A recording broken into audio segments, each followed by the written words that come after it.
About a Witch I Will Never Forget. Volume 1. By USA Naraharu. Translated by Nelly and Somewhat Okay. Audiobook by Masquerade at Masquerade Audiobooks. Prologue. Spring Happenings. Spring, my first year of high school. That was when the first friend I ever had made claimed to be a witch. She was wearing our school's blazer, and no matter how you looked at it, she seemed like nothing more than an ordinary person. She was in fact wearing neither a pointy hat nor a black robe, and didn't have a broom or a wand either. I'm going to become a witch in the future. Normally I would have dismissed it as a joke, but there was a certain power to her words. A spell. Idly letting the noises made in our classroom during lunchtime drift by me, I tried searching her eyes. They didn't look like she was joking or trying to trick me. By the way, since you said in the future, that means you can't use magic right now. Right. Yeah. But I know what the weather will be like this afternoon.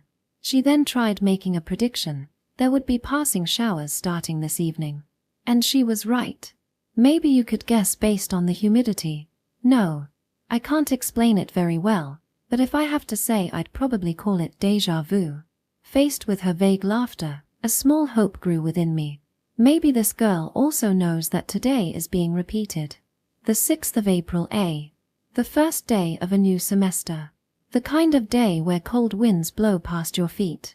Blazer and skirt, neither with even a single speck of dust on them. A starched shirt. I was wearing my new uniform.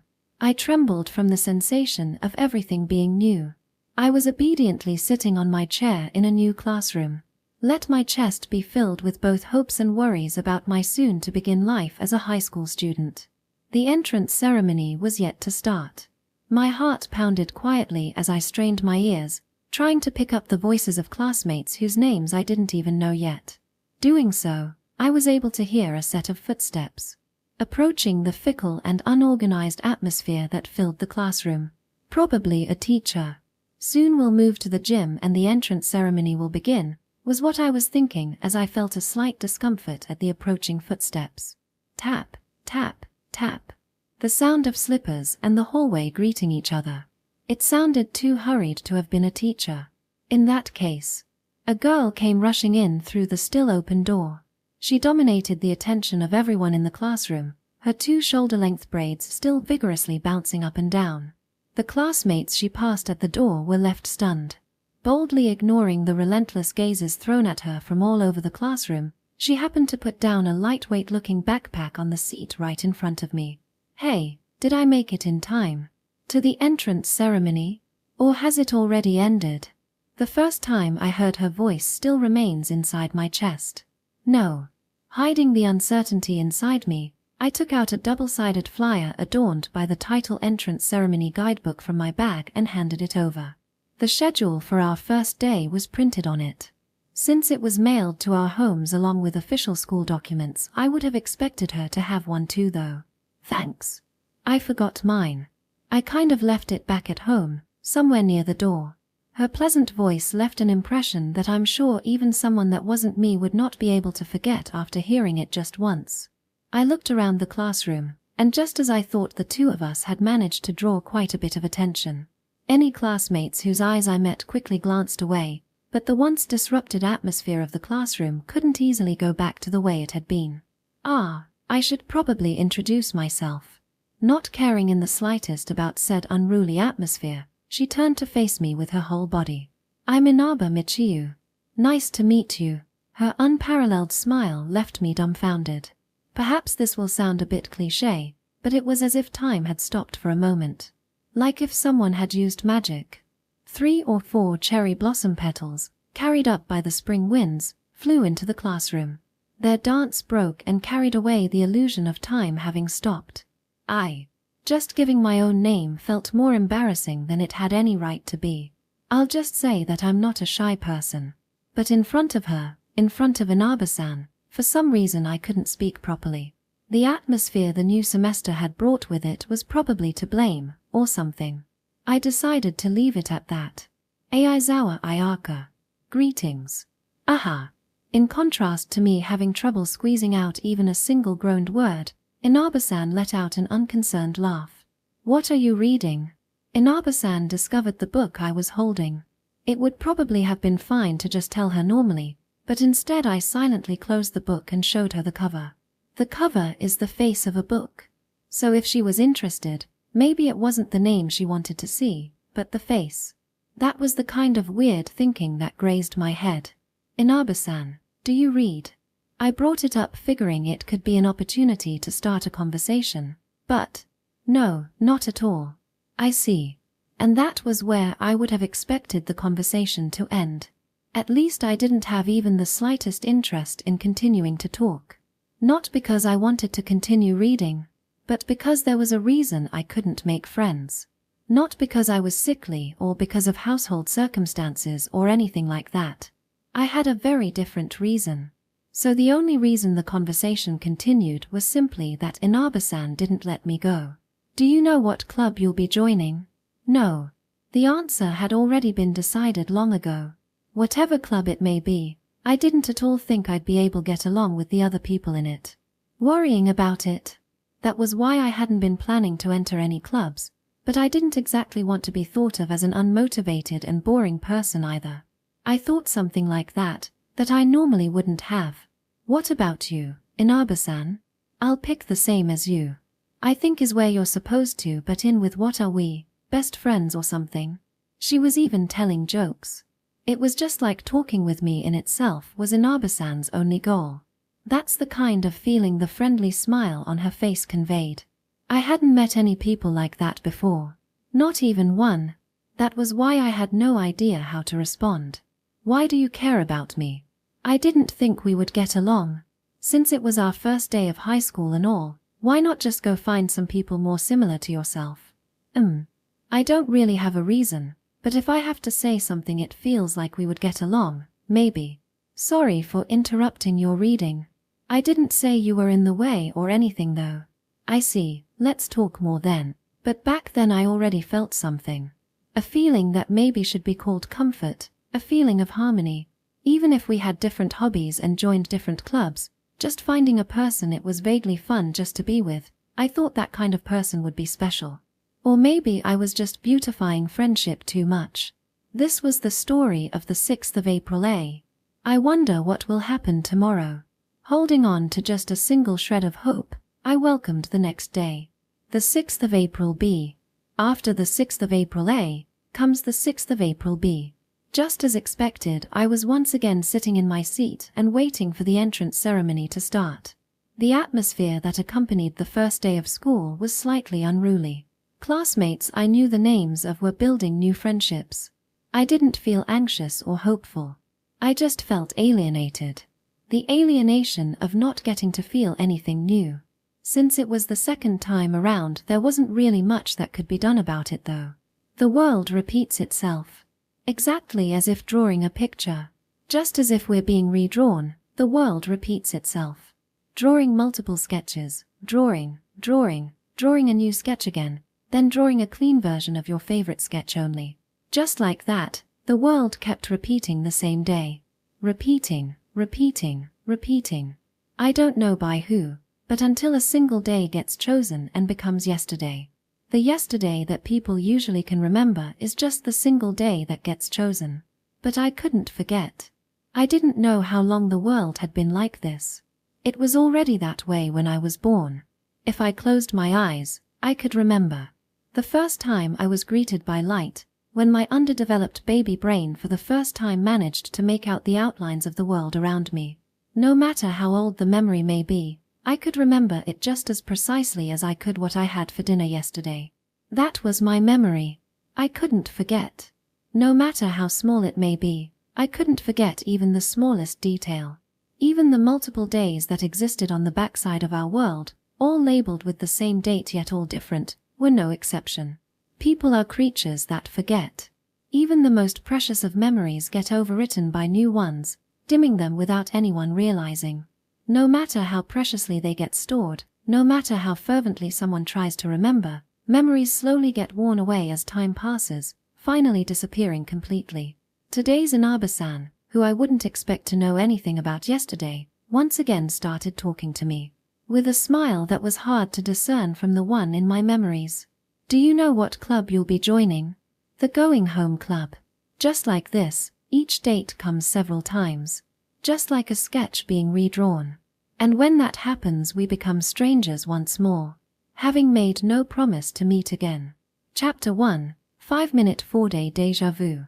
The 7th of April A. The entrance ceremony was yesterday. I was happy I only had to experience it thrice. Each day usually repeated about 5 times, which meant 3 was less than average. By the way, I had to start middle school 7 times.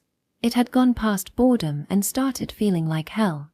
But the high school I entered this spring, Konohana High School, had a principal who was quite the upstanding person. Recommended for his large amount of experience, he had learned that long speeches usually were not met with great reception by students.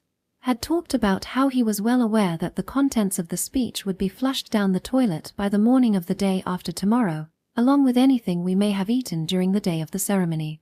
I thought that the guests of honor should have learned from the principal. Their speeches had been far too long for safe exposure to humankind. As for other things I would want to mention, there was only one. I'm Inaba Michiyu. Nice to meet you. I got acquainted with Inaba-san 3 times out of 3. That kind of thing has never happened before. If I got acquainted with someone, what normally would have happened is that the day we got closer wouldn't have gotten chosen, and we would have gone back to being total strangers. But if we spoke on 3 days out of 3, it didn't matter which day got chosen. The next day we could talk as if already acquainted. At least I didn't have to pretend I didn't know her. Inaba-san was the girl that sat in the seat in front of me, and with her double-braided hair it was also safe to say she was very cute. With me being an Aizawa, I was first on the attendance list. So somehow I was seated at the very back, right next to the window. What a weird seating system. As for Inaba-san, I would say that she maybe came across as slightly mysterious. I didn't get tired of looking at her. When I had about 10 minutes left to school, I realized I had left home without bringing my lunch. Oh, because I ate school meals until middle school. It was during our break, and Inaba-san's stomach was making cute noises. It was the 2nd day of the new semester, but when it came to Inaba-san, I already had quite a bit of advanced knowledge. Things like which middle school she went to, things like which club she wanted to go take a look at, things like that the deciding factor for which high school she was going to go to had ended up being the cuteness of the uniform, things like stories about the dreams she had dreamed yesterday, things like that the first time she went to school by train had felt fresh and fun. We had talked a lot yesterday. If onigiri or sweetbread is fine, you can just buy something at the school store on the 2nd floor though. But I had to act like I didn't know about any of it. Suggesting something like couldn't you have bought something at the convenience store near the train station was to be avoided even if my mouth was cut open. Ah, I see. I'll try going there when it's time for lunch. The time Inaba-san told me about commuting to school was the 6th of April C, so until I could be absolutely certain that day had been chosen I had to pretend I didn't know. By the way, if the 6th of April A had been chosen I could easily have known because a guardrail on the way to school would have been really bent. On the other hand, telling apart B and C would have been rather difficult. Other than what we talked about, almost everything had happened exactly the same way. It felt like the wise choice would be to wait for Inaba-san to say something, without bringing it up myself. Even if the likelihood of that happening was low. And that's about how far I had had time to think while passing the unbroken guardrail on the way to school. Maybe it would be a good idea to keep some change in your passport case if something like this happens again in the future. Oh, that does sound nice. Though I'm guessing you just got carried away because taking the train to school felt too exit. A slip of the tongue. Brought about by our conversation, no doubt about it. It turns out I was the one getting carried away. Wait, how did you know that? And here I was just planning to talk about it. Inaba-san tilted her head, seemingly confused. It was already too late for regrets. There was no way to put back words that already had left my mouth. Probably shouldn't have said that. Based on the reaction I was getting, I could at least conjecture that the 6th of April B had been chosen. And she must definitely have thought I was weird after that. My heart was ringing like an alarm bell, blood pounding in my ears, and I felt like I would start to sweat at any moment. Please just go away, this one day. Like you never existed. While praying that today wouldn't get chosen, I hastily fumbled out an excuse. Hey, I saw you come walking from the direction the station is in this morning, so then I thought that you maybe might be commuting to school. I turned away slightly while speaking. I couldn't bring myself to meet her eyes. Inside my heart, I gave a silent vow. Starting tomorrow, I would always make sure to give myself some kind of landmark. If anything, I should probably have started doing that earlier. Whether it be the position of my favorite cup, which page numbers I put a bookmark between, or which way a potted plant was facing. Anything would do. I see, so you saw me. That's kind of embarrassing, maybe. Even though it had been nothing but a shameless lie, Inaba-san really did give me some embarrassed laughter in response. It was really cute. Aizawa-san, do you also take the train? About half of the students at Konohana High School came there by bicycle, with the other half being pretty evenly split between buses and trains. A lot of people commuted from the surrounding area. In that regard, Inaba-san's guess was actually pretty good. I walk. You walk. Does that mean you live nearby? She looked at me as if I was a protected species. My very reason for applying to this school had been that it was within walking distance. I live on my own, about a 30-minute walk from here. Something like that basically sums it up. You live on your own. Inaba-san's eyes opened up wide in an exaggerated motion of surprise. Maybe she could be called a girl with an abundance of emotions, or maybe just a girl who was prone to overreact. But while it probably had been a different matter if I had been a university student, leaving home as a high school student was also actually pretty rare. My parents are big advocates of letting children take their own responsibility. Isn't that a bit too much responsibility? Well, in a way it kind of actually was. Maybe you could say there was some hate involved, or maybe saying I was being hated was more accurate. Amazing. I can't even cook on my own or anything. Hey, would it be okay if I came over sometime? I guess I don't mind. It was kind of a bit too big of a catch. I would never have thought that casting myself out in this high school would have led to meeting someone so interested in getting to know me. That was why this rapid approach from the first friend I ever had made left my heart unable to remain completely calm. An unexpected blessing, a stroke of unexpected luck. That was what it felt like. Of course, that probably meant that today would end up going away, the 7th of April d. Counting this time, I had now experienced the 7th of April 4 times. On average, I lived through each day 5 times in a row. On the 7th of April, Inaba-san managed to arrive just barely on time 4 days in a row, each time sliding into the classroom in a rather artistic manner. Exactly the same thing happening 4 days in a row was, in reality, rather rare. For a species so at the mercy of their own whims as humanity, even actions that at first looked the same would usually slowly begin to diverge. Perhaps whatever made Inaba-san late happened first thing this morning. Like if she was watching some TV show that only got broadcast in the middle of the night and she was tired from staying up late every night, or something like that. Since I was unable to stay up during that time frame, there was no way to confirm though. I couldn't stay awake between 10 in the evening and 2 in the morning. I could get up as early as 2 in the morning though, but whatever I did I just couldn't stay awake until the date changed. I hadn't been able to do so even a single time. While I was talking about it anyway, in my opinion there was no other machine as unfriendly as the TV. The same shows just kept being broadcast over and over, showing people making the same calm faces acting as if nothing was up, as if it all had been meticulously measured with a ruler. I hated it. Anyway, during the usual lunch break, it wasn't until I was a mere 10 minutes away from school that I realized I had left my lunch at home. Today I had come prepared. In a change of plans, instead of bringing a lunchbox made up of leftovers, I had made sandwiches and brought them with me.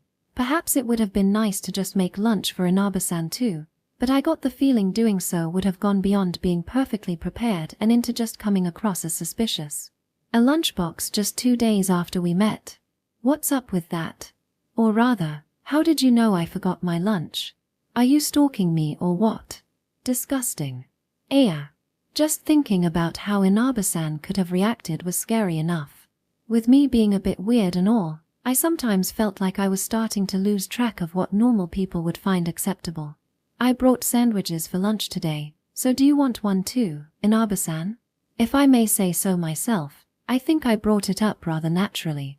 I opened up my lunchbox and lined up a set of wrapped sandwiches on my desk.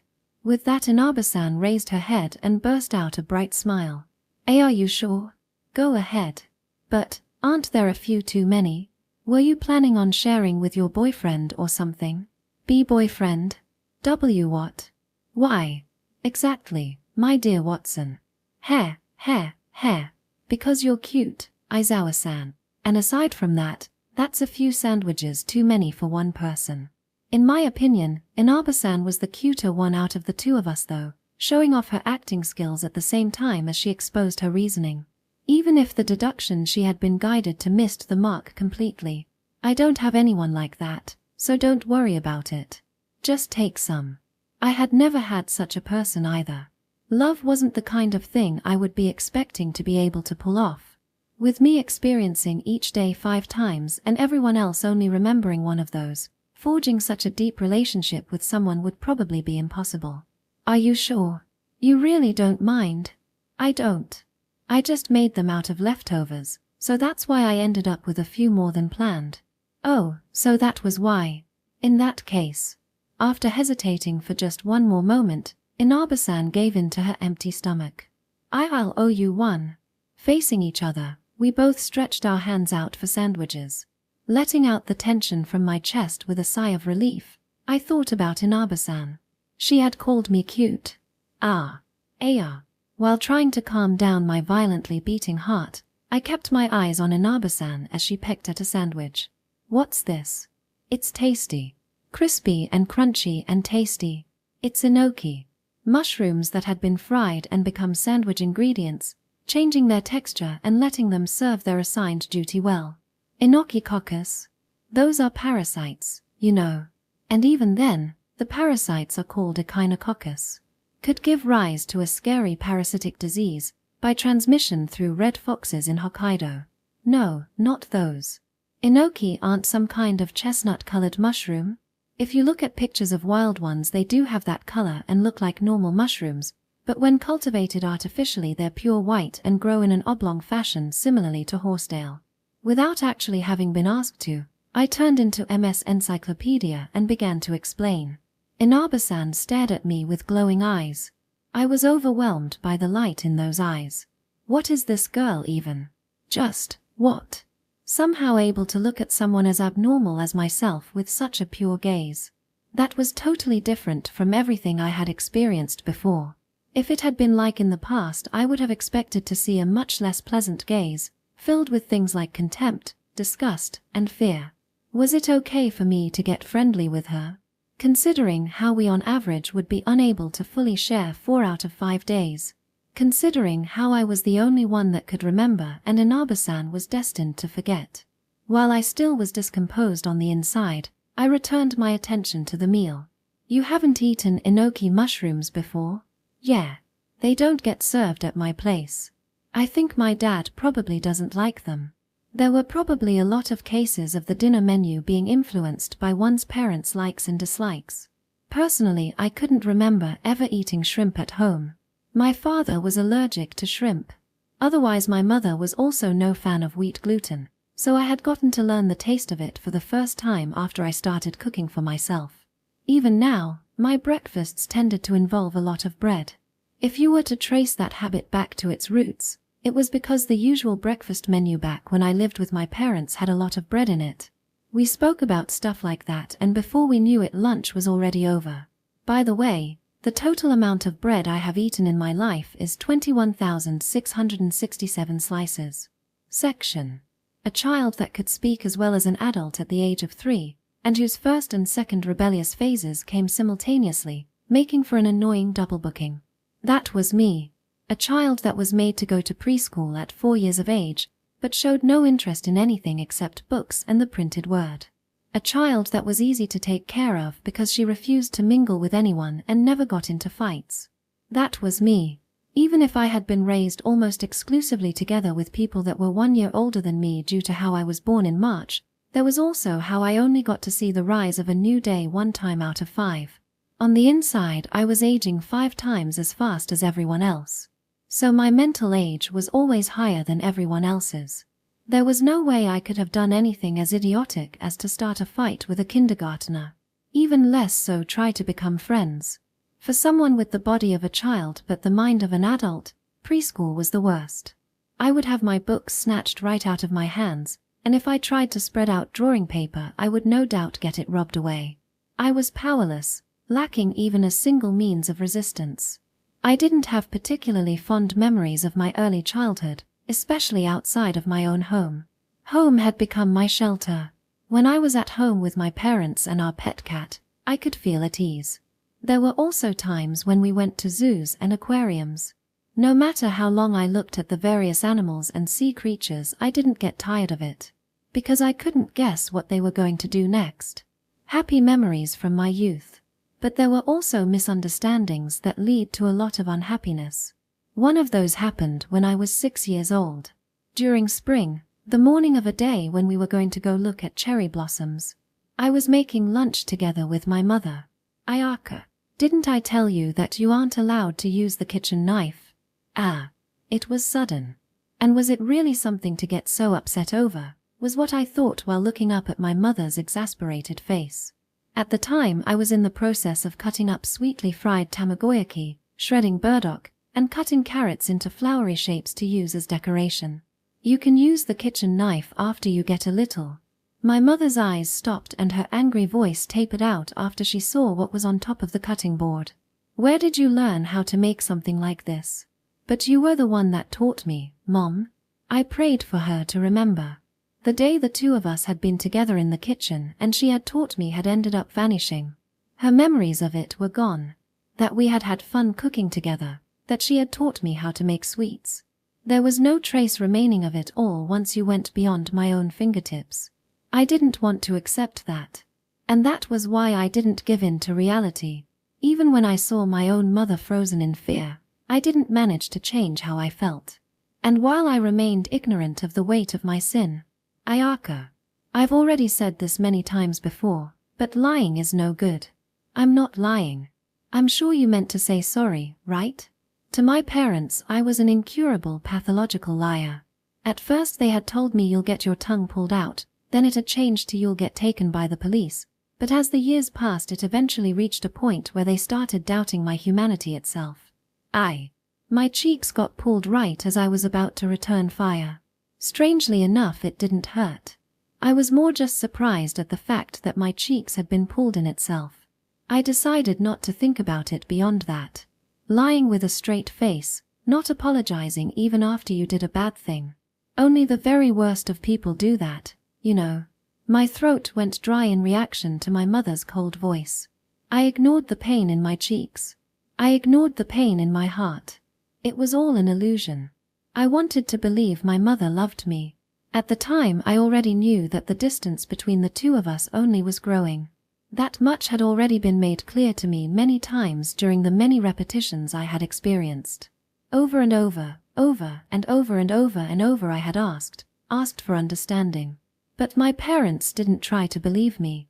And no matter where you looked, there was no objective proof the same day was repeating itself. So they kept doubting their daughter's words. There was one single time I managed to convince my father to believe me, but that day ultimately vanished into nothing, not having been chosen. That was when I had decided to accept my own fate. In a world where each day kept being repeated whether you wanted it or not, it was so hard for a normal person and a person who didn't forget to understand each other that you may as well have called it impossible. Even being parent and child, we could not understand each other.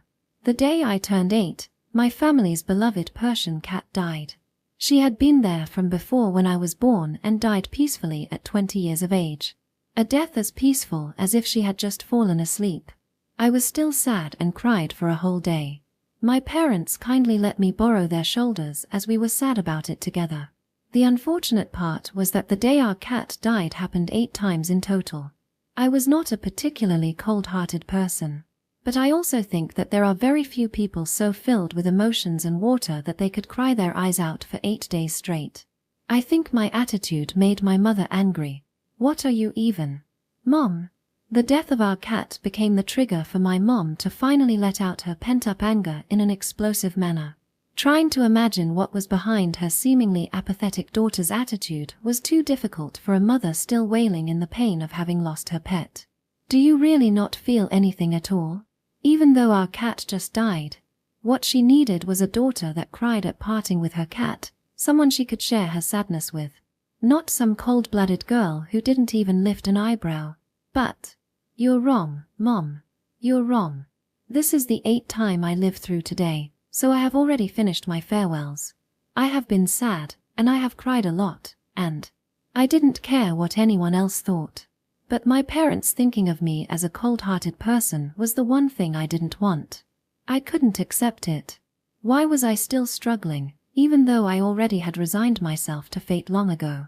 I still get surprised every time I think about it. Shut up. I got to face the full consequences of going against my own decision. Why are you always like that? For so long, and all the time too.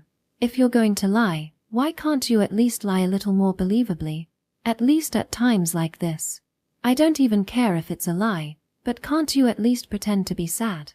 It was at that time I found out. The course of a person's life could change greatly in just a few minutes. You always just keep getting on everyone's nerves. And there's not even a single part of you that's actually the slightest bit childlike. I was stabbed by a rapid succession of screamed-out words. Pierced all the way through. I held my tongue and endured my mother's resentment. Something like, "You can't be my daughter. What did you do with my Ayaka?" Those words became the lethal blow.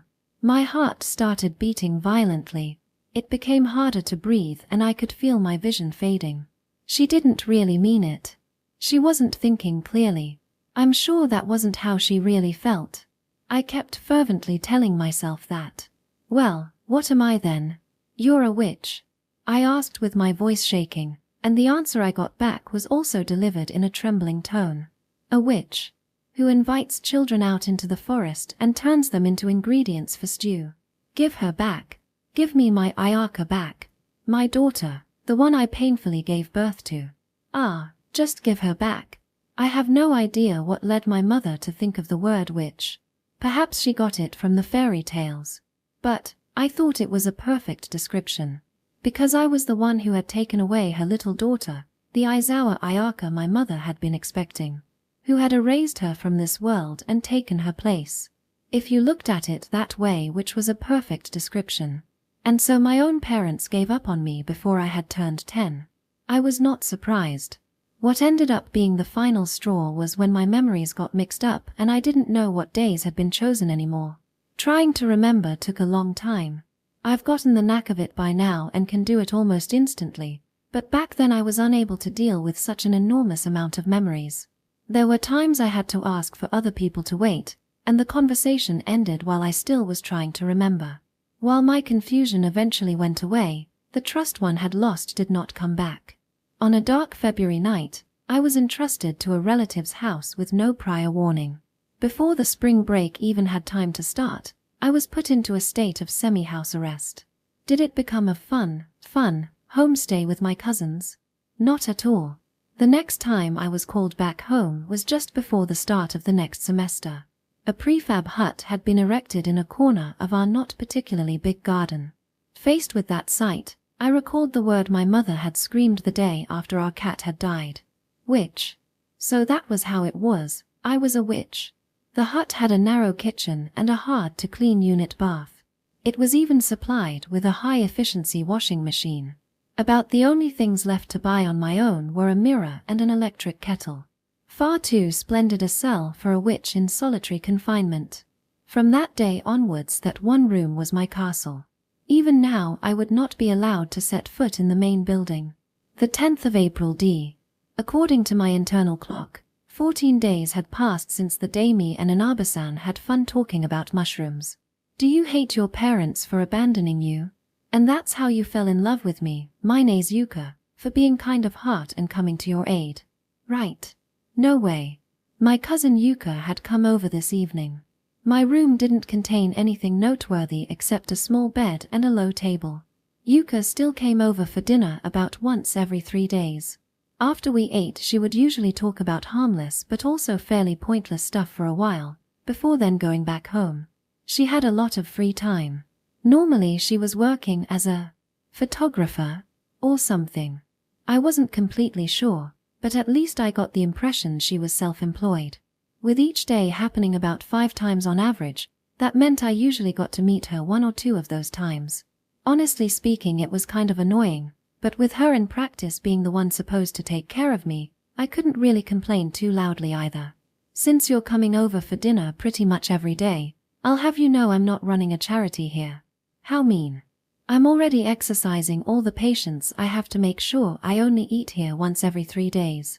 Her crudely put together ponytail shook slightly and she pursed her lips. If she just could remain quiet, there were probably quite a few men that would try approaching Yuka, but taking into account how she kept talking all the time, her constant grinning, and also adding her unique inclinations to it all, she was a prime example of an unfortunate beauty. Especially in my own mind. Hey, wasn't the yesterday when you came here chosen? If you keep coming over literally every day, I'll run out of rice faster. Ah, I guess I did. You see, unlike you, I tend to forget things. I'm pretty sure other people can also remember what they did yesterday.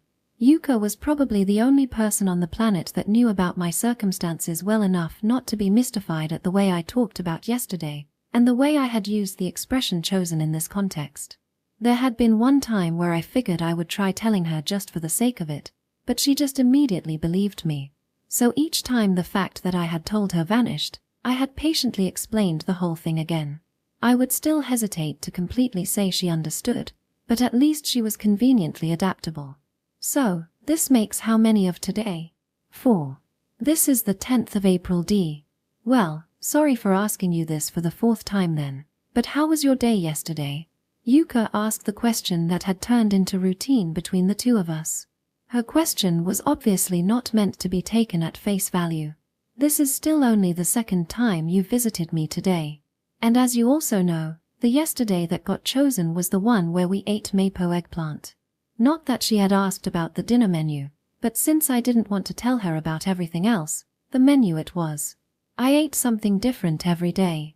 With my everyday life not moving onwards, as if I was constantly stuck in mud, being able to choose what I cooked was one of the few things I had to look forward to.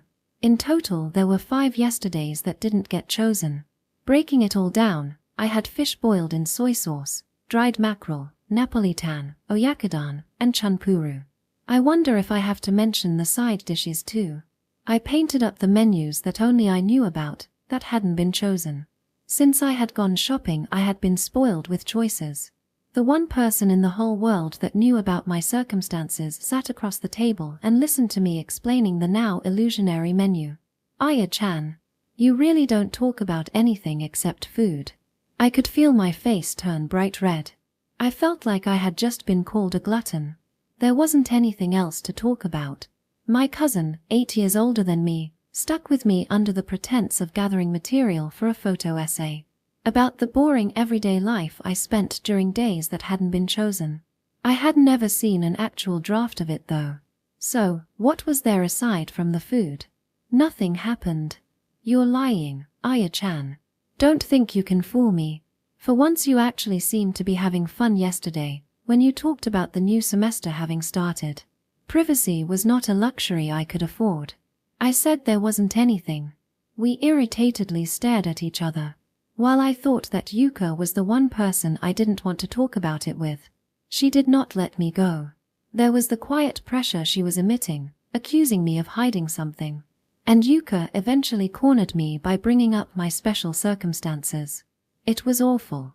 Want to try to start working part-time? It was no doubt intended as her threatening to stop paying for my living expenses. I'll just say it again, but privacy was not a luxury I could afford. Just kidding. Your pay would only be proportional to 1/5 of the time you spent working. You definitely can't get a job.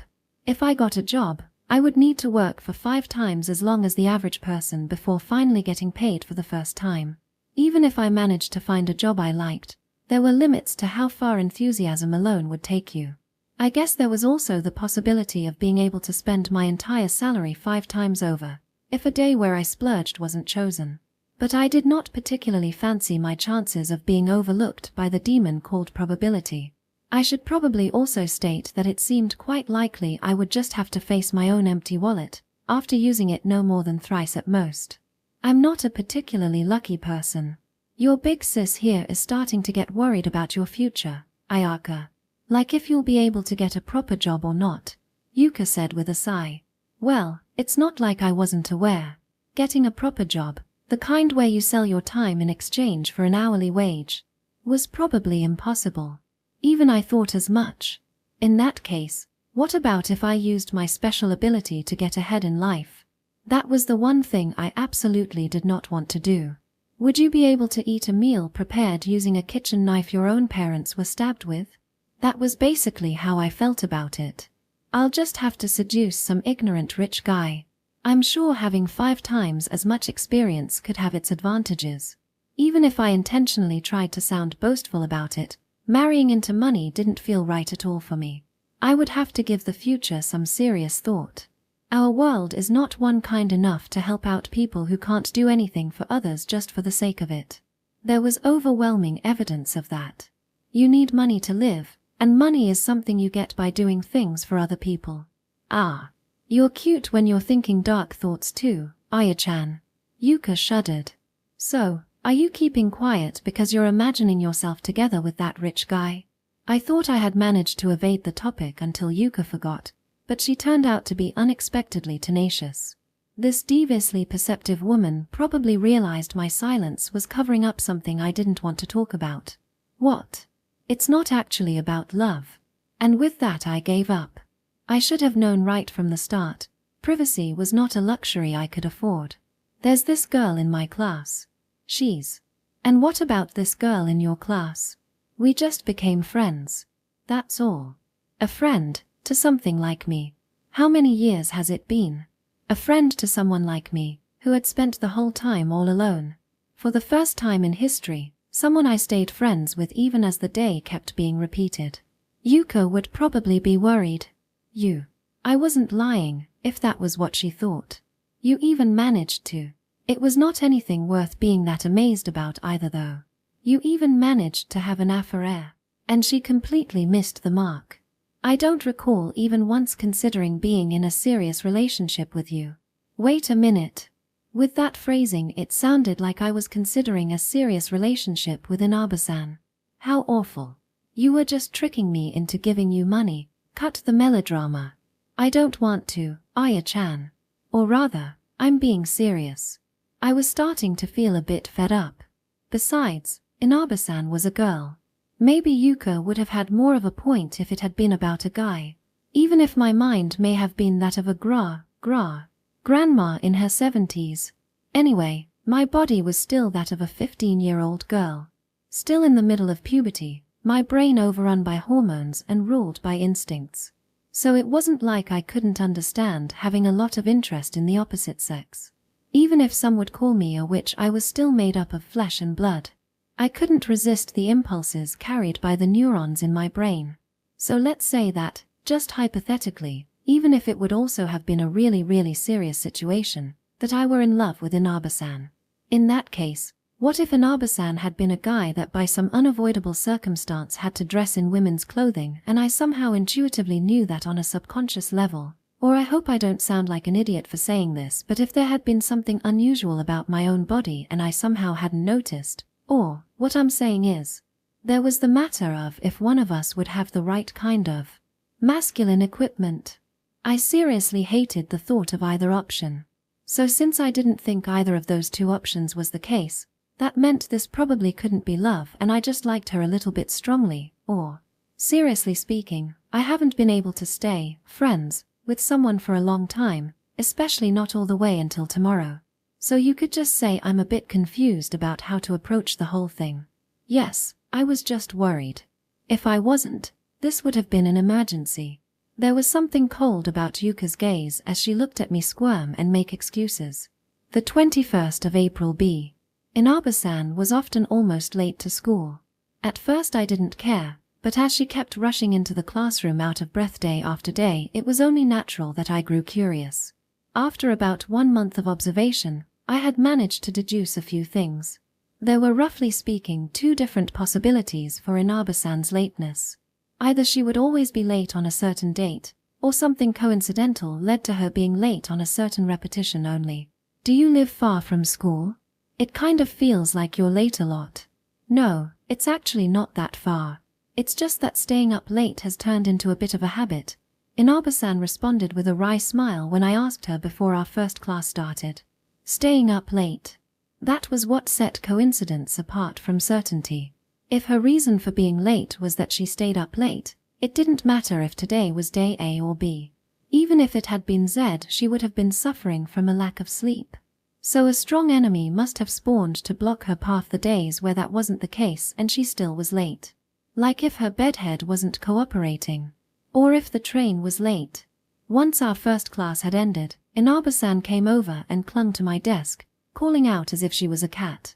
Ayaka, I'm tired. She calmly called my name. What, exactly, was she supposed to be? A womanizer or something? I see. Speaking of that, Inaba-san had pretty hair. It felt like a bit of a waste that she just wore her simple double braid on most days. Hey, Inaba-san, just as I was thinking that and following the tips of her hair with my eyes. Inaba, over here. A voice called out Inaba-san's name from the middle of the classroom. It was Fukayasu-san. Fukayasu Natsum. One of the girls that stood out the most in our class, with her hair done up in a bun that conveyed the feeling it would easily be able to get 10,000 likes. Inaba-san responded with a vague yeah, before she headed over to Fukayasu's desk, where two other girls also idly were hanging around. She also didn't forget to properly glance back at me once on the way there. I'll do your hair. Yay. Hairpins and clips and combs were soon lined up on Fukayasu-san's desk, making it feel like a beauty parlor. If it had been the much stricter middle school I had gone to, it would have fallen just short of the thing you could have been called to the guidance counselor for. Even now it would probably have resulted in punishment in the form of a written apology if it was found out. Ah, come on. I was wondering what state your hair would be in, Inaba, but it's way too pretty for such a vampire. Hair.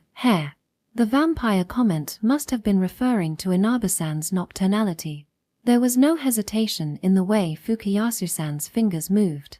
She plucked out the elastics that had been keeping Inaba-san's braids together, gently combed through her beautiful hair with her fingers, before running through it with a tortoiseshell comb. Smoothly, not even making the slightest of sounds, Inaba-san's hair flowed gently as silk. By the way, you see, yesterday I was bored because I had nothing to do, so I tried watching some TV and then there was an appearance by Hayoshi-kun from the... I watched that too. Amazing, wasn't it? Inaba-san could manage to get close to anyone. Someone who was the class center of attention, someone clearly floating apart from everyone else. It didn't matter. Neither did who was a winner or loser. In fact, I had never heard her call anyone either word. She probably wouldn't make such a childish distinction in the first place. Freer and more mature than anyone else. Inaba, you see, speaking of Aizawa-san, the two of you talk a lot. Right. Yeah. She's an interesting person, isn't she? I ended up straining my ears at the sudden mention of my own name. While I felt disgusted at myself for shamelessly eavesdropping, I didn't stop either. You should stop talking to her. Words fired off like a dazzling rocket. A brief pause in the conversation made the turmoil going on inside Inaba-san clear. What? Why? I mean, you get it, don't you? She's dangerous. Was what this girl, who stood out even among the most popular in the class, was saying about me. Her followers showed their agreement with a silent nod. I mean, she's really out of place. And I don't think she actually pays attention in class, and somehow she always gets perfect scores even though she never takes any notes. Yeah, she's amazing. No, I guess it is amazing, but no. With how our teachers can be kind of cold too, there's also people saying she might even be bribing her way to good grades. Really scary, isn't she? So that was what people thought about me.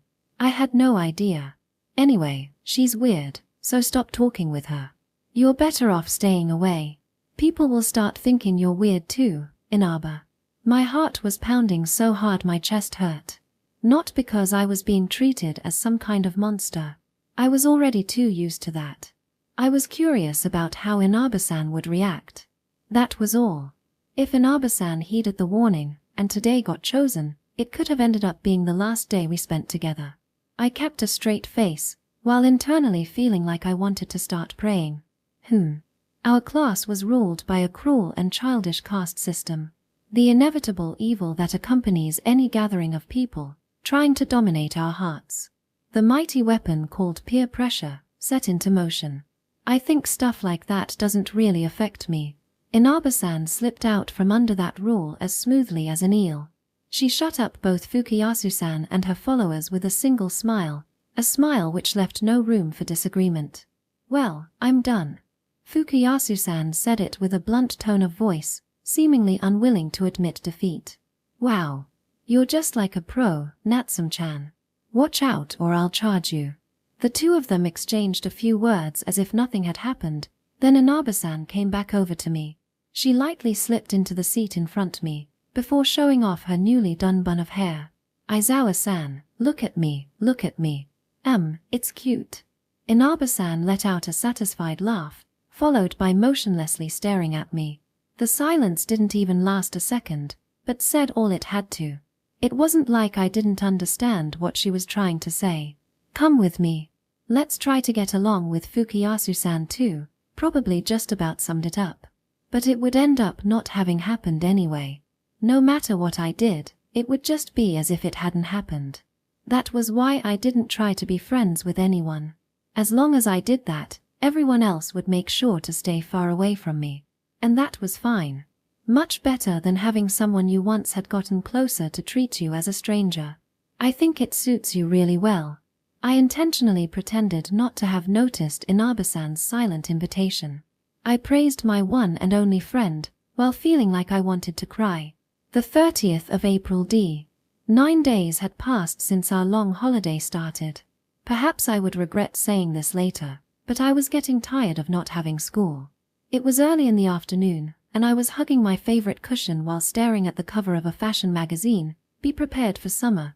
Plans for making your face and hair look the way you want. I already had looked at enough to be bored of it, and thinking over the contents of books I had read long ago. That was about all the fun that was to be had. Yuka's humming entered my right ear. She seemed to be in quite a good mood. Enough to be tying someone's hair into a braid without asking for consent. Well, I was just thinking about getting up and baking some cookies anyway, so at least she was helping put it up. Speaking of hairstyles, Inaba-san's hair put up in a bun. That was cute. I wondered what she was doing now. While this was the 9th day without school for me, for Inaba-san it was still just the 2nd. She would probably practically feel like she was floating. Maybe she would be taking it easy at home, or grappling with the mountains of homework we had been assigned. Or maybe she would have gone out somewhere. But in what clothes, wearing which hairstyle, and with who? Thinking of it, I didn't know any of that. Even though she was my closest friend, I didn't know anything at all about her. That's right. Yuka, let me practice on you. Kissing. Idiot. While keeping the joking Yuka in check, I stood up and signaled for her to sit down. Aya-chan. We can't, it's still daylight outside. I figured I'd just punch her hard, but Yuka dexterously evaded, moving only her upper body. Aya-chan. Violent heroines aren't popular anymore these days. If I let you commit sexual harassment without punishment, then wouldn't that just make it a sex crime? I said while waving my open hand which had just cut through empty air. Anyway, I just wanted to practice hairstyling. I figured there'd be no harm in getting at least as good at it as the average person. So that's why, would you let me touch your hair? It's reasonably long and kind of pretty, after all. To think that my Aya-chan had such a fetish. It would have been just fine if she just had let me do it without saying that, but Yuka continued putting on airs. Well, I don't mind, but it seems like you could do it with your own too. It's both plenty long enough and pretty. Doing it on yourself while using the mirror feels too different from doing it with someone else's hair. Once I had memorized the process and done it properly at least once, I would be able to go over it over and over within my perfect memory, channeling it until the act practically became habit. Not being able to forget things was a curse I couldn't lift, but depending on how you used it there were some advantages too. I guess I don't have a choice, was what Yuka said as she took the cushion from me. Be gentle. Yeah. I took away the mildly colored hair elastic Yuka was wearing, and after I did, her hair formed a loose web as it was pulled down by gravity. Her cuticles proclaimed their presence with a strong gloss, and her hair lightly smelled of luxurious cologne. Even though she was Yuka, she actually seemed like a proper adult woman. What was I supposed to do? I was having a hard time gathering my thoughts properly. Hey, it's nothing, so just shut up. Yuka tilted her neck, looking like she wanted me to hurry up. My wandering gaze stumbled upon the special edition magazine I had left lying open. Let's start with trying a bun. After I had thought that far, the rest went quickly. I loosely grabbed a bundle of hair, making sure to leave just a few straggling hairs to help make it look quite sexy when finished. And then, you're surprisingly bad at this, Aya-chan. I'll get used to it soon enough. I continued as carefully as if handling something about to break, but still nimbly, all the while remembering what movements were unnecessary or unhelpful. I wouldn't have to practice a second time. My fingertips were soon only moving in the most optimal ways. If my efforts had been comparable to sewing by hand when I first started practicing, by now I was already closer to being a sewing machine. My speed and accuracy were both about as good as when I had been doing it on my own head. And done. What do you think? Ooh. Wow, Aya-chan. I thought it would at least be good enough for Yuka to be happy. She shook her head from left to right while looking into my three-way mirror. Even when she shook more violently, the bun didn't fall apart. Seemed like I had gotten the hang of it. Yuka almost looked like a little girl as she stared at her own head and grinned. Good thing she liked it. In that case, it was time for the next one. Wait, you're undoing it. That's right. I was planning on learning how to do all the hairstyles in that magazine before today is over. I ignored my displeased cousin and untied the bun, returning her hair to its former shoulder length.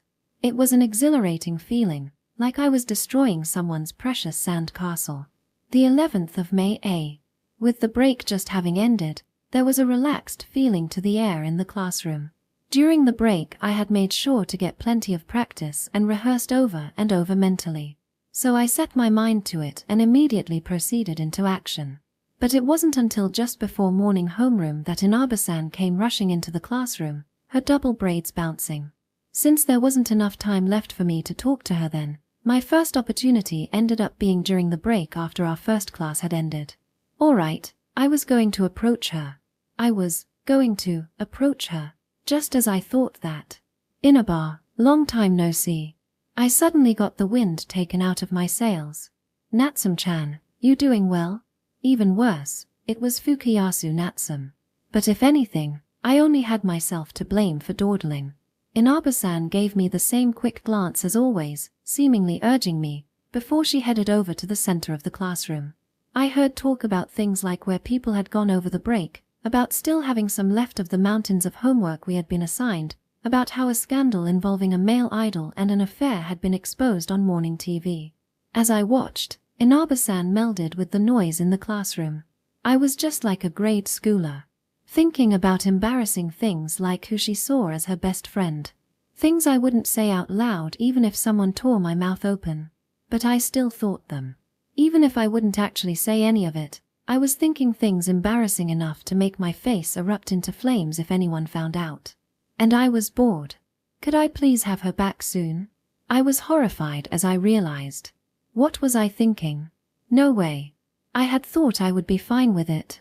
I had managed to be just fine on my own the whole time until now. Managing to make a friend had made something weird happen to me.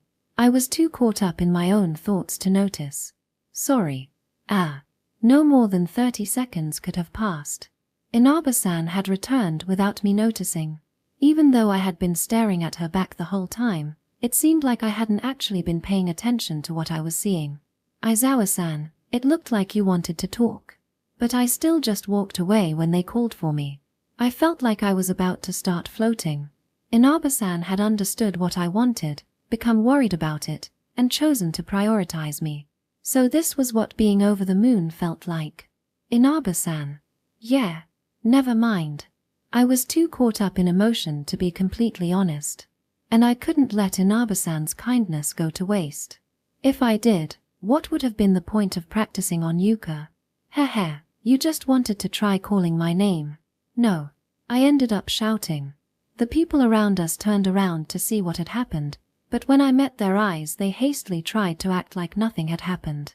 The way everyone treated me as if I was some sort of tumor stung in my chest. Because of how kind Inaba-san was in comparison. I can do it too, you know. Style your hair so it looks cute. Inaba-san seemed to be taken aback for a second, but, I see. In that case I'd like you to do just that, Aizawa-san. If that's okay, she said while letting out a big laugh. The same honest and straightforward Inaba-san as always. A friend like the sun, unimitatable and liked by everyone.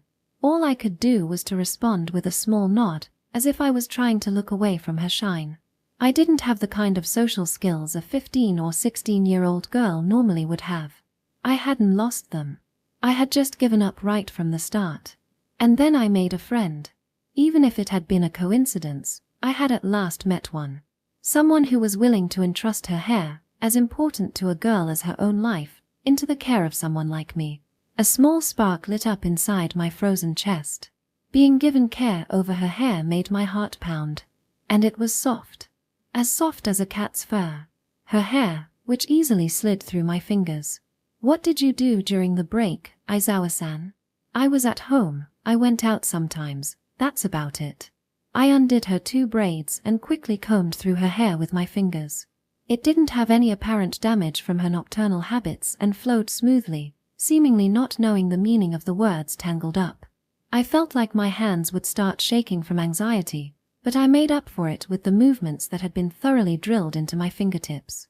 A sweet smell, probably from treatment, emanated from her hair, tickled my nose and made my frontal lobe tingle. We visited my grandma in Sendai. I see. I didn't think I could continue the conversation. My fingers would start shaking if I didn't focus. And almost without me noticing, a splendid half-up half-down hairdo had appeared in front of my eyes.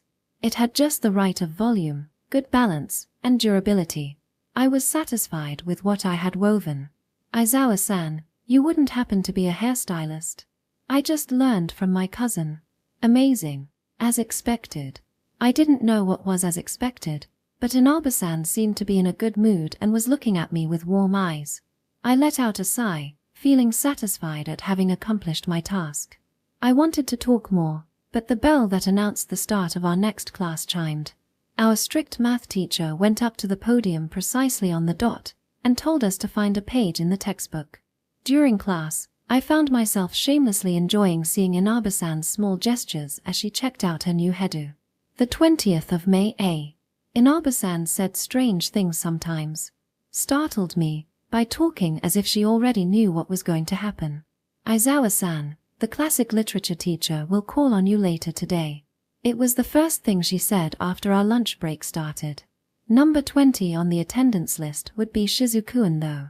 With today being the 20th, usually 20 or 25, or at least somewhere between the two would make more sense, with both numbers being multiples of 5 that had a 2 as the first digit.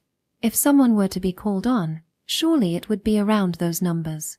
But with this day being the first time, I couldn't say for sure either. But you were still called on, Aizawa-san. Well, and you also answered as fast as always. At least I was happy to get a glimpse of how much faith Inaba-san had in me, judging by how confidently she had said it. But, is that your deja-vu talking? Deja-vu, the feeling of experiencing something for the first time, but somehow already feeling like you knew what was going to happen. Inaba-san's proclamations felt a bit too close to actually seeing the future to be explained away as just simple deja-vu, though. Yeah. And by the way, it'll be sunny until evening today. Was she somehow vaguely remembering things from past instances of the same day? No, that couldn't be the case. Today was the 20th of May, the first time. And while my doubts hadn't been cleared yet, there was at least one other thing I had to be clear about. You shouldn't say this to anyone else. Perhaps Inaba-san would have been fine anyway, but knowing things others did not tended to inspire both respect and fear. And if those people didn't accept your explanations for how you had acquired said knowledge, respect could easily transform into animosity. Why do you know that? Are you doing something illegal? And just like that, people's suspicions would be roused. So it'll be a secret that only the two of us know? There was something in Inaba-san's eyes that gave off a joking tone. That wasn't what I meant. It's just that people would start looking at you weirdly, I quietly responded. I thought you didn't care about things like that, Aizawa-san. Inaba-san opened her eyes wide, emphasizing how unusual a sight she considered me caring about such things to be. I don't mind if it's just about me, but I don't like the thought of people starting to think of you that way too. If it just was me, I was used to it. I could take it. But Inaba-san being laughed at behind her back and kept at arm's length was definitely not something I would be particularly happy about. Just the thought alone tugged at my heartstrings. Isn't that kind of unfair? It's not like I like it when people gossip about you either, you know, Aizawa-san. She was quite right. I was being unfair, turning a blind eye to my own shortcomings, while demanding that Inaba-san be able to do everything I couldn't myself. You don't have to care about small things like that, was what I was about to say when I was interrupted by the rumbling of Inaba-san's stomach.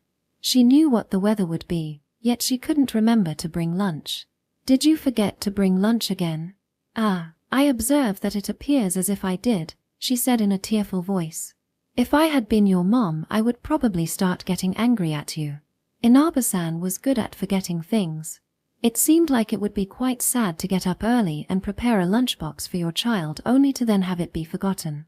I could at least say that if I had made one for Yuka and she ended up just neglecting it, I would make sure not to make her any more for a month or so. In my case, a month didn't mean more than just a week for everyone else, but being angry was exhausting. But that didn't mean I could just forgive. I humbly beg your pardon, dear mother, but I can't actually picture you being angry, Aizawa-san. Aizawa-san playfully apologized while looking up at the sky. Somehow I suspected her mom hadn't heard it. I guess I meant it, was probably what Inaba-san had been planning to respond with next. But instead her stomach just made more noise. Well, I guess it seems like I don't have a choice. I handed over a bundle to Inaba-san. Even I thought I was probably being a bit too kind to her. This is pancakes. Not enough for lunch, but enough to make for a nice snack. My goddess. I was definitely not a goddess. Because there is no god. There's black tea too if you want. But, are you sure you don't mind? I don't like sweet things anyway. That was where someone may have wanted to ask why I had brought pancakes with me in that case, but it wasn't like I had been aiming to share with Inaba-san or anything. I had intended to properly eat them on my own. Disliking sweet foods was just the means to an end. Because I was not lying. I had told the truth. The truly true truth. Fortunately, Inaba-san did not sweat the details. I see. That's unusual. I placed my thermos on the desk and the two of us began having lunch. While bathed by the warm spring sunlight that flowed in from the window, I thought about how meals eaten with friends were special, and how wild animals that had been fed may stop going back out into the wild. Maybe I was a bit off the mark. This tastes great. Thanks. The soft late May sunlight made me feel like I would fall asleep if I got too distracted. Half a year, or more accurately just under 2 months, had passed since the entrance ceremony. 2 months I had spent with Inaba-san at every opportunity. She was no doubt the best friend I ever had. But to Inaba-san I was just one of many. Inaba-san was as popular as you would expect, and seemingly had friends all over the place, so I wasn't able to have lunch with her like this more than a mere 10 times per week. Perhaps I should also have tried to make more friends like Inaba-san had, but unfortunately I hadn't changed.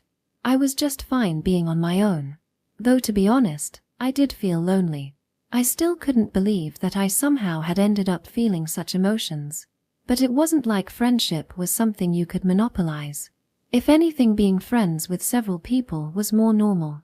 And I wouldn't have admitted to it, to just selfishly feeling lonelier and lonelier, even if someone had torn my mouth open. And it wasn't like there was anything I could do about it. Even if I became friends with someone else, we could just have become total strangers again the next day. Perhaps it could be called an omen. If I tried to get closer to someone, that day would not be chosen. For instance, there was Kotani-san, one of our classmates. By means of Inaba-san, we had had friendly chats on a total of 7 days. Normally you would expect to be able to call someone a friend after that long, but reality was that we weren't. So Inaba-san was an exception even among exceptions. I didn't think I was particularly sensitive, but I didn't have such an unbreakable iron will that I didn't feel anything after being treated as a stranger by someone with the same face as the person I had become friends with the day before either. Having repeated that experience, having repeated it over and over, there was no way I could forget. It had even made me quite timid. On the days we didn't have lunch together, Inaba-san talked with me a lot, as if she was trying to compensate. It was almost as if she unnecessarily felt guilty about it, but regardless of why she did it, it made me happy. It's a secret to other people, but Inaba-san said it suddenly, without turning my way, while still moving her chopsticks. She was acting unusually evasive. When I grow up, I'm going to be a witch. My mind went blank at this much too sudden coming out. What she said had been too much of a sudden leap. It felt so much like some kind of prank that I almost was sure that I must have overheard some other nearby people talking about some game. But there was no mistaking it.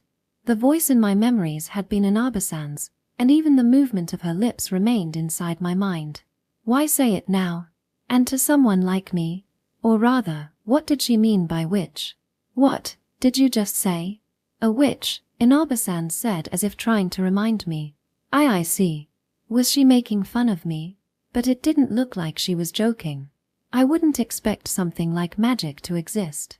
There was always a seed of truth behind every magic trick. And even if you could take out seeds from things like grapes and watermelons, the seeds of truth behind the magic would always remain. But, with how good my memory was, maybe the existence of magic wasn't so far-fetched. Could you tell me more? You believe me? I quietly nodded. Because my memories were also magic. Not magic with some kind of hidden truth behind it. Just the magic of not forgetting. If things that were distanced from reality could be considered magic, the inside of my skull was already enough to make for quite the fantasy world. Even if all it contained was ordinary and boring. I was hesitating quite a bit about whether to talk about it or not. But I'll become a witch soon enough. Keep it a secret to everyone else, alright? So, you're an aspiring magician then? No, not that kind. The kind that waves around a rod and flies through the sky, that kind. I imagined her waving around a magic rod, stardust scattering in its wake. A fairy tale-like troupe of small people appearing out of nowhere, sweeping the floor and cleaning, guided by the stardust. My mind went blank. You have to be making fun of me. I'm not lying. Well, I wouldn't use, magic where other people can see it though. Inaba-san took a sip of the tea as if trying to calm herself down. The slightly guilty look in Inaba-san's eyes, the way she spoke carefully so no one else would hear, it all carried an air of secrecy about it. Made it seem believable that creatures called witches could still exist, could have kept passing on their own secret techniques out of sight from everyone else even in this modern era. Sorry for suddenly starting to talk about weird stuff. Inaba-san tried to lightly brush the topic aside, probably because I had gotten a bit lost in thought. It's fine if you don't believe me, was how I would have expected her to continue. But those much too abject words did not emerge from Inaba-san's mouth. So instead I decided to believe her. Even if today were to end up vanishing. Inaba-san tried to change the topic so forcefully it didn't come across as other than unnatural. Thank you for the pancakes. I'll give you this in return. Inaba-san took up something from her pocket. It had an uncanny resemblance to the hair ties that gathered up the hair in her pigtails. I only just had time to open my eyes wide before my hair had been made into a ponytail. I'm giving you that. My facial muscles had decided to skip work today, not moving even an inch. Inaba-san's body had come excessively close while they refused to work, and I had become as immobile as if I had turned to stone. My nose caught wind of Inaba-san's pleasant smell. Just like I thought. You're cute. And your hair is really pretty. I couldn't say anything. It seemed like her magic had both petrified and spellbound me. Wow, Aizawa-san looks cute. What's up with that? Even Kotane-san, who had been passing by, had stopped to look at me. It felt like, what's it called? like I was sleeping on a bed made of thorns. Kotani-san was just a kind enough girl to be nice to even such an unpleasant woman as myself. Like you would be nice to a cat you had borrowed from someone else. Even without a mirror, I could tell. With my face being this hot, surely I must have turned red all the way to the tips of my ears. Inaba-san, I can't take this. It's fine. It looks really good on you. It feels unthinkable to just take it off again when you look so cute. Yeah, sure. It was magic. Perhaps Inaba-san was actually already a real witch, and had cast a spell on me that prevented me from taking the hair tie off. And perhaps she always seemed so tired in the mornings because she was journeying through the night sky every day. While I was caught up in daydreams, Inaba-san's lips had approached my ear. "It'll be our secret," she whispered. Perhaps this had even been the best day of my life. I was thinking I'd make the hair tie my family heirloom. Though, days like this one were usually not chosen. The 20th of May be. The first thing that went through my mind after I woke up was disappointment that the new day wasn't a continuation of yesterday. What Inaba-san had said about witches and magic still echoed through my head. There was nothing I could do to prevent yesterday from vanishing. There was no way to know in advance which day would be chosen. During my 75 years I had not once found such a method. I had no way of keeping a single unique day safe. The day that was chosen was absolute. So if I had a day I had experienced that I wanted to be chosen, I would have to create more days like it. What I knew was that Inaba-san would forget to bring lunch today. "Why do you look so tired?" "Because I got up early to make lunch for you." I have a lunchbox for you." It wasn't like I wanted the hair tie, or like I wanted her to call me cute. Definitely not. Definitely not. And it wasn't like I suddenly had turned defiant and didn't care if she started thinking I was suspicious. My plans included the fact that Inaba-san wasn't the kind of person to become suspicious at the flood of lunch that welled up in front of her. Such a black-hearted woman was I. And you know, like they say, the best way to become friends with someone is through their stomach. Or was that a different expression? Really? Are you sure? I have enough for 2 people, so no need to be shy. Were you planning to share with someone? Like a guy or something? No. I barely managed to maintain a straight face, while feeling like I was going to choke. I hadn't had such a relationship since the day I was born.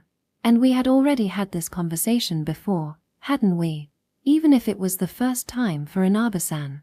My hard work was rewarded. I was able to have lunch with Inaba-san once more. As people like to say a bit too much, could change the future, just the same could you keep it from changing. And so, even the part one hadn't understood at all remained the same. Someday, I'll become a witch. I see. Yeah. Including her weirdly timed coming out as a witch. If it just happened once it could have been a coincidence, but after happening twice it was clearly not.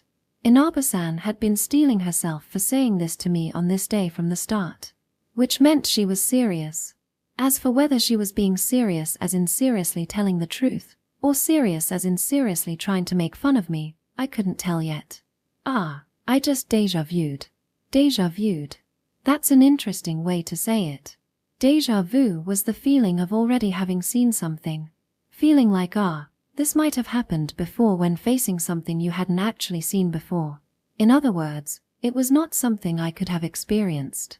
I remembered everything clearly. Yeah. It felt like I had told you this before, Aizawa-san. Even though there's no way I would have already told you something that weird. True. Today is the first time I've heard you say it. You did say it, in fact only yesterday. You just forgot. I also wanted to say something strange, but I wasn't overflowing with courage like Inaba-san was. Maybe you told me about it in a dream. Though I also ended up saying something as silly sounding as that we could have talked about it in a dream, but I could just about allow myself that much without feeling overly self-conscious about it. Even if it was like I was saying that we were so intimate that we would appear in each other's dreams. But maybe I did. Inaba-san accepted it as if it was obvious, letting out a slight laugh. In one night, most people were in REM sleep about 5 times. So people should dream 5 times on average, but most people forget almost all of those dreams. Perhaps some people dreamed about events from the days that hadn't been chosen. By the way, I do not dream. The 23rd of May A. The first signs of the incident came during the weekend, on the first Saturday. At the time it had seemed like a trivial detail. Yuka didn't come. She had said she would come, but no matter how long I waited there was no sign of her. My weeks had 25 weekdays. The tiredness in my body didn't stay, so I was fine in that regard. But my mind got tired of it. On the other hand, there was also the benefit of on average having 10 days off every week. And with such a long break, of course I tended to catch a case of the Sunday blues. It usually started showing during Saturday B. It was very rare for a day to end after only happening once, but it happened sometimes that a day ended after only 2 times. Getting depressed at thinking the next day was a Monday was an experience shared between witches and normal people. On the contrary, Saturday A was easily the best day of the week. The phone call had come around noon. "I'll be just a tiny bit late today. I don't mind if you don't come at all. See you later. I'll bring a souvenir, so have fun waiting," was what she had said, completely ignoring me, before cutting the call right just after. But yet she still hadn't shown up at 9 in the evening. It wasn't like I particularly was waiting for her. It was just that I couldn't put the plates away if she didn't come soon, and it would be annoying if she came while I was in the bath, and I was starving because I had figured we could eat together. When I tried to call her there was no response. Just, what the heck was she even doing? The 23rd of May B. "I'll be a tiny bit late today. And you'll bring a souvenir, right? Is this perhaps the second time? Or the third? The second. By the way, the you from yesterday never came, even though you said you would. As expected, Yuka didn't come over on this day either. I should have tried to find out why sooner." The 23rd of May E. I had gotten tired of eating cod roe spaghetti. When it came down to it, that one sentence basically summed up the reason I had decided to go on an unplanned shopping trip. Of course I also had plenty of smaller reasons, like how if Yuka wasn't going to come anyway, I may as well eat what I personally wanted to, like how there was a book I had to return to the library so I may as well do that on the way, and like how eggs were cheap on Saturdays.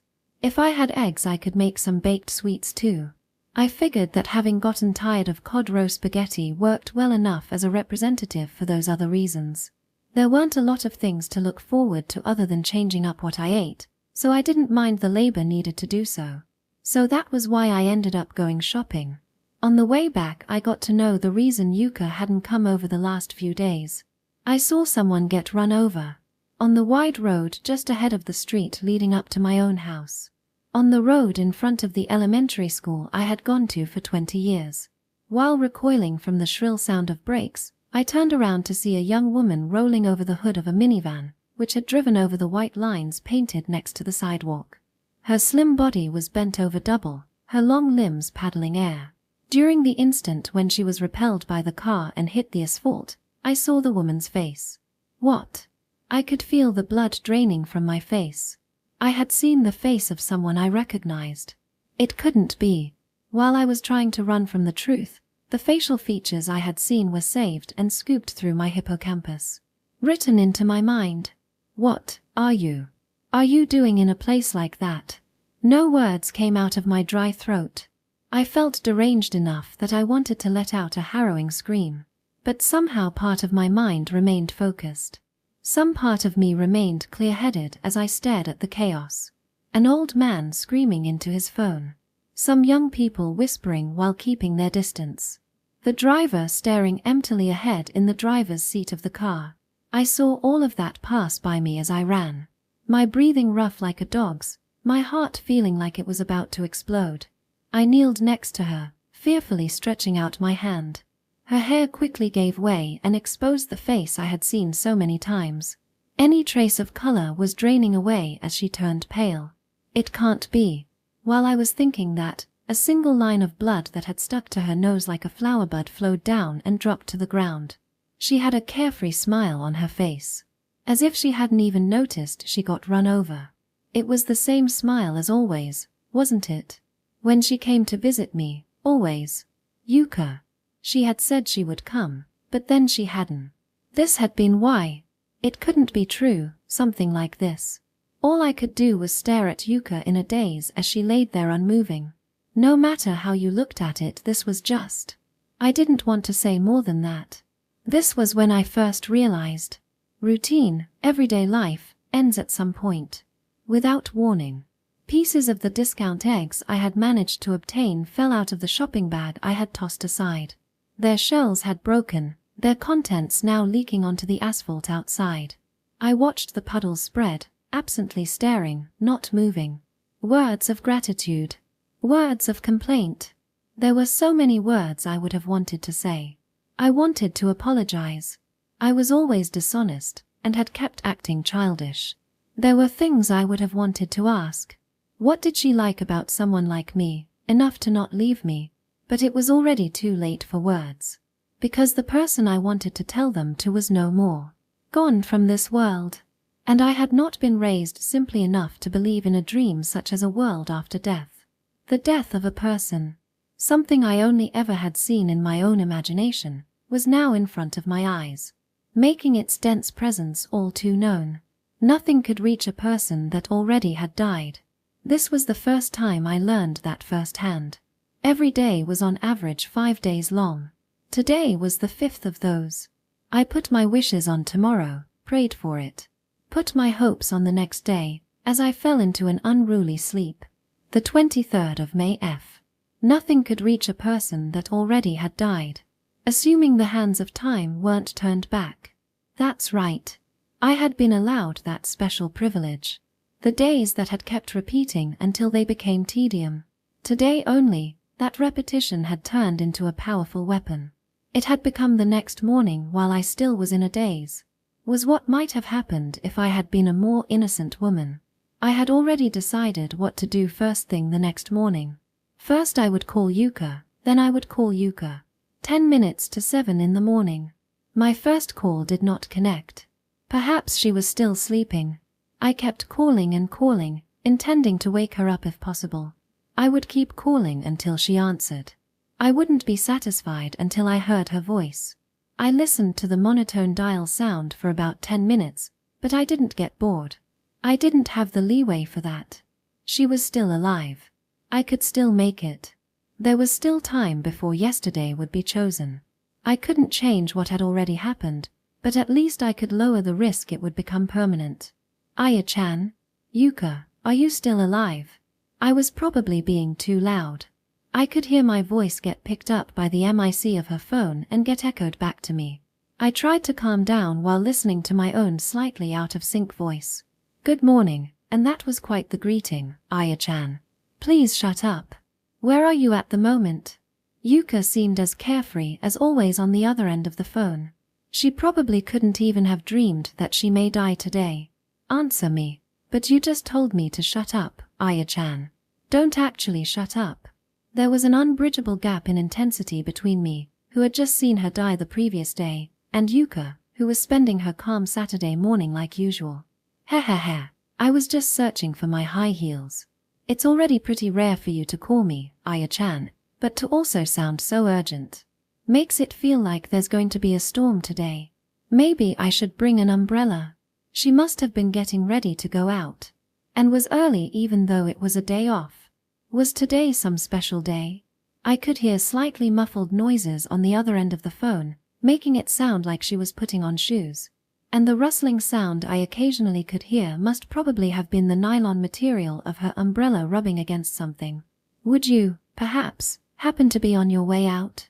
Yeah. I'll swing by your place on the way back. It suddenly felt harder to breathe. Perhaps Yuka had been acting the same way on every Saturday, every 23rd of May. And if that was the case, on A and B and C, without me knowing it she may have. An awful possibility crossed my mind. Wait. Don't take a single step outside your house today. I ended up screaming even though it was over the phone. The ensuing silence, carried over the waves, spoke to Yuka's confusion. I'm afraid I can't do that even if you're the one asking, Yuka. I'm going to meet friends from high school for the first time in 2 years. We'll have lunch and go shopping and I'm looking forward to it. I couldn't stop her. There seemed to be a high chance this Yuka would go out today, and a not particularly low chance that she would end up in an accident. You'll die. If I said that I'd probably be able to stop her, wouldn't I? She'd probably give up on going outside, wouldn't she? Wait. My voice was hoarse. She probably wouldn't stop, would she? I probably wouldn't have changed my plans either if someone told me I would die just as I was about to go out. I would have started doubting how sane the person I was speaking with was, and that would have been the end of it. In that case, sorry, I'll have to hang up soon. I'm in a bit of a hurry. Aya-chan, I really am sorry. I'll make sure to listen to you properly later. Could my words not reach her? Was I doomed to remain an idle spectator, helplessly watching her die? Never. I squeezed out the words, in a voice that sounded much like a mosquito's buzzing. I'll do anything. So for my sake, please stay at home today. Unable to think of anything, yet somehow squeezing out wisdom I didn't possess, the answer I had come up with was to persuade her with my own tears. Yuka was an irritating person. She never did what I wanted her to. She was shameless, a nuisance, she was immature, and she had a weird idea of personal space, always trying to crawl right up to me. But I didn't want her to die. What's wrong? Aya-chan, you're being weird. And I would also be in trouble if she did. With her standing in as my guardian, I'd be at a complete loss if she were to die. Well, if you insist that much, I guess I don't have a choice, she said while letting out a single sigh. If I have to stay at home all day today, that means you'll be coming over. Right, Aya-chan? How much relief did I not feel at those words?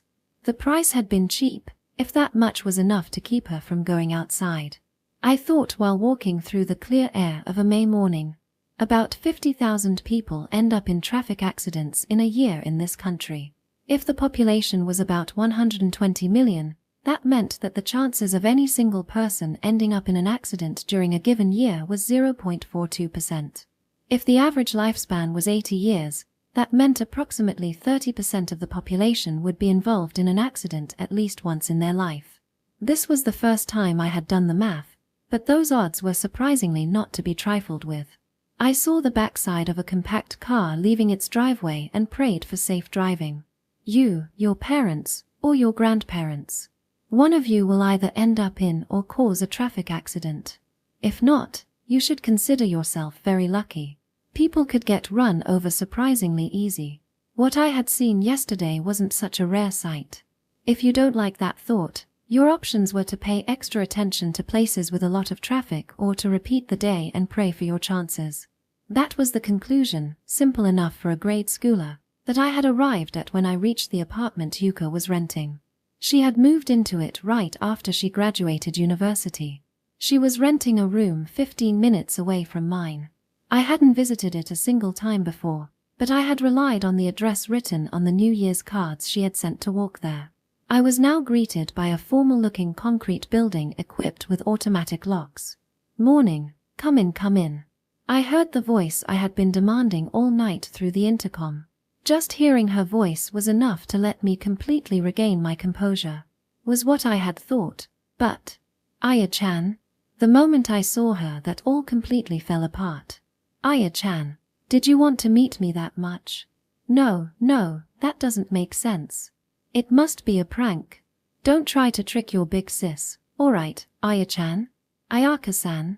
Isn't this a bit long? You can reveal the trick now. Hey. She was still alive. I felt at ease in her arms, crying like a child. I cried and cried.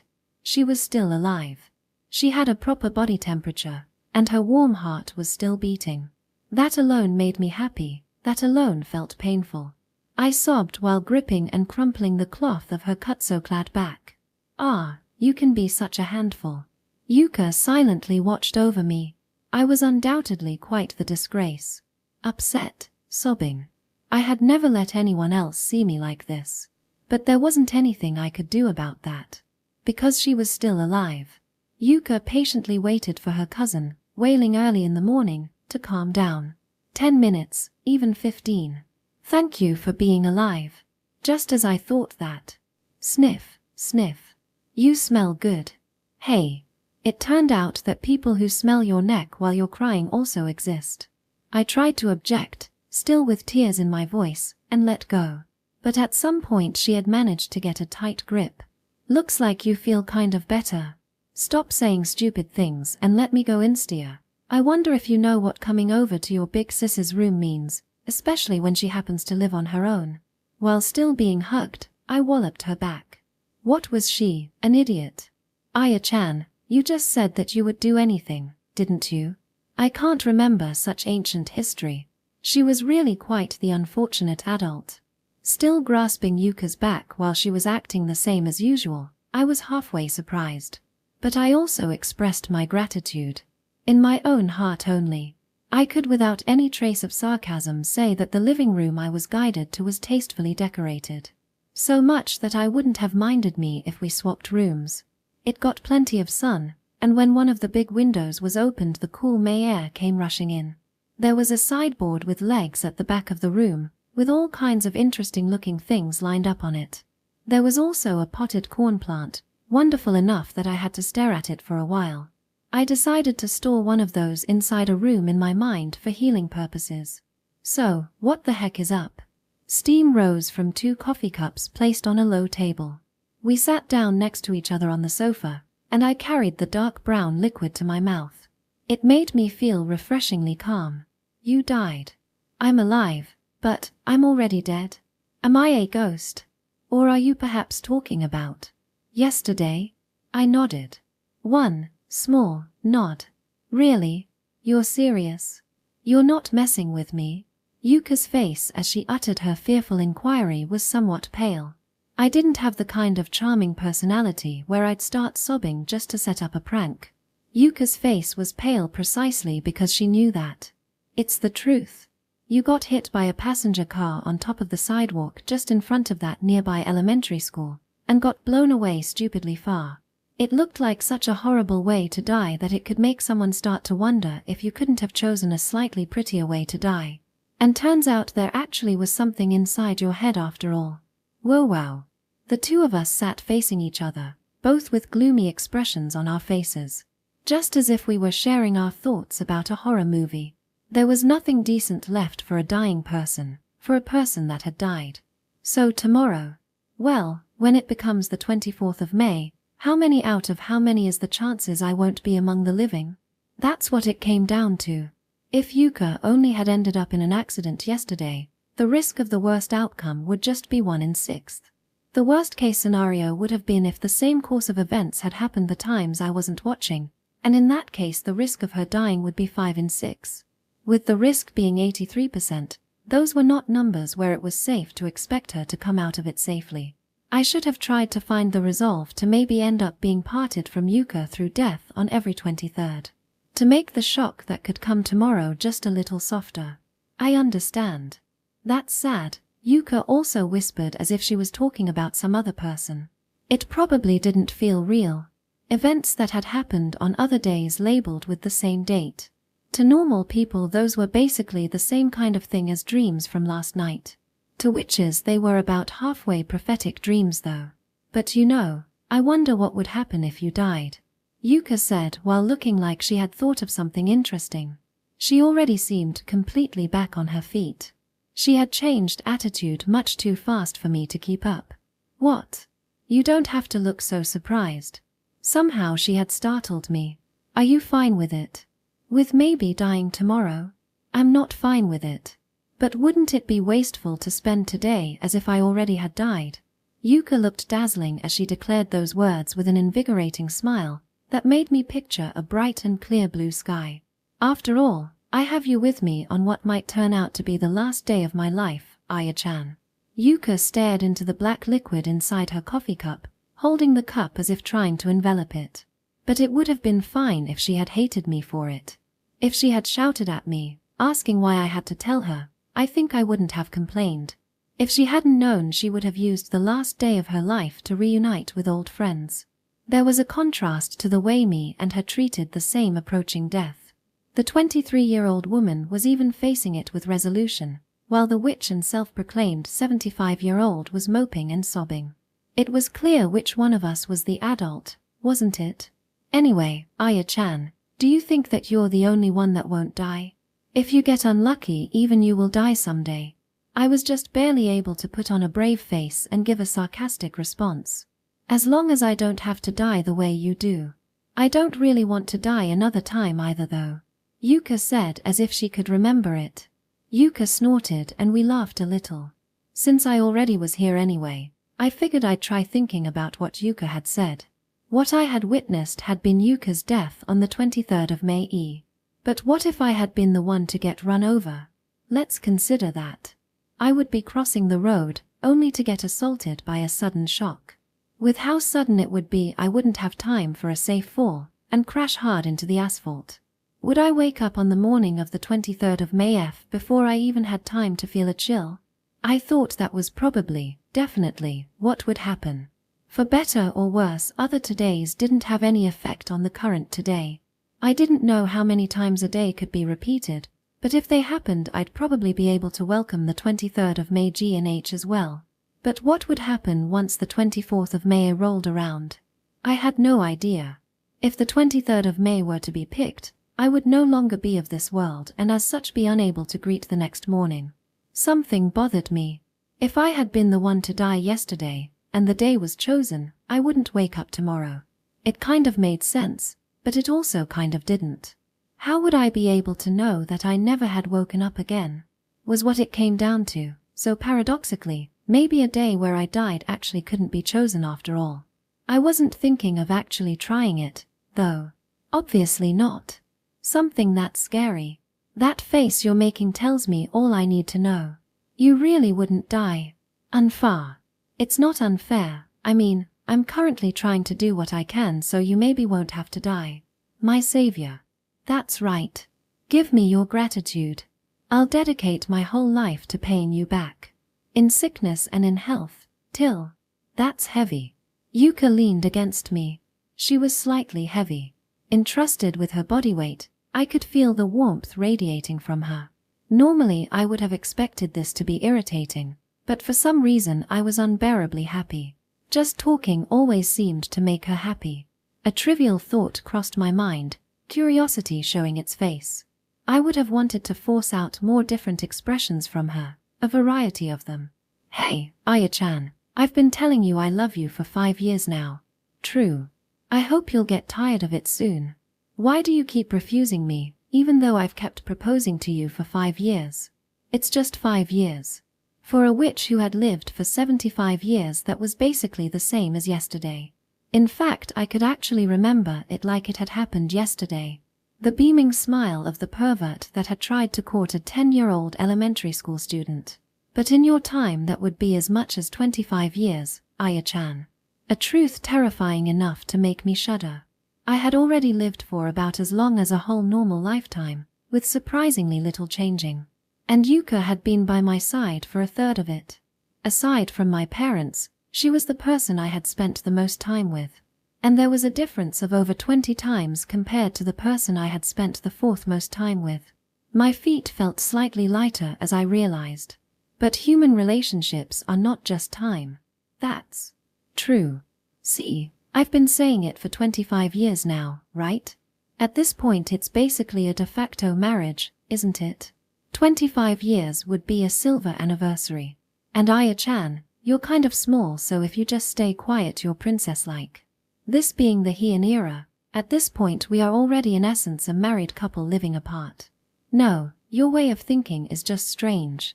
You're the worst. Now I'll probably never be able to enjoy reading Genji again. Because when I try to picture Hikari Genji's face, I'm just going to see yours. Well, then you're young Murasaki, Aya-chan. Let us get married. A young bride of a ripe 15 years. And you really smell good, sniff, ha ha ha. She was irritating enough that I thought one of the blood vessels near my temple would maybe end up bursting. I wanted to slap her, but I decided to forgive her for today. It'd be a bother if I hit her in a bad spot and she ended up dying. But at least I could put all I had into spoiling the mood for the woman who was taking several deep breaths, ecstatically enjoying the air in the room. There's a 75-year-old grandma inside this body, so please stop doing that. I couldn't change what had happened. At best I could lower the chances of it getting chosen. I spent the whole day in my cousin's room. There was no particular reason I'd want to go outside anyway. We drank tea together and watched movies on online streaming services. We had dinner made from leftovers from her fridge, and I borrowed her bath and sleepwear. As the curtain of night fell, I closed my eyes while listening for Yuka's breathing. It seemed like she usually tended to sleep a bit later, but today she went to bed earlier to match me. I always suddenly got sleepy when the clock struck 10 in the evening. "Hey, Yuka, are you awake?" A painful silence greeted my ears. The only response I got was the sound of Yuka's breathing. "I'm begging you. Please, don't die." If I was in Yuka's room when I opened my eyes the next morning, it would all have been fine.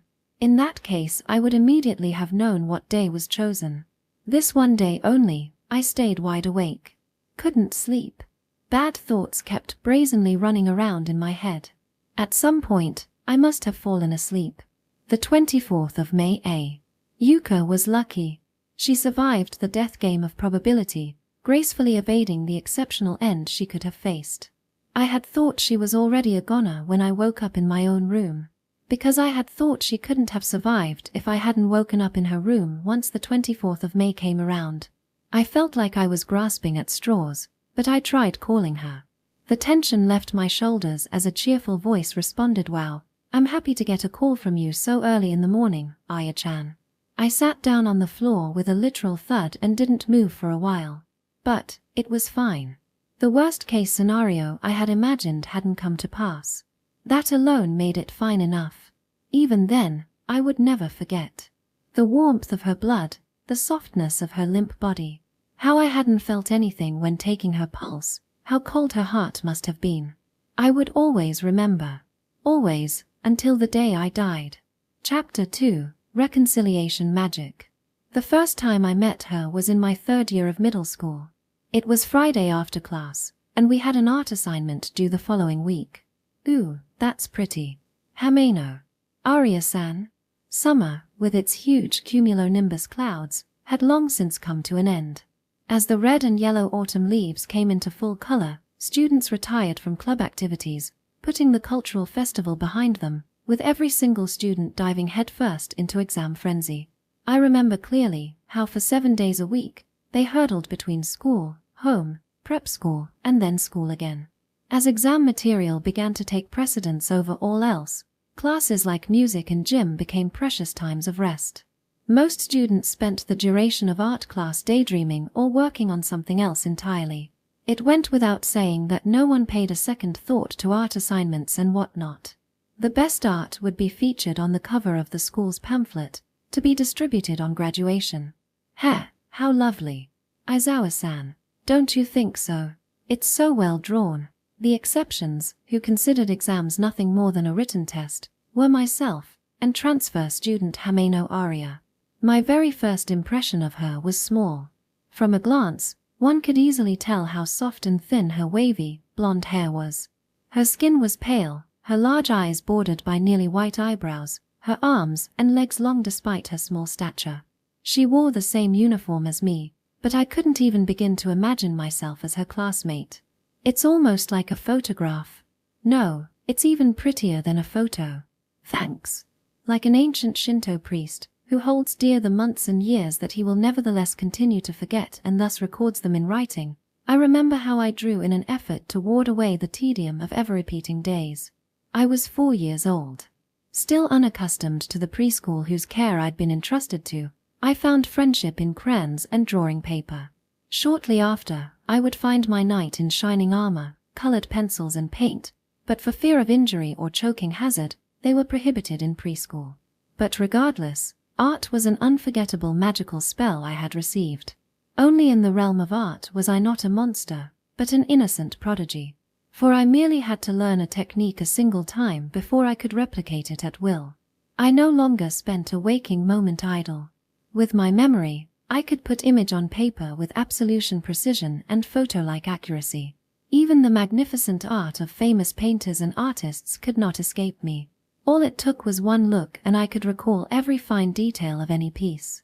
And to top it all off, I had nearly infinite time to hone my skills. Where did you learn to paint like that? Where? Books, I guess. Or art museums? Hameno Aria rushed towards me. She closed in, her perfectly round eyes sparkling. Her face nearly touched the sketchbook as she stared at it intently, seemingly forgetting about me, the classroom, and anything else in the world. She must really like the drawing, I remember thinking, along with the fact that she was way too passionate. So you self-studied, right? Who was your teacher? Leonardo da Vinci? I meant a living person. I couldn't claim to call anyone my teacher, but if I was forced to say, it would be the classics, and then myself. I was alive. Indeed, if you put a hand to my chest, you would feel the continual rhythm of my heartbeat. However, there wasn't a human there. I was far too different from what one might consider human. From what I saw, to the air I breathed, to my perception of time. And of course, my sentiments about life and death simply couldn't align with others. I thought. Sorry, I don't really know. I see. Her Japanese was clumsy and awkward, as if it were some artificial product, but combined with her foreign doll-like appearance, it somehow seemed to fit perfectly in place. Can you take a look at my sketch too? Sure. The sketchbook she handed to me contained a painting of a courtyard, the natural formations and landscape captured vividly in the sketch. I could tell that she was undoubtedly one of the best artists in our grade. I studied in Marseille and Dakar. I thought about what this small artist's life would have been like for her to reach this point. It probably started even before Marseille. She'd received her first paintbrush in a country boasting the likes of Monticelli and Cézanne, then continued her studies in Dakar. I wasn't so naive to believe that we'd become friends or anything. After all, I already knew that today wouldn't be chosen. I suppose you like art, Hamano-san. Of course. As I returned her sketchbook, I chose my next words carefully. I think it's a really thorough and pretty drawing. Suppressing the feelings of excitement at the chance of talking to this girl who'd voluntarily reached out to me, I replied briefly and dispassionately, taking great care to keep my voice low and composed. Yours is also really good, Aizawa-san. I can't wait to see the finished painting. Can you show it to me when it's done? Sure. Promise. Because it'll be a match. A match? Yup, a contest. At that time, I briefly wondered if she was the type who hated to lose, but I just as quickly rejected that notion, given our interaction so far. Actually, I considered myself quite the sore loser, but as it turns out, Hameno was leagues above me. The next day, I met Hameno Aria for the first time a second time. After taking a single look at my painting, she froze, utterly motionless. What the hell is this? You're transfer student Hamano-san, right? Nice to meet you. I watched her reaction carefully. Is this for the art assignment? Would she say how much she liked it? And afterwards, maybe we'd be able to discuss our favorite works of art. For the past day, I'd done nothing but imagine the sweet possibilities that might unfold, and this was just a small fraction of my fantasies. Why would you go so far for a regular school art assignment? That's obviously cheating. My painting had lit a violent fury inside Hameno. Her eyes boiled with a mix of disgust, fear, and contempt. She'd been abruptly confronted with my final, finished work without seeing the in-between sketch. To Hameno, it must have seemed like nothing short of magic. As if I had swallowed a brick, I stiffened. No words came out of my mouth, as I could only follow her retreating figure with my eyes. There was nothing I could say. Wasn't she the one who had said that she was waiting for the finished painting? It wasn't my fault. In fact, I'd only been in a rush to finish because of her words. It had all been for her. It wasn't my fault. No matter how many times I told myself that, I never felt any better. Maybe Hameno Aria was also alone. Due to her eye-catching appearance, Hameno was always surrounded by people. In spite of that, she stood in isolation. Though she technically returned to her mother country, much of her broken Japanese was unintelligible, and meaning was often lost among her words. Her only lifeline was in art. The paintbrush she'd received in her Western upbringing had rescued Hameno. It was undoubtedly art that had supported and given her the courage and self-confidence to take a step forward.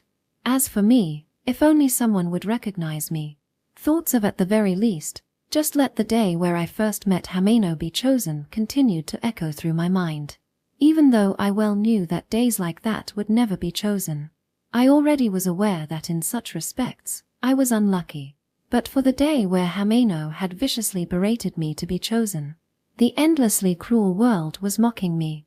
More than 1,000 days had passed since that day, yet the excruciating pain of that memory hadn't diminished one bit. The 18th of June D. Aizawa-san. Hearing my name, I turned around only to find Inaba-san's large eyes staring at me. My heart pounded slightly at her closeness. I deliberately pretended to stretch my back, putting a more comfortable distance between us. I'd probably been spacing out. Remembering an old history, I'd forgotten about where I was. The alarming vividness of my memories was part of the problem. At some point, class had ended, and I was the only one still in the classroom. I apologize if it was just my imagination, said Inaba-san. She reached out towards me with her right hand. Instinctively, I reached out my own hand and took it, but I wasn't sure what to with it. What was? Aizawa-san, just then, you looked lonely. Our linked hands swayed gently. Unable to meet her gaze, I averted my eyes towards the overcast, stormy sky outside the window. In a quiet voice, I lied. It was your imagination. Her fingers curled up around mine. Her clumsy fingertips, as if searching for something to cling to, pressed against my hand. I see.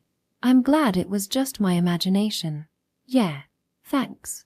I became distinctly aware of the gentle silence that permeated the normally noisy classroom, broken only by the patter of rain. Inaba-san, always surrounded by others, had remained here for my sake.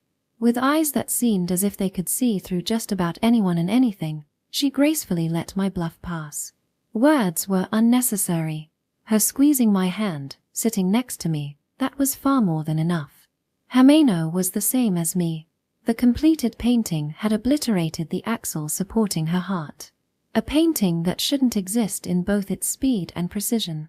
For a girl who had total faith in her supremacy, the situation's impossibility had shattered her pride beyond repair. It was a reality made possible only by my curse of unforgetfulness. A curse where I couldn't forget the slightest detail of any scene. If I, by some chance, drew something flawlessly, I would remember the exact movement of my hand and could execute that same technique over and over. Nor would I ever make the same mistake twice. A perfect memory. If just once, had my parents recognized my skill, surely I would have been able to confront my curse. If either one of them had said to me, just once, "That's amazing, Ayaka," then surely I would have found a blessing in my curse. Surely that one phrase would have given me the courage to take a step forward.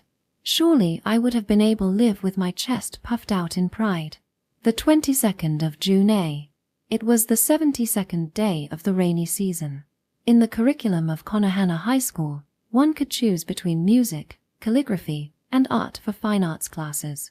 Currently, Inaba-san and I sat side by side in the courtyard, our knees touching, painting hydrangeas. The flower symbolized the rainy season, and its shape and meaning were easy to distinguish, making it a valuable specimen to draw. Its brilliant colors were all too unforgettable. When the art teacher had instructed us to choose and paint something from our school, I couldn't imagine choosing anything but this flower. Unfortunately, the dark, cloudy sky meant chilly weather, but other than that, I thoroughly enjoyed the time spent with Inaba-san, just the two of us talking and painting. It seemed today would be another fun day. Or rather, it already was. Recently, my father keeps telling me stuff like I should grow up already or stop being so obstinate. Aizawa-san, do your parents say anything like that? Inaba-san seemed to be going through a mild rebellious phase, but even amidst her complaints, her tone was tinged with love and dependence toward her father. I felt charmed, and at the same time, the smallest twinge of jealousy. Not really. My parents are pretty laissez-faire. I lived right next to my parents, but it had already been several years since I'd seen their faces. What does your father do, Aizawa-san? Mine? He's just a teacher. At a school. A teacher. Amazing. Does he help you with studies and stuff? And no. We don't really talk to each other. Crap. I was overjoyed that Inaba-san took interest in me and things about me, but I desperately wanted to avoid treading on the topic of my parents. I didn't know anything about them. Neither their field of expertise, nor about the students they taught. At home, they'd never spoken about their jobs, nor, after I'd left the house, had I ever made an attempt to find out. Was it strange that I knew nothing about my parents' jobs and was unable to answer? Or perhaps it was normal for children to take no interest in their parents' lives. I didn't know, but I knew I was strange. For the time being, though, I had to change the subject. Do you talk with your father often, Inaba-san? Yeah. Yesterday, he was scolding me for staying up watching TV and stuff, but it was only 12. And he's the one who stays up lounging around until 1 a.m. Admittedly, midnight was considerably late for a high schooler, in my opinion. Apparently, having been scolded, Inaba-san had grudgingly gone to bed earlier than usual. As the thought crossed my mind that her father was indeed rather strict, another thought surfaced that Inaba-san, much like me, hid her feelings of unhappiness and dissatisfaction deep within her heart, where they swirled and surged and whirled about without anywhere to go.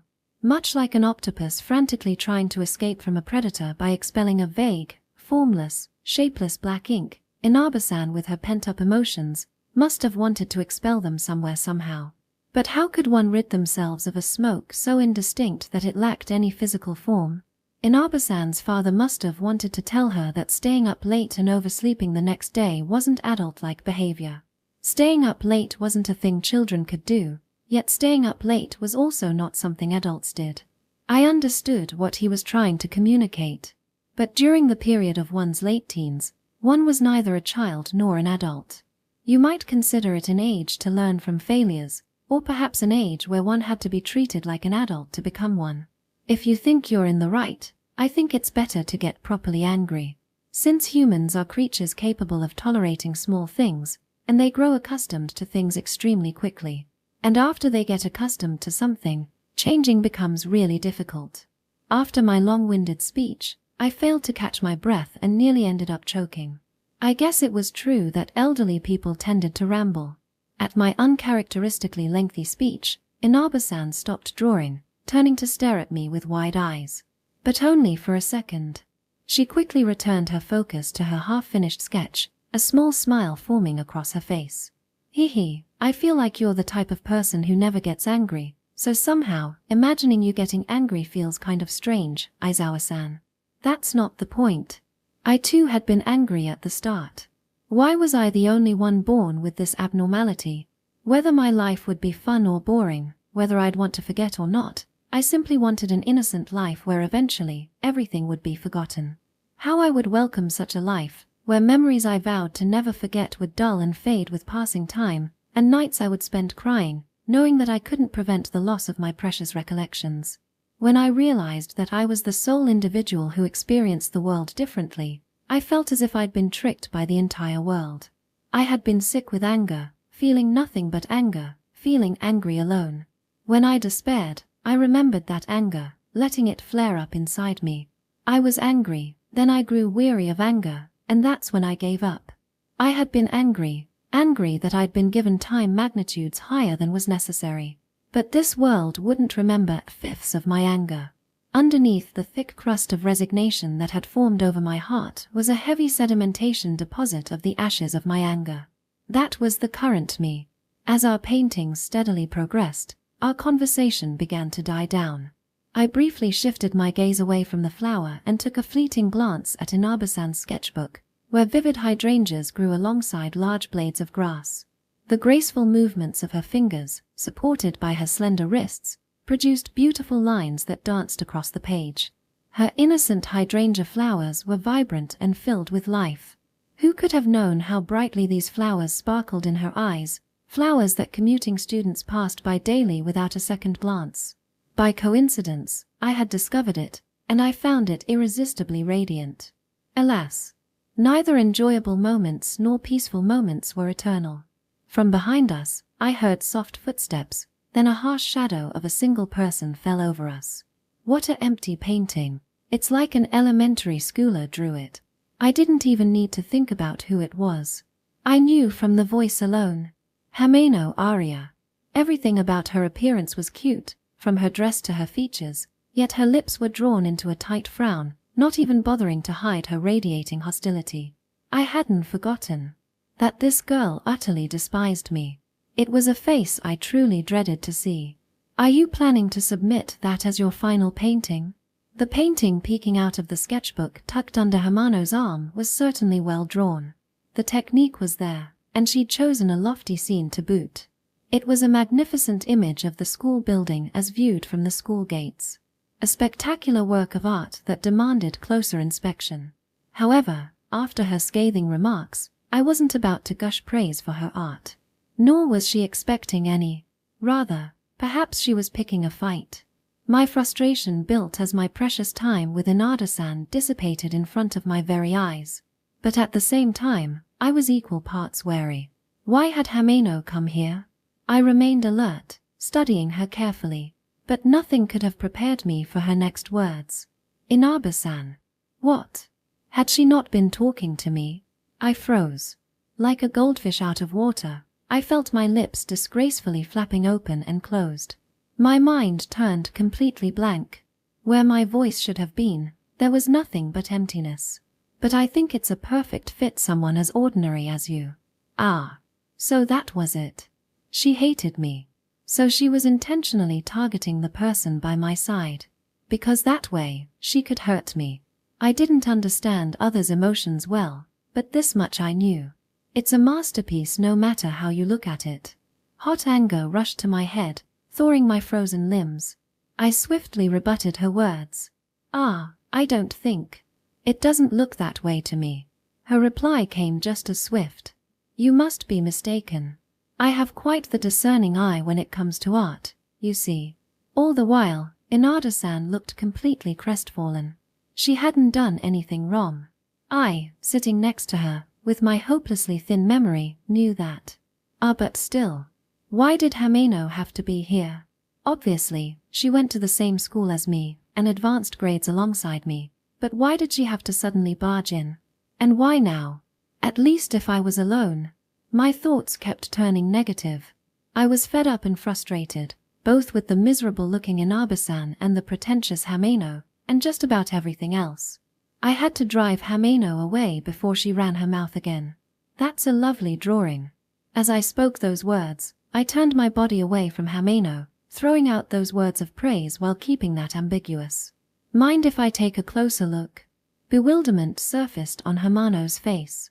Probably due to my sudden change of subject despite traces of anger still clearly evident in my expression.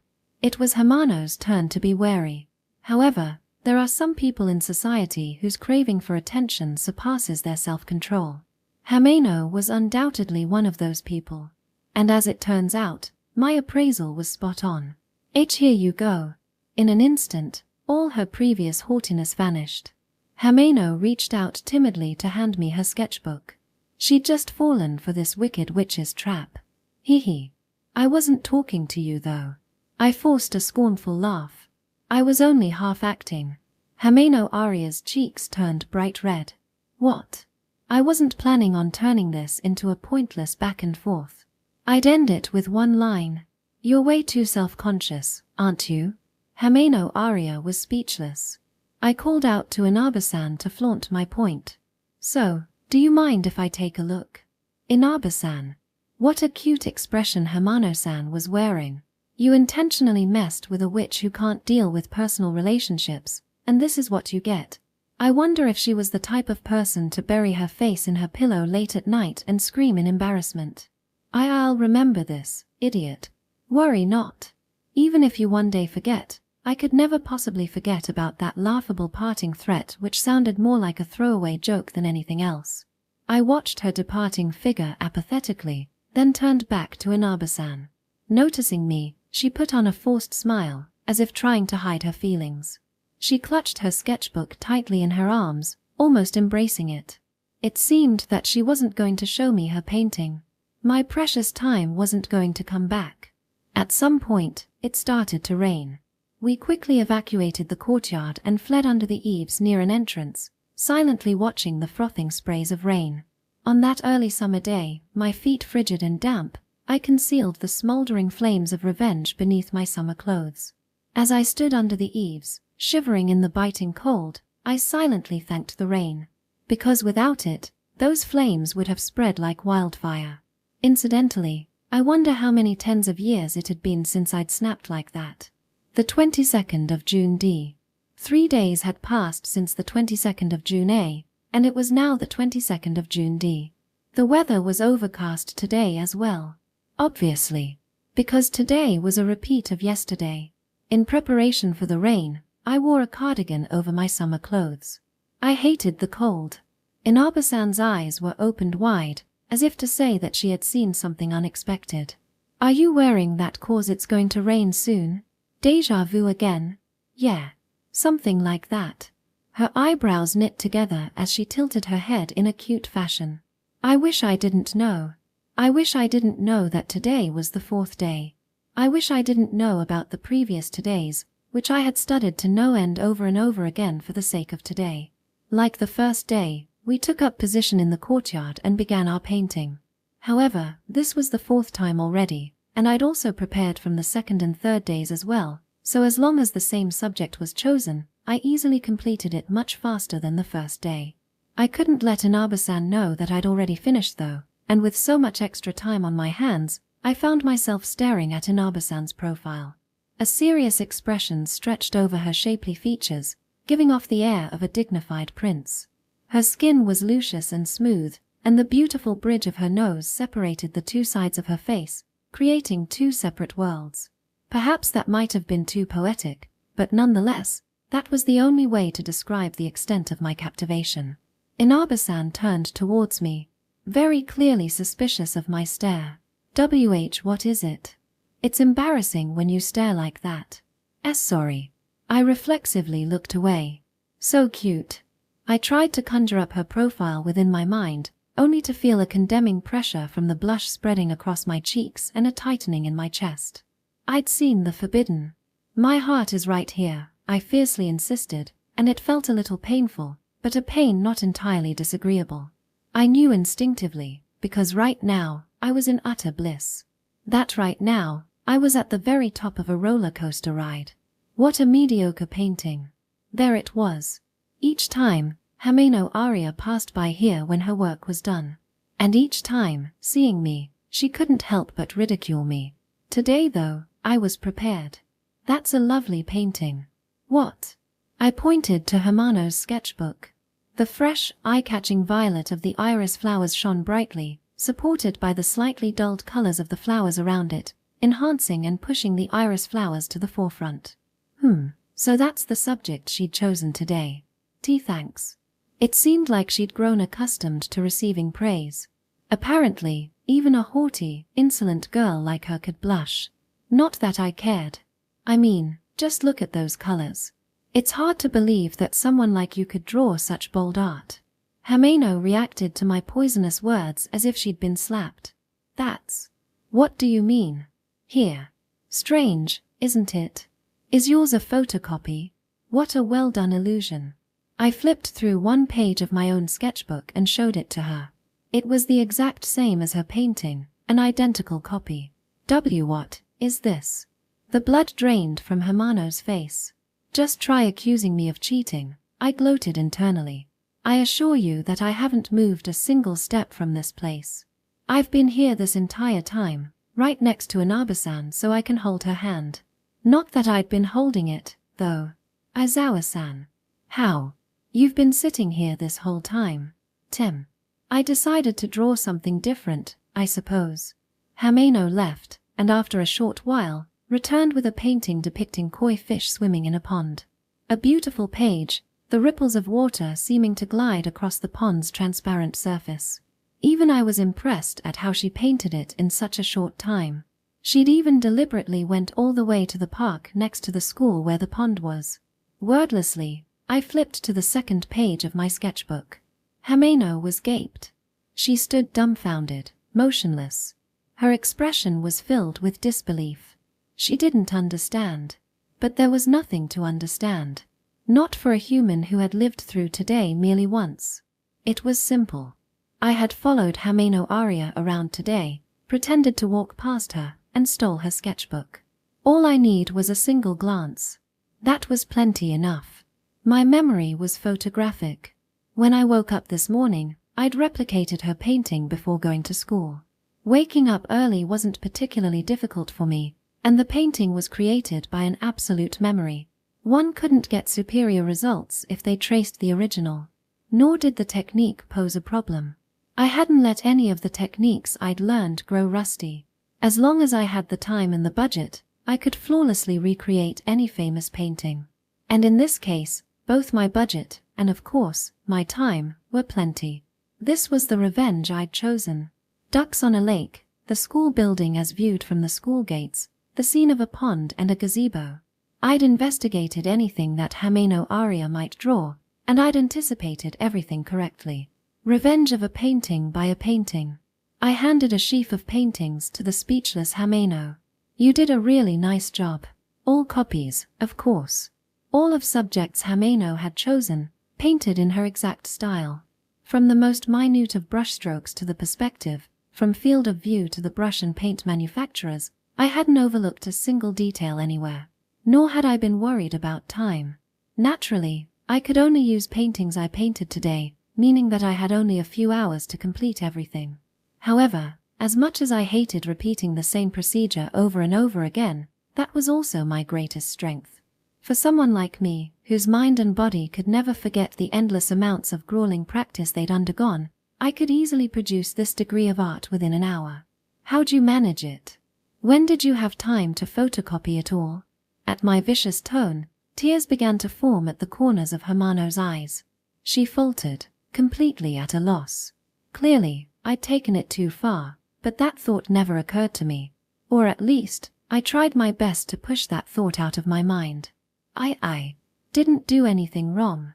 I didn't do anything wrong. Who knows? I was taking out my anger on her.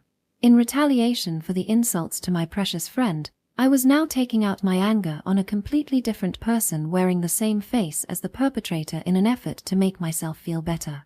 I'd initially only intended on mocking her slightly, yet ended up inflicting unbearable wounds on today's Hameno. Why? How did you? That's what I want to ask. Aizawa-san, isn't that enough? Came Inaba-san's voice. But even her words didn't reach me. Hey, Hamano-san. Do you like art? Of course, I do. Really? That's unexpected. I thought that surely someone must have been forcing to you draw. Cause for someone who claims to like drawing, going this far is, well, today's Inaba-san wouldn't know why I was upset. I didn't know why either. I never knew I could get so angry on behalf of someone else, never imagined that Inaba-san being ridiculed could cause my heart this much pain. And in my rage, I had forgotten the fatal difference between the others, whether it be Hamano-san or Inaba-san, and myself. That's why, with sparks dancing between my eyes, it finally dawned on me that while the others were human, I was nothing more than a filthy witch. When I opened my mouth again, no sound came out. From the sharp sensation on my cheek, I knew I'd been slapped, and I knew who'd slapped me, and the words about to leave my mouth suddenly reversed direction, pushing with them the flames of my anger, until my throat caught fire and burned. Stop already. You're hurting her. She's crying. Only now did I realize how foolish I'd been. I'd made a mistake. Inaba-san's lips were drawn together, her beautiful eyebrows knit together forming a complicated expression. There was anger, there was sadness, there was disappointment. I trembled, confronted by the reality that I had made the compassionate, kind-hearted Inaba-san angry. Even if I regretted my actions, it was too late. My actions couldn't be chalked up to just poking fun at someone else. The instant I realized that, my slapped cheek began to burn with dull pain. I felt it swell hotly with shame. Hamano-san, are you okay? But rejecting Inaba-san even as she tried to comfort her, Hameno Aria fled. As if fleeing a monster. That's not like you, Aizawa-san. You can't do stuff like that. Sharp disappointment dripped from her voice as she rebuked me. Was there anything I could say? Of course not. My actions had merely been an attempt at distracting myself. Like a child, I'd touted revenge for an injustice as an excuse to use Hameno as a sandbag, deluding myself into believing my actions to be morally justified no matter how many times I punched and kicked her. Inaba-san dashed towards the school, leaving me and my lack of response behind. Abandoned, my cheeks burning, my vision began to blur. How I longed to cry, but I clenched my teeth and stopped myself. What right did I have to cry like a child? I knew my place. I wasn't so shameless that I'd let myself cry here. Eventually, beneath the rainy sky, the hydrangea flowers began to flutter and dance as droplets of rain sailed past them, yet I didn't move a single inch. I stared off into space as I became drenched head to toe. I don't remember how I ended up in the classroom after that. Somehow, it felt like a convenient lapse of memory, because there was no way I could have made it by myself. My mind was in a haze for the entirety of homeroom and I took no notice of the conversations around me. Class was dismissed, and I trudged miserably home. I felt utterly disconnected with reality. The events today felt like a single, flimsy piece of paper, as if foolishly trying to lose myself and flee this reality, wishing I could escape the weight of my problems. Why? When I got home, I sat down and took off my shoes, then stopped moving entirely. Why had this happened to me? The answer was obvious. It was because I wasn't normal. If only I hadn't wished for ordinary friends from the beginning. Looking back, it was obviously impossible for someone like me. If only I hadn't tried to change my fate and continued to live my life enduring each passing day. If only I had resigned myself to a life where only one of 5 days would come to pass. If only I had allowed my soul to be murdered and sentenced to the excruciatingly slow march of time. If only I had done that, then I could have avoided this pain at the expense of trifling amounts of happiness. For the first time in a long time, I was afraid of tomorrow. If today was chosen, then I doubt I'd be able to face Inabasan for a long time. Maybe even forever. Maybe every time our eyes would meet, I'd turn away in fear. I wouldn't be able to stand that. So what could I do? How could I repair our relationship? I didn't know. I didn't know how to repair a relationship. I didn't know how to apologize. I became aware of how self-degrading my thoughts were becoming. It was at times like these that I felt sick. My insides churned with fear and apprehension. I was sitting in my home, yet I felt like I was drowning, unable to breathe. I couldn't even gasp for air. My throat felt cold. My legs trembled and strength fled from my body until I could barely control my limbs. My thoughts always turned self-degrading when I felt sick like this. Faster than I imagined, I dashed to the bathroom and emptied out the contents of my mostly empty stomach. My muscles contracted as vomit was violently expelled from my body. Stomach bile burned my throat, tongue, and mouth, and at the same time, burned away my thoughts, clearing my mind. "Hello, Yuka-san has come to visit." From the front door echoed a carefree voice, along with sounds of approaching footsteps. She was probably here for dinner. I suppose it was already that time of day. I found myself neither capable of moving my body nor having the strength to reply. Aya-chan? Aya-chan? What? What happened? Yuka's voice grew hysteric upon seeing my face. "Your face is so red. And your forehead is burning. I'll carry you to bed." She nimbly lifted me up, one hand wrapped around under each of my knees, handling me as if I were a child, but I had no energy left to protest. I mean, what was she even doing? Her face was deathly pale. Wasn't she supposed to say something like, "morning sickness"? "Ah, guess we'll have to get married, Aya-chan." Wait, but she was the pale one, not me. Ooh. I felt so pathetic that tears welled up in my eyes. My body was sluggish, my heart had been shattered, and now I was being nursed by someone who mocked me day in day out. I have to make dinner. That's why she'd come in the first place. But in spite of that thought, my consciousness was abruptly cut off. The 23rd of June I'd had an argument with Inabasan, and as if to add salt to the wound, I'd caught a cold. 5 days had passed as I lay bedridden, unable to muster the strength to move. Nor did I mind. Just the thought of doing anything made me extremely weary. I often caught colds with the changing of seasons. Especially since I'd gotten caught up in the freezing rain, this was more or less an inevitable outcome. Though it wasn't definite proof that the day where I'd been drenched from head to toe had been chosen. I'd always had a weak body. I was small, and ate only about half as much as others. To make matters worse, I hated sports and exercise, so my constitution had never been healthy. But the fundamental reason for my condition was due to, as with many things, my abnormal nature. With the changing of seasons, normal people adapt by changing their clothes when they go outside or adjusting their blankets when they sleep. But in my case, each day seemed to drag on multiplicatively. I found it difficult to judge the changing of seasons or weather.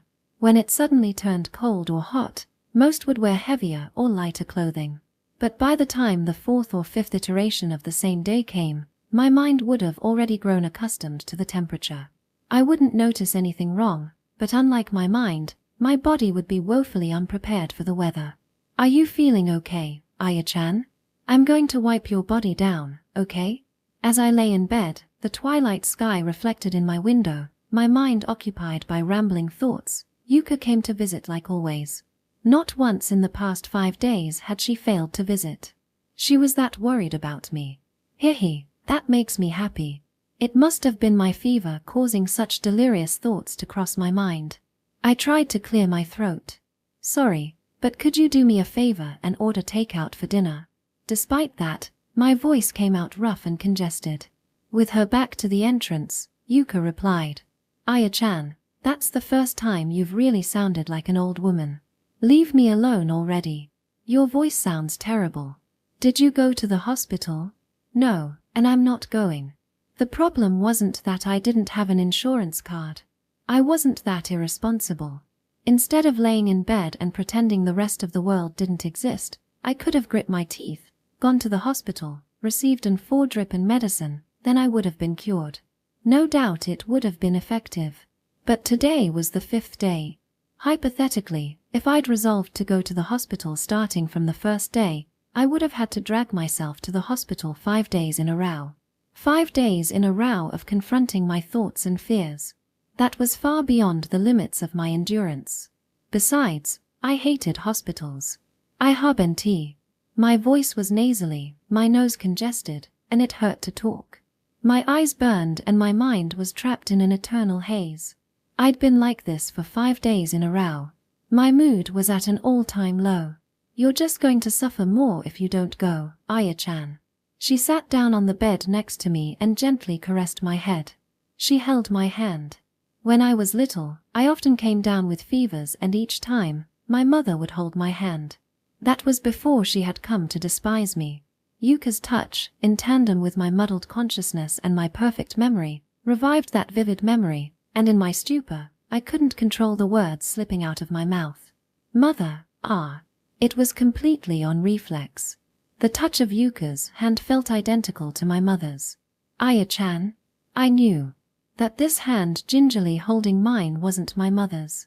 But I so desperately wanted it to be, and once the dam broke, there was no stopping the flood. Nothing ever went well, and I couldn't even seek refuge in my dreams because I didn't dream, and all the regret and pain of the past few days were still lodged in my creaking heart refusing to leave, and then I felt myself hating myself again enveloped in self-loathing. And that's when I remembered the fact that I was utterly helpless. And then I realized that that was the hardest thing to accept about myself. In my foggy, clouded mind, I realized the rotten, spoiled nature my true self was composed of. "Thirsty? I'll get you some water." Her hand slipped from mine. "Wait, she's gone?" My hand fumbled, reaching out. My desperate fingers begging, pleading, only to grasp air. "No, please. Don't leave me by myself." Frantic, my hand stretched forward towards the figure of Yuka, trying to somehow some way latch onto her blouse. "What's wrong?" I couldn't say it. That I was helpless, so stay with me. But my meaning still got through. "Ah, you're really something else." Yuka settled down next to me on the bed once more, stroking my hair and head just like her. She held my hand, just like my mother used to do for me. Without even knowing what I was doing, I brought her hand to my face, pressing it against my cheek. If I kept my eyes closed, it was like I was rewinding time. I longed to return to those days that I could no longer return to. The fever and nostalgia threatened to loose tears from my eyes. Trying to stop them, I forced my eyes open. "Aya-chan, you're such a spoiled child." Yuka was grinning. "Ah, Aizawa-san, your fever looks awful." Standing shoulder to shoulder with her was Inaba-san. Standing shoulder to shoulder was Inaba-san. It was Inaba-san. In my room. With all the remaining strength I could muster, I shoved Yuka hard. She let out a soft cry of surprise and tumbled across the room. Inaba-san, at unexpected sight of her classmate's utter idiocy, stood stock still, at a loss for words. Well, what else was she supposed to do? WHY. My head burned like hell. Not because of my fever, though you could argue that I was feeling feverish for another reason. Taken completely by surprise, I couldn't suppress the words that flew out of my mouth. I wanted to bury myself in a hole and never come out. Well, I found a student fidgeting awkwardly outside the gate, so I let her in. I hear her name is Inaba-chan.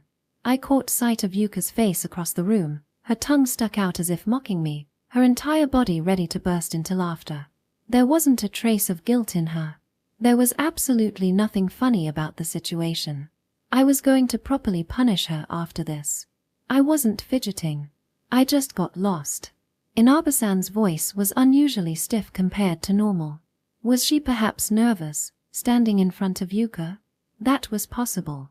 Still, that was nonetheless surprising, considering that I'd assumed Inaba-san was the type of person who could speak openly with anyone.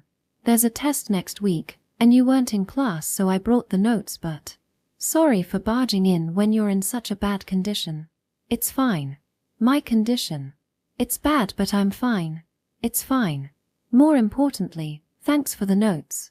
But something was odd. Her tone didn't seem awkward or strained. For someone who'd slapped me and abandoned me, her tone seemed strangely normal. Which meant that day hadn't been chosen. The yesterday in which I had maliciously driven Hameno Aria into a corner and made her cry hadn't been chosen. It hadn't been chosen. Ooh, nice books. Inaba-san turned to examine my room. It seemed like she'd been curious from the moment she'd stepped through the door. After all, my room was quite a bizarre spectacle. In one corner were mountains of books stacked on their sides. Some mountains stretched high into the sky, their elevation reaching over 50 centimeters, on the verge of collapsing in on themselves. They all belonged to her. For some reason, Yuka felt obligated to open her mouth as she flashed me a peace sign. I didn't used to have this many books, but I continued to bring them home one after another, calling them reference material, until they accumulated into these massive mountains. Obviously, Yuka never read a single page, opting instead to ask me to summarize. As for me, who possessed 5 times the free time of a regular human, I couldn't help but read the books, and with my inherent memory, I'd never forget the contents. And thus, Yuka managed to score herself a walking encyclopedia, while I was granted temporary reprieve from my perpetual boredom. A mutually beneficial relationship. Alrighty. I don't want to get in the way of you two youngsters, so I'll go buy dinner. Inaba-chan, are there any foods you don't like? No, I'm the one intruding, so I'll be on my way soon. From within my futon, I quietly slid open the curtain and glanced out the window. It was already dark outside. I see. But you know, while I'm not at home, if something happens to Aya-chan, it'll be too late for me to do anything about it. If only someone would watch her while I was gone. What the hell was this person going on about? Hadn't she left me alone for the entire day? That's. Inaba-san sputtered. Then, see ya. The room returned to its former, quiet self the instant Yuka left. So quiet that the chirping of a single cricket hiding in some corner of the garden outside became painfully audible. Our relationship wasn't deep enough where either one of us was comfortable with such a silence. Not yet, at least. A feeling of unpleasantness that I wish I didn't have to experience, a feeling comprised of loneliness. Can I see your notes? The asphyxiating atmosphere was too unbearable, and I said the first thing that came to my mind. Inaba-san ruffled through her bag as she spoke. You can look at them when you get better. Just return them to me when you come back to school. I wrote them on loose leaf. I'll just look at them and return them now. I flipped noisily through her notes, each one fastened to the next by a set of binder rings. I vaguely thought about how this amount of notes was quite copious for a single day of class. Aren't you going to take pictures? Inaba-san seemed worried about me. I never forget things I've seen already. That's my disease. It slipped out of my mouth before I realized what I was saying. Would she notice? I faltered, wavering over whether I should explain myself or claim that I'd misspoke. But in the first place, I didn't even know today would be chosen, and thinking was such a pain with my raging fever. You never forget. Wow, that's not a disease at all. That's an amazing ability, Aizawa-san, that's amazing. My hands abruptly lost their grip, and Inaba-san notes fell onto the top of the futon with a quiet thud. My face flushed. Tears formed at the corner of my eyes. It wasn't because of the fever, but I was extremely feverish. I noticed how close her face was. That's the first time I've been told that. Thanks. No problem. Your hand. When had she started holding my hand? I didn't have to pretend anymore. She knew about my memory. The reason my face flushed was because Inaba-san was holding my hand. Ah, sorry. I didn't mean to. She gently let go of my hand, moving instead to stroke my cheek. My heart leapt. Sorry. Did I hurt you? No. Not in the slightest. What was going on? I was baffled, but a single, large scar that lay across a shallow part of my heart had a clue. Aizawa-san, I know you're not the type of person to do that kind of stuff. There must have been a reason for it. But still, my eyes burst open. My breath caught in my throat. I'd stopped dwelling on the events of that day. But the reality which I'd averted my eyes from wouldn't let me off the hook so easily. That day had been chosen. The day where I had plotted and connived, the 22nd of June, where I had driven Hameno Aria into a corner and made her cry, had been chosen. It was always like this. The past that I wanted to erase forever was always chosen. That's why I couldn't let down my guard for even a second, but I had, and a single mistake had slipped by, unnoticed. How laughable. Only precious memories would cease to be deleted from this world. Working hard meant nothing.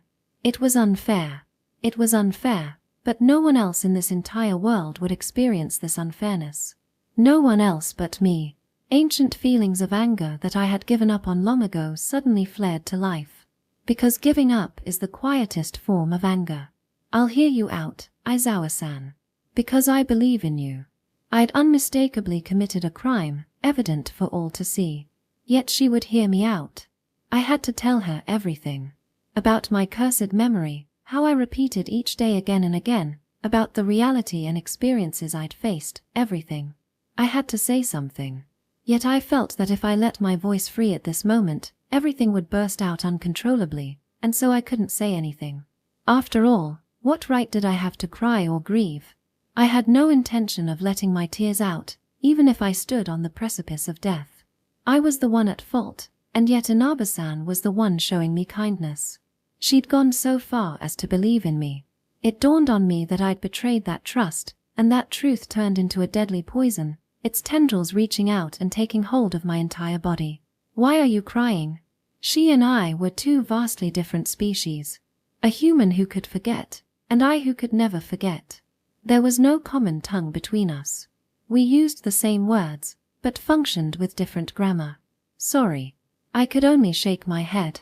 Inaba-san hugged my head to her chest and stroked my hair, as if carefully handling a fragile object. She must have gotten the wrong idea. She must have believed that she was looking at a cute, innocent high school girl, crying because her good intentions had been wrongfully misunderstood by her dear friend. But she was mistaken. That reality didn't exist. Because that wasn't what happened. The truth was far uglier.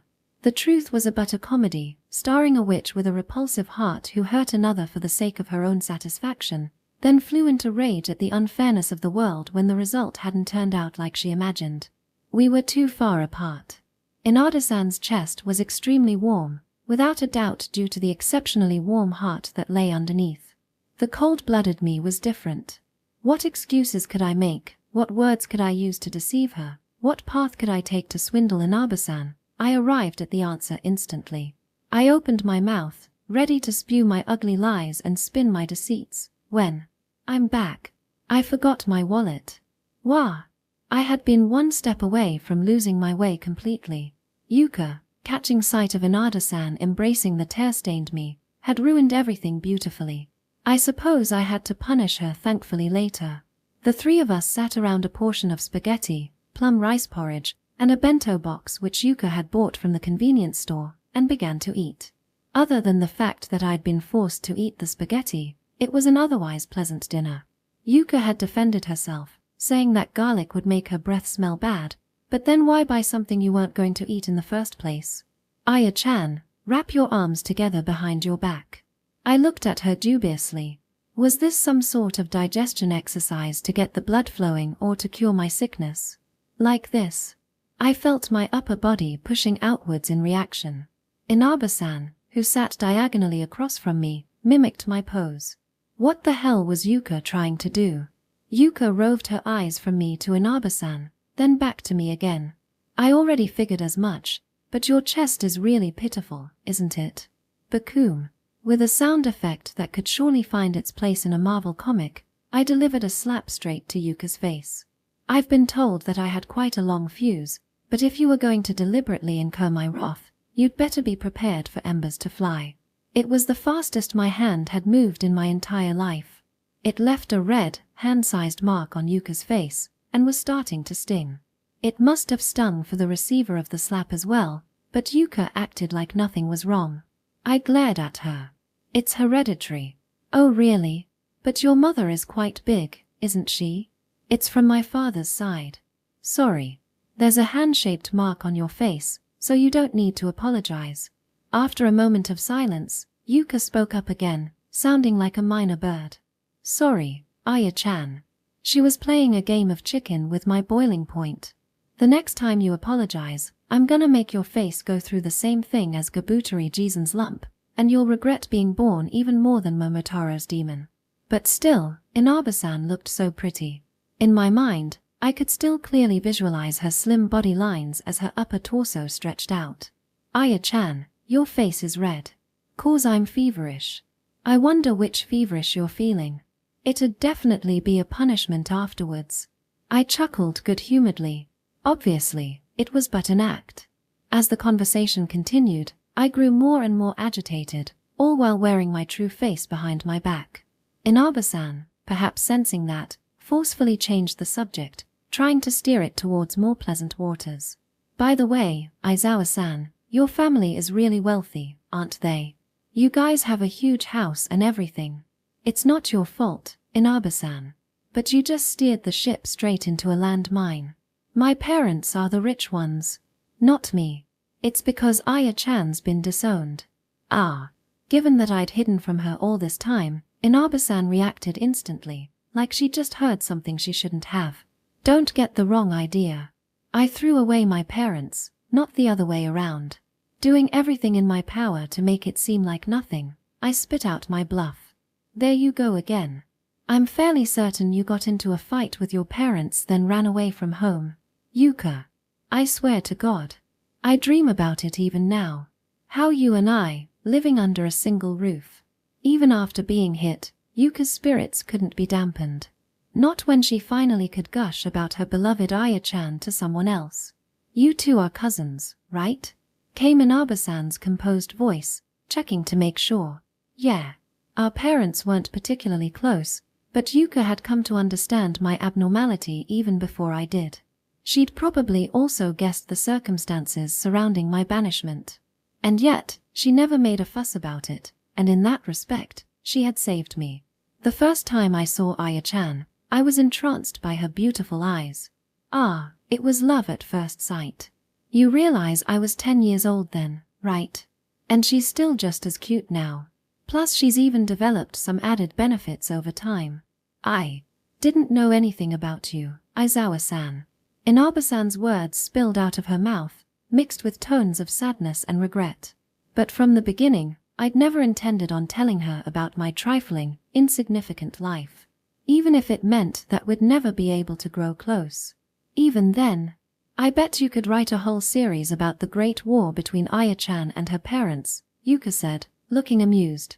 But even if you glorified it, calling it a great war, this war would be the most fruitless war in all of history, without a single victor. Thinking back on it, You were in such a frenzy to prove yourself, weren't you, Aya-chan? It was when I still lived with my parents. Our relationship had worsened, on the brink of total collapse, and yet I still had my mind set on earning back their love by showing them my brilliance.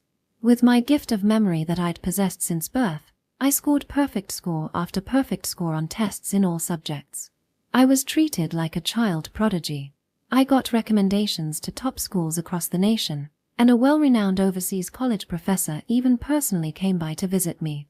My parents promptly turned away that professor before he even stepped foot onto our porch. I should have recognized it then. I strove to become a beloved daughter that my parents could be proud of. But I should have recognized it then, that such a daughter could not possibly fit into the shadow of the child that my parents had wished for. The clock struck 8. Yuka would always laze around my room until about this time, so I wasn't particularly surprised that the two were still here. Though the fact that I'd gotten used to Yuka probably meant I was losing my touch. Still, it was rather late for a high school girl to be out by herself. Earlier, I'd almost asked Inaba-san if she had to make curfew or not before catching myself, realizing how childish that'd sound. And then almost immediately after, Yuka went out and posed the same exact question to Inaba-san without a second thought. Inaba-san didn't seem offended, and, laughing, replied that her curfew had been extended to 9 p.m. now that she was in high school. I also learned that if her grades fell, she'd promised her parents that she'd attend cram school. Inaba-san provided me company as I lay in bed, talking with me, and from time to time, even holding my hand. Without a doubt, there would never be a single 23rd of June more fun and pleasant and beautiful than today. Which is why I already knew that today wouldn't be chosen. The today where I had reconciled with Inaba-san wouldn't be chosen. The day Inaba-san had first visited my home would cease to exist. At my request, Yuka agreed to walk Inaba-san to the station. My parting words were selfish, spoken without a single shred of consideration for Inaba-san. Forget about today. I'm sure you can do it, unlike me. About how you came to visit me, about how you called my curse an amazing ability, about how you tried to believe in me, just forget about everything. Because what right did I have to tell her don't forget? What right was there for a witch who abused Inaba-san's misunderstanding in an attempt at reconciliation all while donning a mask of innocence? The 29th of June G. The more I wanted a day to be chosen, the less likely it would be chosen. Business as usual. No surprises that that day hadn't been chosen. The surprise was instead that when I finally got back to school, for 6 days in a row, I'd been able to reconcile with Inaba-san. Today was the 7th. I knew today would be no different. The classics teacher passed out a printout summarizing the conjugation forms of auxiliary verbs. As the papers were passed back between rows, Inaba-san, sitting in front of me, passed back a folded, loose-leaf paper craftily hidden underneath the printout. Which girl wouldn't have instantly recognized the loose leaf as a note? Concealed inside was a single line of text. Can you stay after class? The words had been identical for 7 days in a row, even though the only things that weren't supposed to change between days were the weather, and the fact that no matter how many times I thought about it, I always reached the same conclusion. Inaba-san was thinking about me, and went so far as to carefully hide craft secret message for my sake. As I entertained those wild delusions, I refolded the paper along its crease and carefully placed it into my bag. Sorry, Aizawa-san. I did something terrible to you. Those were the first words out of Inaba-san's mouth after class. Her head was bowed deeply. Even though I clearly remembered the day that Inaba-san had come to visit me, that had never happened, so for her, this would be the first time that she'd spoke such words. I know I really hurt you. Don't worry about it. I went overboard. Inaba-san must have been concerned about me for the entire time I'd absent from school. That alone was far more than enough. Today, on this day, Inaba-san would try with all her might to repair our relationship. Following the pattern from previous days, she would apologize, then say in return, slap me. She'd pull her cheeks together, as if motioning me to hit her. But that Melosian kind of friendship was a little. I'm not gonna hit you even if you ask me to. Inaba-san's mouth hung half agape, looking shocked from the bottom of her heart. Aizawa-san, can you read people's minds? It was written all over your face. That was obviously a lie, but since I couldn't tell her that today was already the 7th today, I had to go with this explanation. The next 30 seconds were filled with an awkward silence. Abruptly, Inaba-san began to talk. About something that, in the 6 iterations of the 29th of June before, had never been mentioned. Aizawa-san.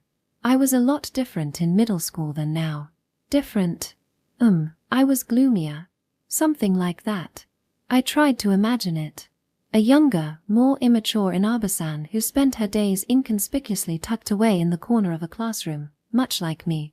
The only image I could conjure up in my mind was a vague, indistinct human shadow sitting on a chair.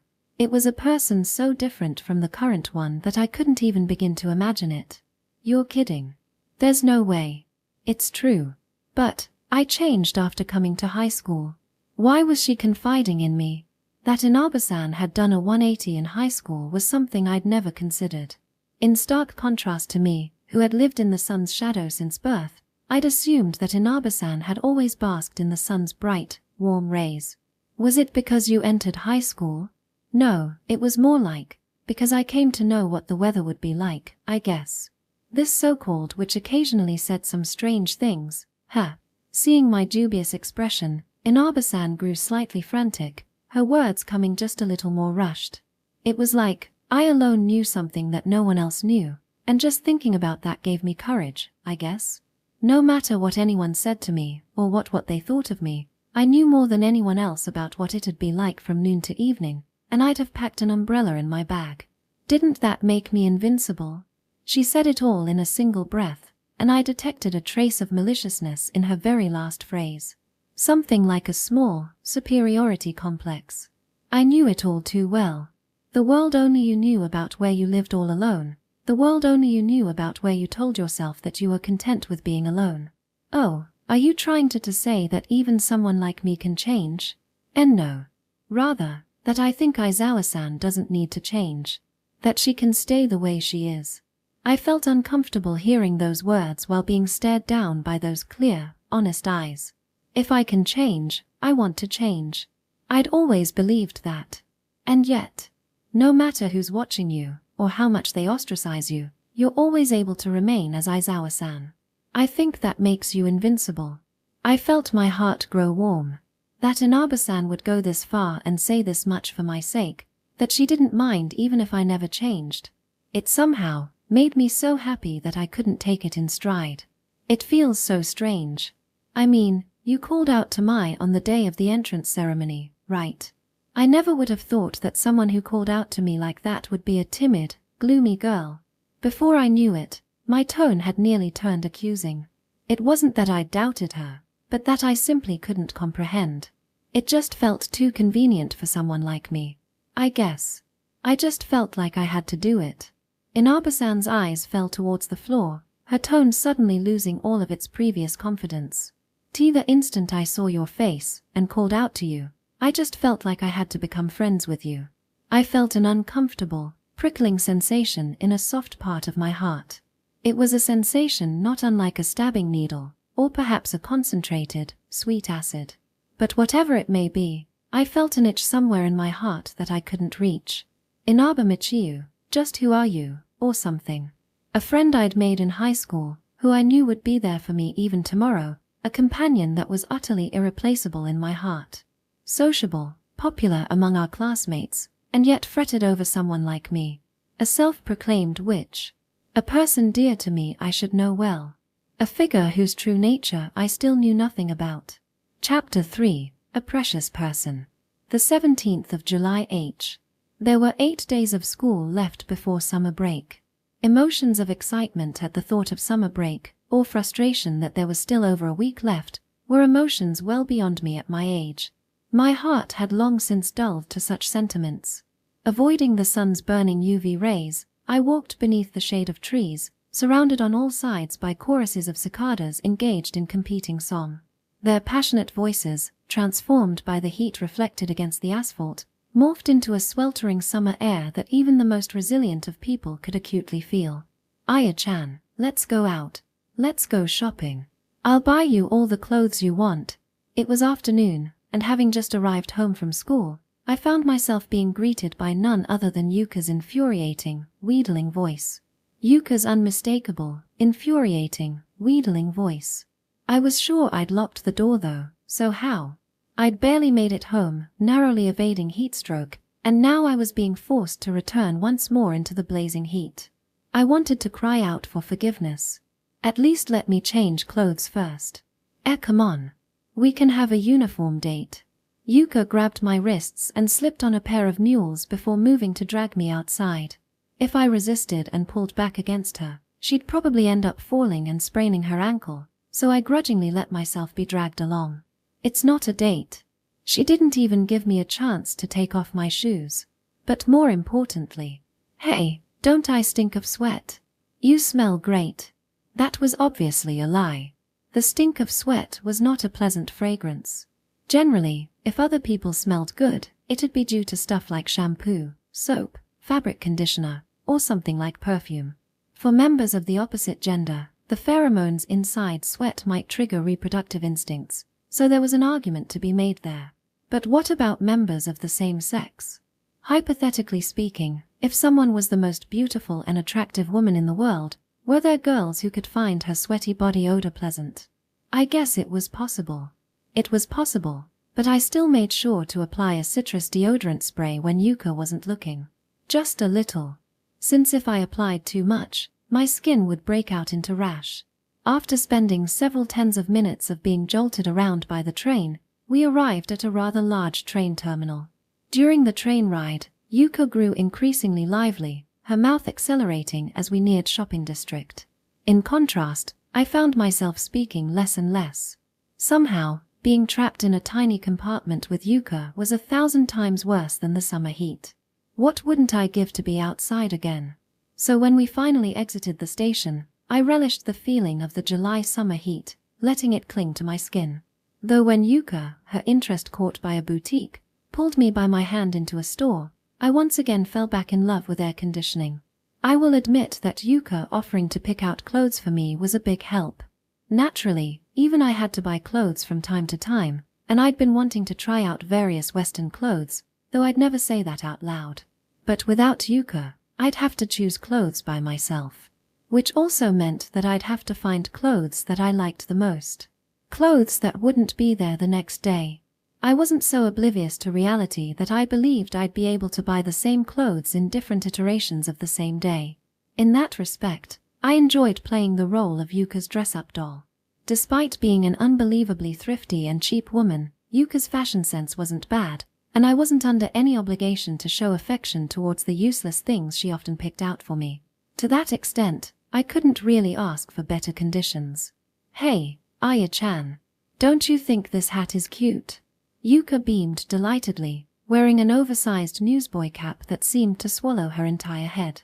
Oddly enough, the cream-colored mass of fabric suited her surprisingly well. I think it looks good. Right. I thought so too, so I brought it here.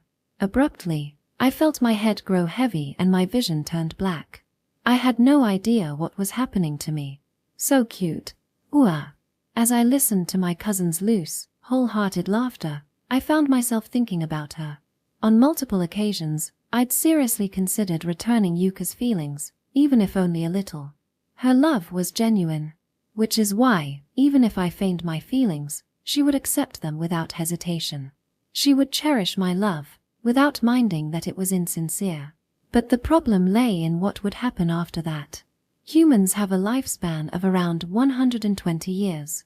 On the other hand, human brains are not designed to hold 120 years worth of memories. In around 10 years, my brain will have exceeded that capacity. I didn't know what would become of me then.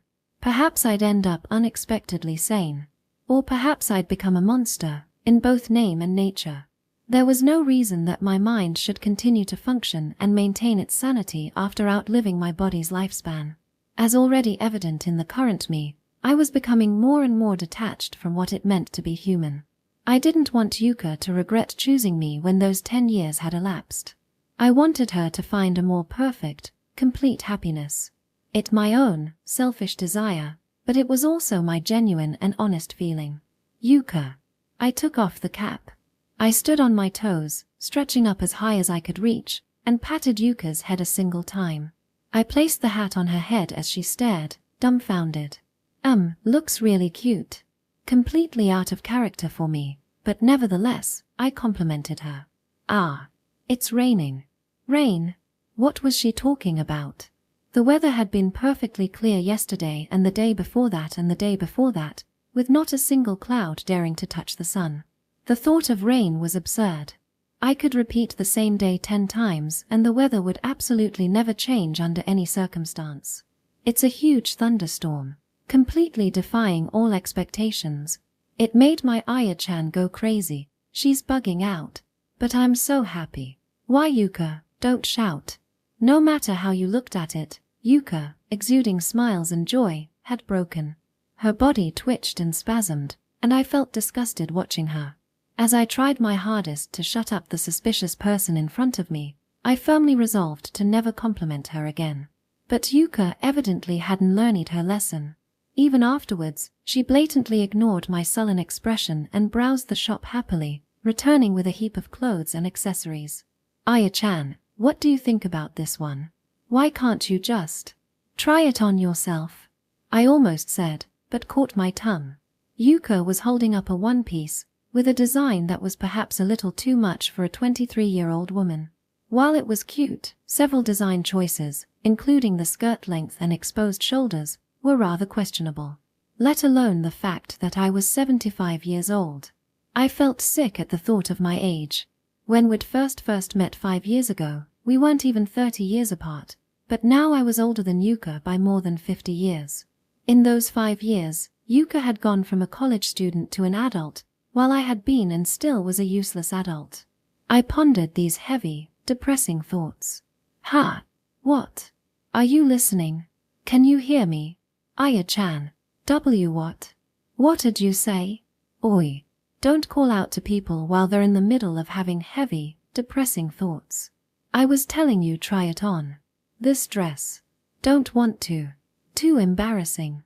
And furthermore, while it was unfortunate, my figure wasn't made for these types of clothes.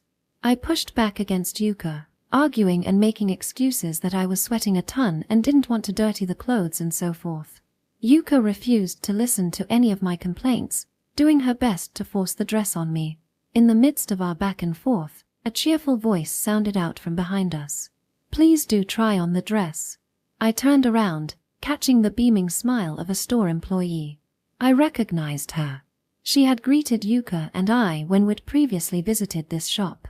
She was around the same age as Yuka. I also recalled that, on multiple occasions, they had talked to each other in a friendly manner. So that's what Yuka had been plotting. See, Aya-chan, you should listen to her. If you buy it without trying it on, the front might be too tight and you wouldn't know until you got home. Just drop dead already. As I unwillingly fumbled with the dress before finally putting it on, I found the skirt length to be about average, neither too long nor short.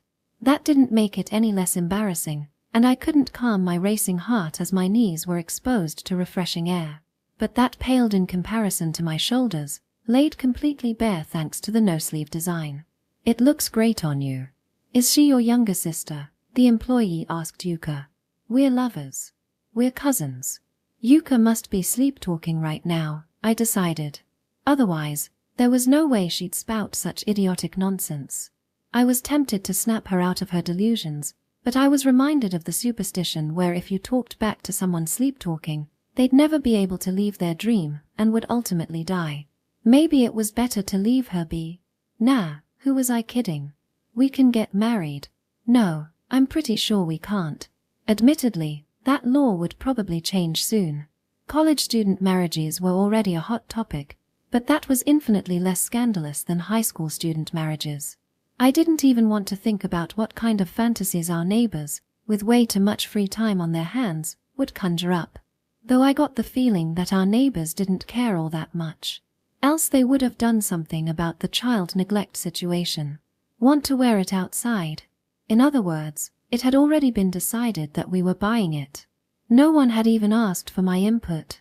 I mean, it was honestly kind of cute, but no. I wasn't going to let myself take interest in the dress. I didn't know if today would be chosen yet, but if I carelessly decided I liked the dress, it'd only end in disappointment. Yuka shrugged. If you don't wear it, I might be tempted to sniff it while I'm carrying the bags, is all I'm saying. I'll wear it.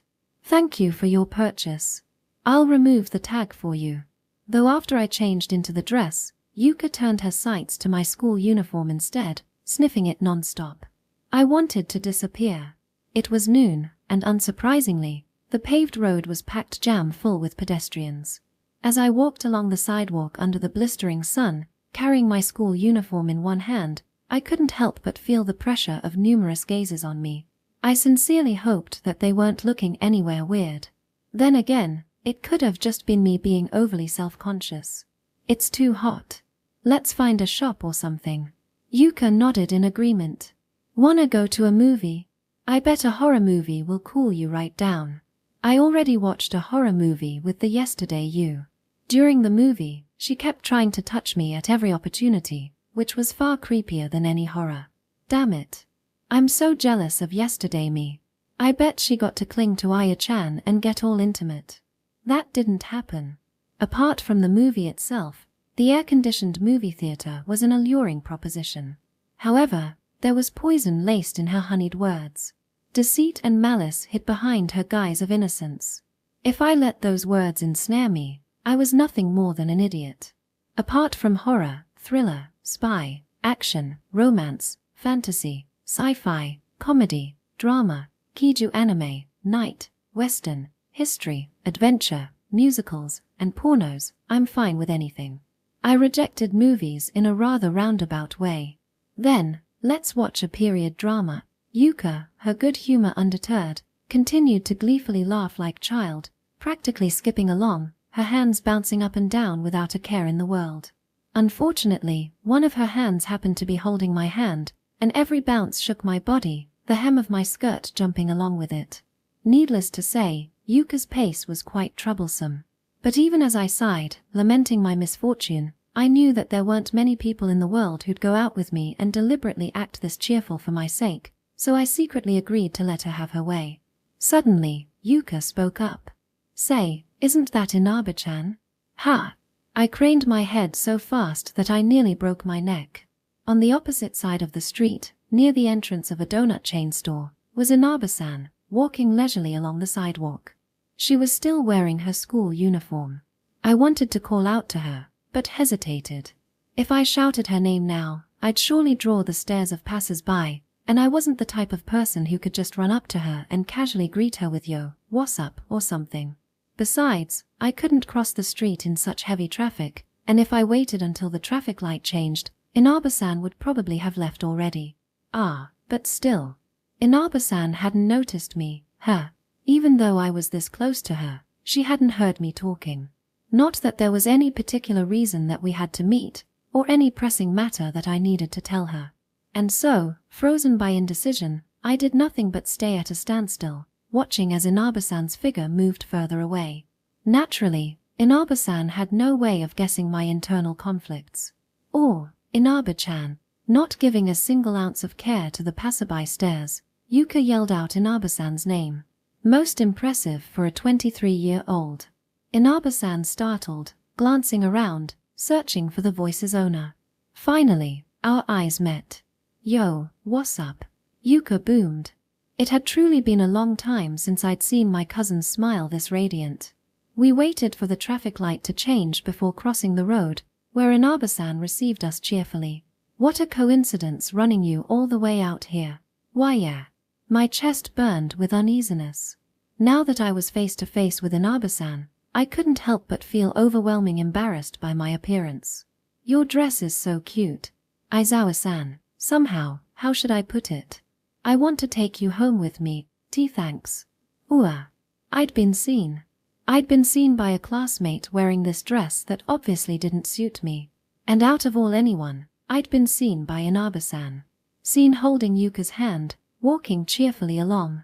It's not that I was trying to maintain the appearance of a cool, indifferent character or anything. It was more like how a middle schooler might try to hide their parents from their friends out of shame. "Hiya, Inaba-chan. How does my cute Aya-chan look?" Isn't she cute? Hello, Yuka-san. It was probably my imagination, but I thought I heard the distinct crackling of ice-cold sparks. The temperature seemed to drop by 1 or 2 degrees. Come to think of it, I got the feeling that the atmosphere between the two had been oddly strained when Inaba-san had stopped by my house. If that was the case, then it was my duty to act as a mediator. I was suddenly imbued with a sense of duty. Hey, Inaba-san. The two of us were about to get some sweets. If you're not in a hurry, want to come with us? Wait, but Aya-chan, you don't even like MRGH. I quickly slammed my hand against Yuka's mouth, sealing it shut. I refused to allow her to interfere and say something unnecessary. Is that really okay? Weren't you planning on spending the day with Yuka-san? Not a problem at all. It'll be fun if you're with us. Without waiting for a reply, I grabbed each person's hand and started to walk. I did a good deed. I was over the moon. The secluded terrace was surrounded by lush greenery, the trees above providing ample shade against the summer sun. Almost like a hidden home, known only to a select few. The three of us sat around a beautiful, round, wooden table having a tea party. Our party was just as gorgeous as the sugar sprinkled across the top of our donuts, which were sweet and melted on the tongue, leaving only tiny grains of sugar crystals behind. Aya-chan, this is super yummy. Here, let's trade.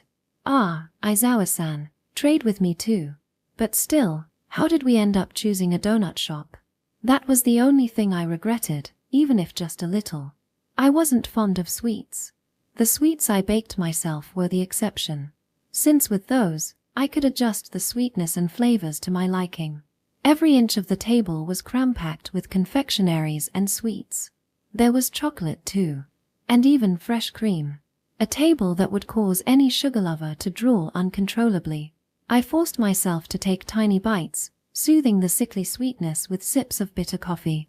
You too can have my share. Aya-chan, don't you dare run away from sugar.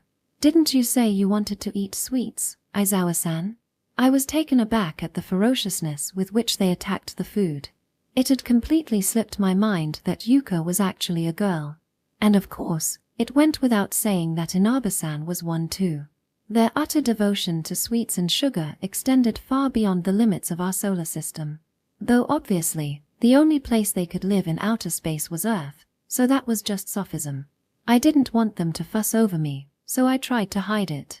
Unfortunately, Inaba-san wasn't so easily fooled. Aizawa-san, could it be that you don't like sweets?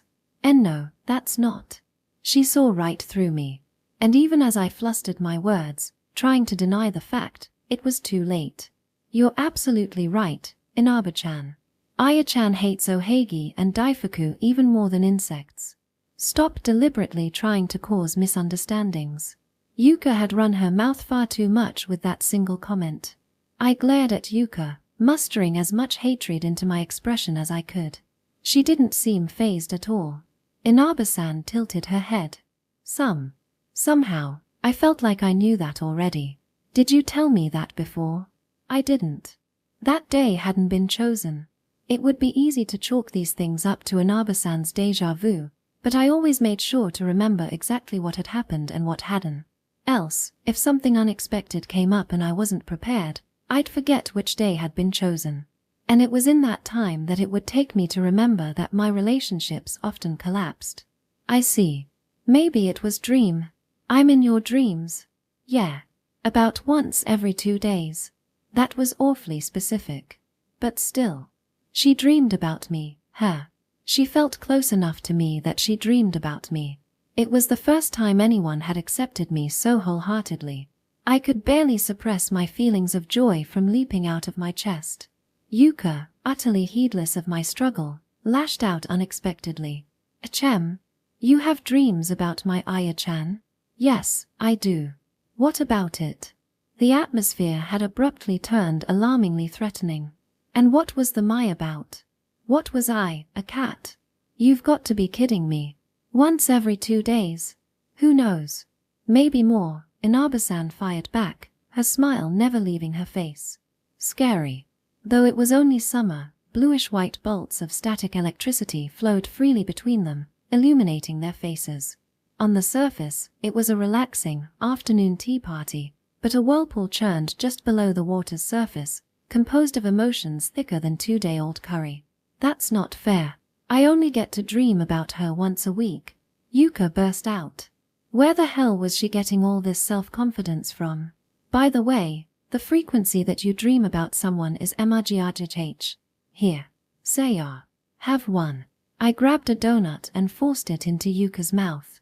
For a moment, she stared up at me in pure bliss, but in next moment, her face turned amusing shades of red and blue as she began to suffocate. At first, Inaba-san seemed flustered, but the surprise soon faded, replaced by embarrassment. Me too. Aizawa-san, say. Ah. As she stumbled over her words, she brought a French cruller to my mouth. I didn't know what kind of rivalry the two had going, but Inaba-san had descended into madness. The French cruller looked sweeter than anything I'd eaten before, and while being fed in public might cause me to die of embarrassment, I simply couldn't find the strength to resist the figure of Inaba-san, her arms stretched out towards me and her cheeks red with awkwardness. I'd only intended on shutting Yuka up. So how had it come to this? I hardened my resolve and stretched open my mouth. Inaba-san's hand neared my lips, along with a sweet, sugary fragrance. As Inaba-san leaned towards me, I found my gaze glued on her slender wrists. Before I knew it, my front teeth had come into contact with a soft, doughy surface, and I bit down. In a single bite, the French cruller in Inaba-san's hand was reduced to a mouse-sized morsel. How is it? Is it good? Yeah. I hadn't tasted anything at all. By the way, the amount of times you dream about someone is proportional to their feelings for you or something along those lines was an ancient, somewhat romantic superstition that Yuka had attempted to quote, but that superstition was obviously complete bogus. It'd be like saying that I loved Inaba-san so much that every night, I broke free from my physical body and transcended into the dream world to have a romantic rendezvous with Inaba-san. The 15th of September My 200-day summer vacation came to an end. Naturally, the one thing I was most looking forward to on returning to school was the fact that I could see Inaba-san every day. During summer, I'd hung out with her around 12 times total, but that was far from satisfactory. 2 weeks after the end of summer vacation, the school's cultural festival would commence. Each homeroom discussed their exhibits, and talk between friends and couples about their plans for the day in question could be heard throughout the school. I had never known love in my entire life, but seeing those couples talking and laughing in the hallways always made me feel warm on the inside. Even without understanding love, I knew that their love was undoubtedly sweet. That much I was aware. Though of course, as usual, I myself didn't have any plans this year. Oh Ayaka, wherefore art thou, Ayaka? Apparently caught up in the school's frenzied atmosphere which had seemingly arose from nowhere, Inaba-san's excitement was at an all-time high, even in the early morning. Call me but love, and I'll be new baptized. Henceforth I never will be Ayaka. From within the depths of my memory, I retrieved the corresponding line and matched Inaba-san's declaration. Good morning. Thanks for playing along with my little skit, Aizawa-san. You're the only who'd do that. I'm sure other people would as well, I thought silently. Her little skit. Playing Romeo and Juliet this early in the morning was, well, it was like eating shortcake for breakfast. It was unbelievably sweet, and just by imagining it, I could feel my heart burn from sugar overdose. Several groups of girls shot us teasing looks, as if they couldn't believe we were doing something so audacious. You seem happy this morning. Ehehe. You noticed? Not in a good way. Ah, hey, wait a sec. Your friend has something serious to say. Then, how about you be more serious? So, I received a love letter. Inaba-san held up a white envelope, covering her pink lips. The center of her face was engulfed by white. At this bolt from the blue, I could only stare in wonder. A love letter. I couldn't process it. I felt way out of my depth, an old grandma trying to understand something as fashionable as love letters. All at once, pretending to be a high school student became painfully difficult. Oh, is that so? I guess some people still do it the old-fashioned way. I know, right? They asked me to meet them during lunch behind the gymnasium. Isn't that cliché? I silently apologized to Inaba-san, bubbling with innocent joy, but there was something that bothered me. If I remembered correctly, the exterior walls of the gymnasium were undergoing construction work, as they was being repainted. The construction didn't require any heavy machinery, so entering the site wasn't prohibited, and since the operation was scheduled to conclude before the Culture Festival next week, the school administration wasn't paying particularly close attention to the site. A complicated scaffolding composed of iron pipes had been arranged at the site, and construction workers frequently entered and exited. In other words, though it was technically off-limits for students, no one would notice if a student or two slipped in. Are you going to go? I'm not sure, but I feel like even if I was going to reject them, I should at least meet them in person. I see. Be careful. Under the surface of my calm exterior, I felt extremely anxious in more ways than one. Class was always boring and dull, seeming as if they'd never end, but today, lunch break seemed to arrive in the blink of an eye. Inaba-san wasn't in the classroom. I was alone as I opened my bento. I should have perfectly fine alone, yet for some inexplicable reason, now that the person who had transferred to our class half a year ago and had always by my side was now absent, far away, even though I'd always been alone up to now, harsh pangs of loneliness echoed throughout my heart. I couldn't bring myself to take a single bite of food. If Inaba-san decided to go out with him, starting tomorrow, I'd be alone again. I felt fingers pointed in my direction, mocking me for eating alone, and I hated it, but it was something I could endure. I hadn't lived 75 years just for show. However, at the thought that Inaba-san might leave for someone else and never come back, all my energy was drained away by worry. My heart trembled. My body was trembling as well. My vision blurred, and I felt sick. Had I caught another cold? I figured it might be best to visit the infirmary, when suddenly, I noticed panic spreading throughout the classroom. What is this? An earthquake? It's quite a big one. Someone screamed. One person stood stock still, one person scanned the area, one person fled out the door, one person pressed themselves against the cleaning equipment closet, and one person continued to eat from their bento without tasting anything. The last one was me. What good would panicking do? But despite my calm appearance, my mind was in a state of utter turmoil. My day so far had been nothing but a trade fair of worst-case scenarios, and a new worst case had just been introduced. A thundering roar shook the windows and they rattled. The new worst case was now reality. From outside, a booming crash sounded, as if some heavy objects had just collapsed. What was that sound? That was scary. I hope everything's okay. The crash had been somewhat muffled and wasn't that loud, which probably meant it had occurred some distance away from the classroom. I could distinctly feel my body jolt every time the earthquake gave off a tremor, and the earth rumbled and creaked beneath our feet. The class boiled with apprehension. The intercom buzzed to life. Currently, we are gathering information on the earthquake in the staff room. Students, please stand by in your respective classrooms and wait for further instructions. The announcement only accelerated the commotion. After a particularly long tremor, a loud crash echoed from the direction of the gymnasium. That was the scaffolding collapsing, wasn't it? Someone's half-joking remark floated its way to me, amidst the buzz engulfing our class. They were probably right about the scaffolding. Even if the whole thing hadn't collapsed, the top layers had probably fallen off. The scaffolding at the gymnasium's construction site. By the way, where did Inaba-san say she was going again? Before my brain had fully processed anything, my feet slammed against the ground and I shot up. What was I doing, eating lunch? The intercom? Stand by in our classroom? What nonsense. I dashed out of the classroom as fast as my legs would move, and blindly sprinted towards the gymnasium's direction. They asked me to meet them during lunch behind the gymnasium. Isn't that cliché? Inaba-san's innocent voice rang in my ears. My feet pounded against the hard floor as I advanced forward single-mindedly. Nothing else in the world mattered. My knee-length skirt flapped up and down as I ran, rounded a corner and crashed straight into a teacher who'd just come up from the staff room on the second floor, and I was knocked to the ground, but I ignored their angry voice and jumped to my feet, muttering only a word of apology that I couldn't care less about, and by the time the apology left my mouth, I was already gone, flying down the flight of stairs.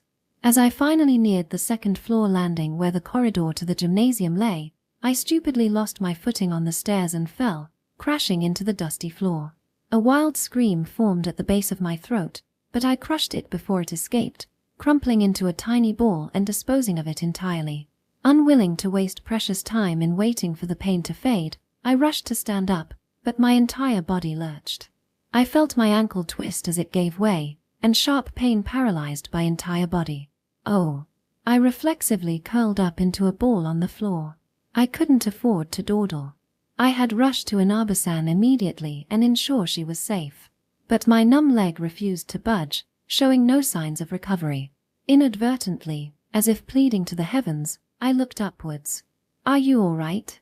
My eyes met Inabe-san's. On the opposite side of the railing was a large glass window, brilliant beams of light shining through it and illuminating Inabe-san's figure.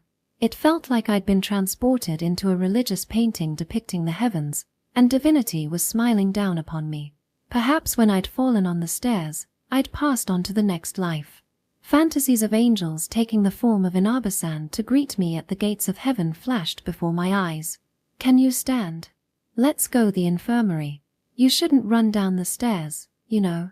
She held my hand and helped me stand. The more I examined her gesture, the more I realized it was the usual Inabe-san, and when she moved closer to me, I could smell a sweet fragrance on the tip of her nose, and I knew without a shadow of doubt that this was reality. Relief flooded my chest. She was safe. And as I breathed a sigh of gratefulness, I felt all strength flee from my limbs. And even though she'd gone out of her way to help me stand, I fell to my knees once more, my shoulders drooping, as I let out heavy breaths. Thank God. Truly. I didn't know which divinity to dedicate my gratitude towards, but I wanted to thank them from the bottom of my heart. "Ah, careful, Aizawa-san. Did you hit your head?" Someone. Teacher. Inabe-san's cries for help echoed throughout the empty corridor devoid of any other people. "Use them however you like." Inabe-san, lending me her shoulder, supported me all the way to the infirmary, where the nurse looked at me as if I was nothing but a bother. With one hand, she took out some poultice and bandages from a cabinet and tossed them onto the desk, then left the room carrying a pink pouch in the other hand. Amidst the smell of disinfectant chemicals, I caught a whiff of tobacco. Was she a delinquent nurse? So, how'd it go? I asked Inabe-san, staring at my leg intently as I began to spray poultice on it and wrap it bandages. Now was probably not the time I should be asking, but I couldn't help myself. "Your leg injury is more important right now. It's more important than my injury. To me, at least. I couldn't change outcome of events that already happened. So in order to make the 15th of September count, I would have to act starting tomorrow to reduce the chance of a worst-case scenario, even if only just by a little bit. I would stop the confession from happening even if it cost me my life." I was disgusted at myself for entertaining such malicious ideas, even if they were only half serious. Inabe-san replied in a somewhat joking manner. "I never talked to him before. He said that he didn't mind us starting out as friends, but I told him there wasn't much of a chance of that happening." OOF. A decisive blow. Poor guy. Why'd you go that far? I was relieved, but I was still going to intercept tomorrow's letter. Now that I knew that an earthquake would occur today during lunch break and that the gymnasium would become a danger zone, I couldn't afford to let Inabe-san anywhere near there. I think it's more enjoyable to be with my best friend. When I looked up, Inabe-san averted her eyes, blushing. My heart danced with joy. I felt like I'd become a stupidly simple-minded creature, but what did I care? I let out a spontaneous giggle. "Hey, don't laugh. Sorry. I was too happy." I was overjoyed that I wasn't the only one who thought of the other as my best friend. I felt invincible. I couldn't care less if today wasn't chosen. Because while days might, these feelings couldn't be erased. Aizawa-san. Were you, maybe, worried about me? That's not it. My hand, resting on my knee, tensed. Fufu, thanks. I really appreciate it. I am telling you, that's not it. Apparently, whenever you lie, your hand clenches up, or so Yuka-san said. My face burned. Even though I knew any attempt I made to hide my feelings would be in vain, I still lowered my gaze, only to see the hand sitting on my knee clenched into a tiny, white fist. It's not. It's not a lie. As I opened my mouth to say those words, I felt my hand tense up again. I shouldn't feel so psychologically repulsed by such an action. Lying should be second nature to me. I wasn't a virtuous person. On the contrary, I should have been a witch who used any means to achieve her ends. Aizawa-san, want to accompany me at the cultural festival? In response, that beaming, innocent smile, I could do nothing but nod mechanically, because now that I'd been reduced to a complete fool by panic, if I tried to open my mouth and speak, I'd only be able to express my utterly honest lies. The 15th of September B. I fell into despondency the instant I woke. Everything that had happened since the start of yesterday would also happen today. Inaba-san would surely receive a love letter today as well. Whoever the sender was, he'd surely send it again today. It was unthinkable that he had confessed on a whim. He must have thought long and hard before finally steeling himself for the confession. Without a doubt, an earthquake would occur at around lunch. Up to this point, the weather had never once changed between same days. Natural disasters almost always obeyed these same rules, never deviating from the previous day. Though perhaps if I waited long enough, an exception might arrive. Just like how a butterfly beating its wings in Beijing might cause a hurricane in New York, so might natural phenomenon be subject to the same effect, whether it be a change in weather, or whether an earthquake might occur or not, or whether a meteorite might fall or not. But to see change in something as drastic as a change in weather or natural phenomenon, repeating time intervals of 24 hours were far too short. If Inaba-san received the letter, she would inevitably try and meet the sender in person, given her honest, sincere personality, leading her to the back of the gymnasium. She'd been safe yesterday, but I wouldn't so carefree as to believe the same luck would carry on today. Like the butterfly beating its wings, a human might survive an accident on one day, then die from the same accident on the next. I had seen it happen all too much. In that respect, humans were born by chance and died by chance. Too recently, I'd almost lost Yuka in the same way. Her broken, dying body, the grief I felt, all came rushing vividly back to me. How helpless I'd felt. How pitiful and heartbreaking her fate had been. I wouldn't ever forget. If Inaba-san arrived at the gymnasium just a few minutes later than yesterday, she'd be in danger. If any of them had taken a few minutes slower, for instance, if the boy had arrived a few minutes later, well, stories like these were common, tragic tales. At the very least, such hypotheticals were infinitely more likely to occur than natural phenomenon like earthquakes arriving a few minutes later. I had two choices, either intercept the love letter, or to stop the earthquake altogether. And because no matter how hard I tried, I couldn't stop an earthquake, the choice was never in question. However, I was too late. Aizawa-san, Aizawa-san. The instant she arrived in the classroom, Inaba-san rushed towards me bearing the news. The brightly colored envelope she held behind her back told me everything. Loathing swirled inside me in a frenzied whirlpool. If you're a man, ask her out directly. Don't send a letter. I wanted to scream.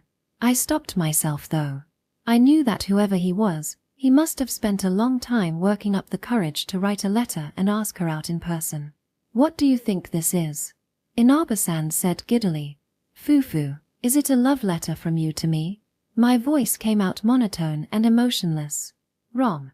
Though, it is my first time in my life I've ever gotten a love letter. I stared at Inaba-san. A beaming grin spread across her face as if she'd always wanted to experience the feeling of receiving a love letter at least once in her life.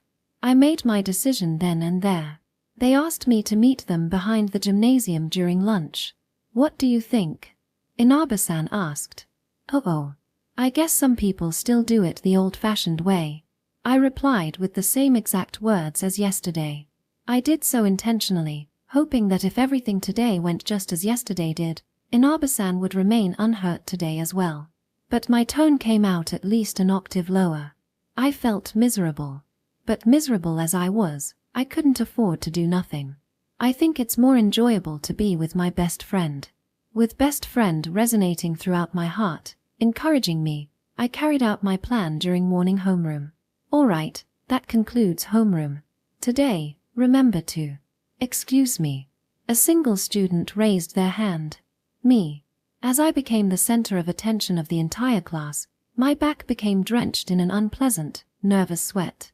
I truly hated it, but it was the only way to realize my plan. Ever since she transferred to our school, I had completely shut myself off from other people, passively centering my world on Inaba-san and disregarding all others, to the point where I'd never talked to most of my classmates. Even when it came to Inaba-san, I never talked to her unless she called out to me first. I always left the conversation topic up to her, and I never smiled or laughed as much as I should have. On the rare occasions that I spoke, I only spoke the bare minimum words. They saw me as someone who had no intention of opening her heart, who had no interests other than books. Probably, no, most certainly. That was me. Oh, what is it? The teacher blinked. That cold-hearted, closed-off me opened her mouth. The classroom turned dead silent. Everyone held their breath, staring. No one could predict what that me would say next. Ah, Ayaka, just stop it already. It's only the second day. Nothing's been decided yet. If you tell them what's going to happen, what'll you do in the 1 in a million chance that you're wrong? And even if things go exactly as you say, they'll call you crazy. You might even get bullied. There's still 2.5 years of high school. Sure, you might be able to endure 2.5 more years. But for you, there's 5 times that, more than 12 years. This is your last chance already. Just say never mind and put down your hand. Just stop it already. But in less than a second, all the inner voices screaming for me to stop, all my internal conflicts, were erased by a single voice uttering a single line. What happens if Inaba-san dies? Please listen to me. Everything I say from now on is the truth. Right as those words left my mouth, I experienced a floating sensation, like my feet had levitated off the ground. I remembered a time when I had forgotten which day had been chosen. I, who couldn't forget the days that others couldn't recall, could no longer manage the burden of memories that hadn't happened. In order to bury the loneliness of being the sole person left behind by the world, I desperately explained to my parents the events of yesterday, over and over and over, day after day after day. My parents didn't hide their fed-up disgust. They were fed up with having to go along with their only daughter's delusions. And I, trying to appease them, used prophesies. So that they would take me seriously, I utilized memories that only I knew about. Today during lunch, a massive earthquake will occur. The epicenter will be in the neighboring eastern region with a magnitude of 5. The scaffolding at the construction site of the exterior gymnasium wall will partially collapse. Please inform the current construction workers and prohibit anyone from entering. In my brief, easy-to-understand summary, I included as many facts as possible. This was the best I could do. All my mental preparation hadn't been wasted. I managed to suppress the trembling in my voice to a minimum. Inaba-san had turned around in the seat in front of me, staring up at me. As if trying to flee her large, round eyes, I averted my gaze. The whole class was stunned into speechlessness. For 3 seconds, 5 seconds, the unpleasant hush continued. Aizawa, please don't disrupt the class. The homeroom teacher's voice was stiff. It's the truth. We can have a nice chat about your story afterwards, so please come to the staff office during lunch. To my ears, it sounded as if he was asking for time to sort things out. He was probably thinking sympathetically that puberty had unstabilized my mental state, and that he'd spend the latter half of the day giving me counseling. Truly a teacher who cared about his students. The homeroom teacher left the room.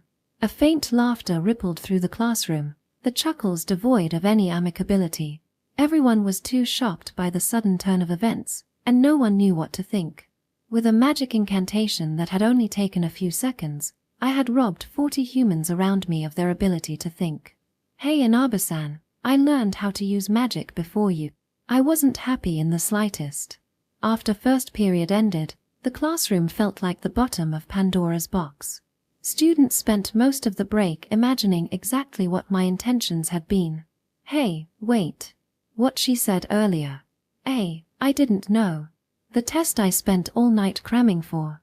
So Aizawa-san was that kind of person all along. Inaba-san, what happened to your partner? No one was brave enough to ask the person in question directly. They only stared from afar, hushed whispers passing between friends. It was as if the conversation had been broken up by antitrust laws. A bed of nails. What was Inaba-san thinking? That was the only thing I cared about. I hurriedly ran out of the classroom. I'd skip the rest of morning classes. No matter how boring classes had been, no matter how painful repeating the same day over and over again had been, I'd never gone so far as to run away. Because I'd been scared of growing accustomed to running away. But, just this once, I fled. Fled from the girl sitting in front of me. The bell rang, signaling the start of class. I walked in the pleasantly cold north side corridor alone. An earthquake would occur during lunch. All I had to do was sit in class patiently, and all my predictions would prove themselves come noon. But even just sitting in class felt unbearable right now. After a while, I also realized that I was skipping out on compulsory education. At this rate, if I got accustomed to skipping, I might fail high school. Though I didn't mind that so much. Up to now, in order to feign normalcy, I'd spent the second half of my 15 years advancing through grades and studying, but with this, I'd completely thrown all my efforts away. Better sooner than later, I thought. It was a refreshing feeling. In the school building, with classes ongoing all around me, I was imbued with a sense of liberation. But if someone found me wandering along, it'd be quite bothersome to explain myself. I entered a conveniently empty classroom. Someone had seemingly forgotten to close the window, and the late summer sun cast short shadows into the room.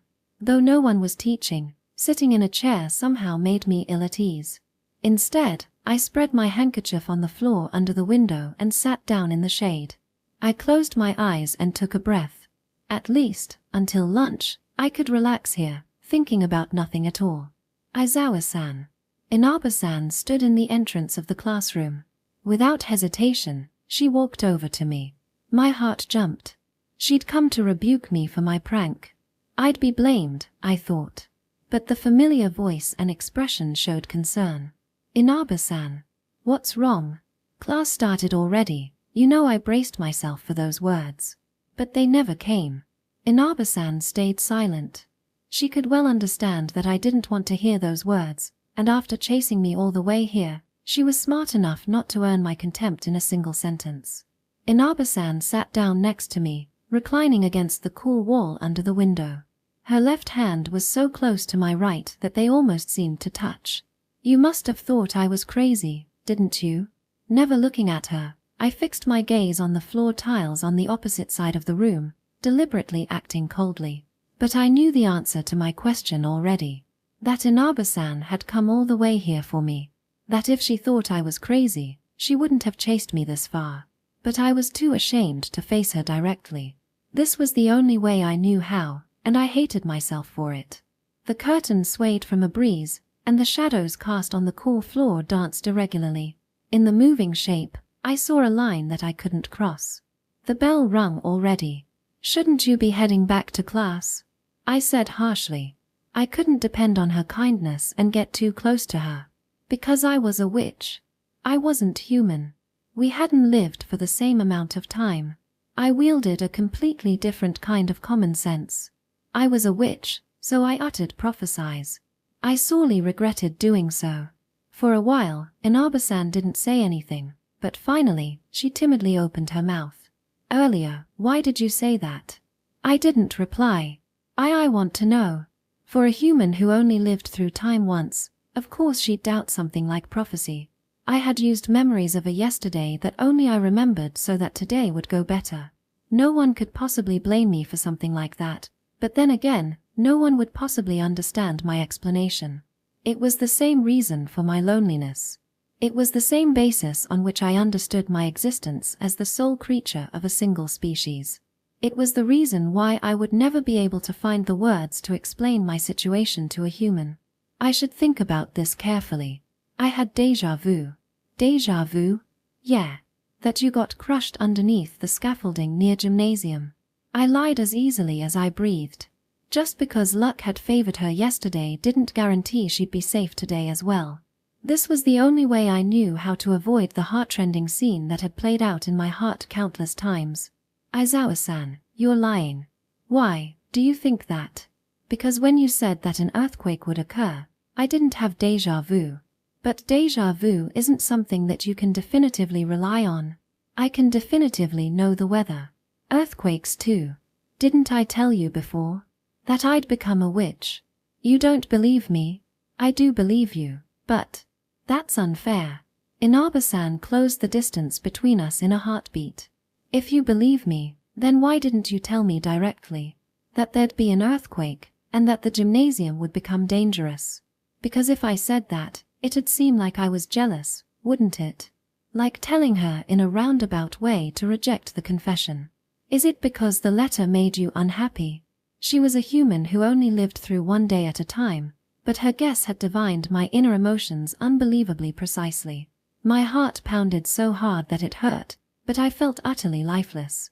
Which is why. What makes you think that? I played dumb.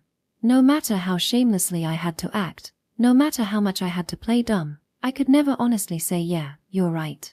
Even if I had to repeat today 100 times over, I could never say it. That's hard to say.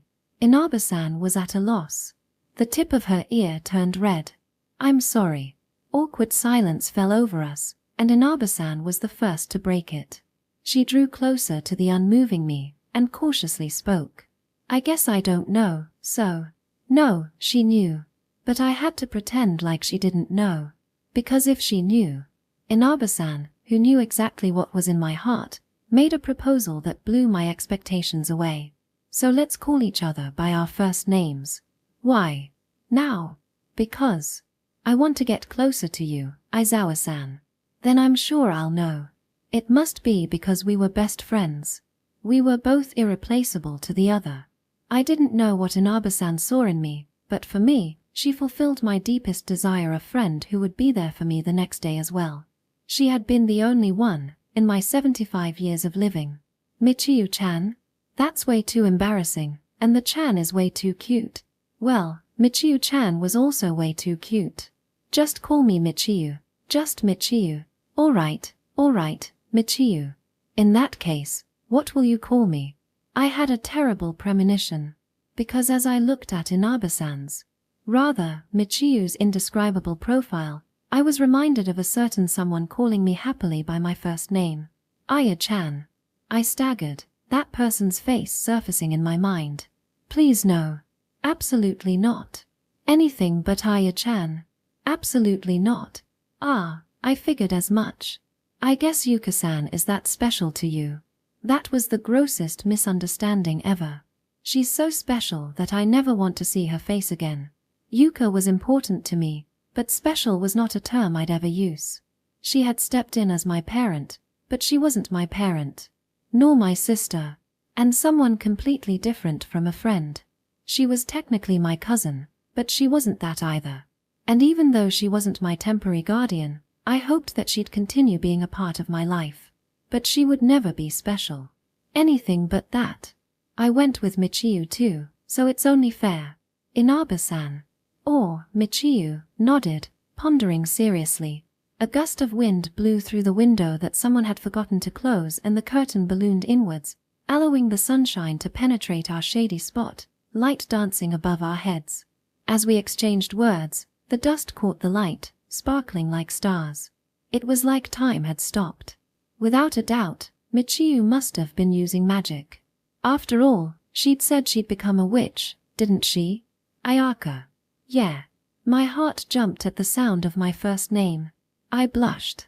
What kind of expression was Michiyu making? Keeping my head hung low, I stealthily snuck a glance at her. Her face was turned away, but through a small gap in her hair peeked a bright red ear. That's embarrassing. Yeah. I was a little embarrassed, but in the happiest way possible. It was almost noon, but the tepid air still contained hints of the morning temperature. From a distance came faint voices of the ongoing lessons. Those two factors reminded me that I was still living in reality, not some fantasy world of imagination. In the end, I hadn't been able to drive away Michiyu. The two of us still sat inside the boundary created by the swaying curtain's shadow. Sorry for making you skip class, Michiyu. I'd much rather be here with you than sit in class alone for over an hour worrying about you, Ayaka. We'd begun calling each other by our first names, and as Michiyu had said, I felt the distance between us shrinking all at once. Though if we did it in front of our other classmates, it might create some weird misunderstandings. For a while, the two of us sat in the empty classroom, savoring the warmth of the other's body. Left hand linked right hand. Resisting the urge to lose myself in the comfort of her body, I opened my mouth lethargically. Michiyu, I need you to do something. Even as I worried that I might completely destroy the comforting atmosphere, I cut into the silence. A person's life was at stake. The person who called you out to the gymnasium, he'll be waiting there. He's in danger. Only once I said those words did I realize. Worrying about my best friend because of a deja-vu was one thing, but fretting this much over a person I didn't even know based on a groundless suspicion was too much. I wouldn't be surprised if she thought I was insane. By noon. I need you to reject him and come back, but those necessary, disgusting words got caught in my throat, and I silently closed my mouth, flustered. As I tried to figure out how to convey my thoughts, Michiyu took over for me. No problem. I'll go after first period ends. You believe me? Believe what?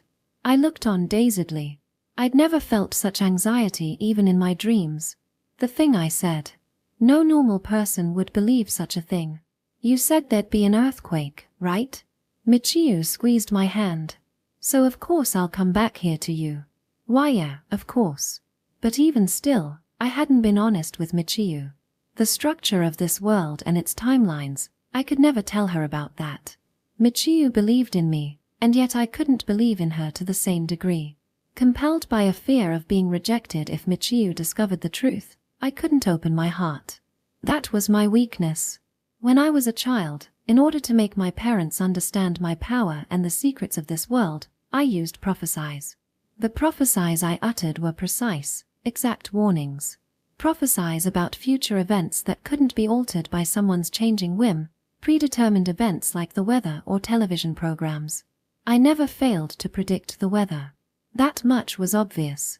Because the weather never changed in my repeating days. But television programs did change. I didn't realize it then, but they were live broadcasts.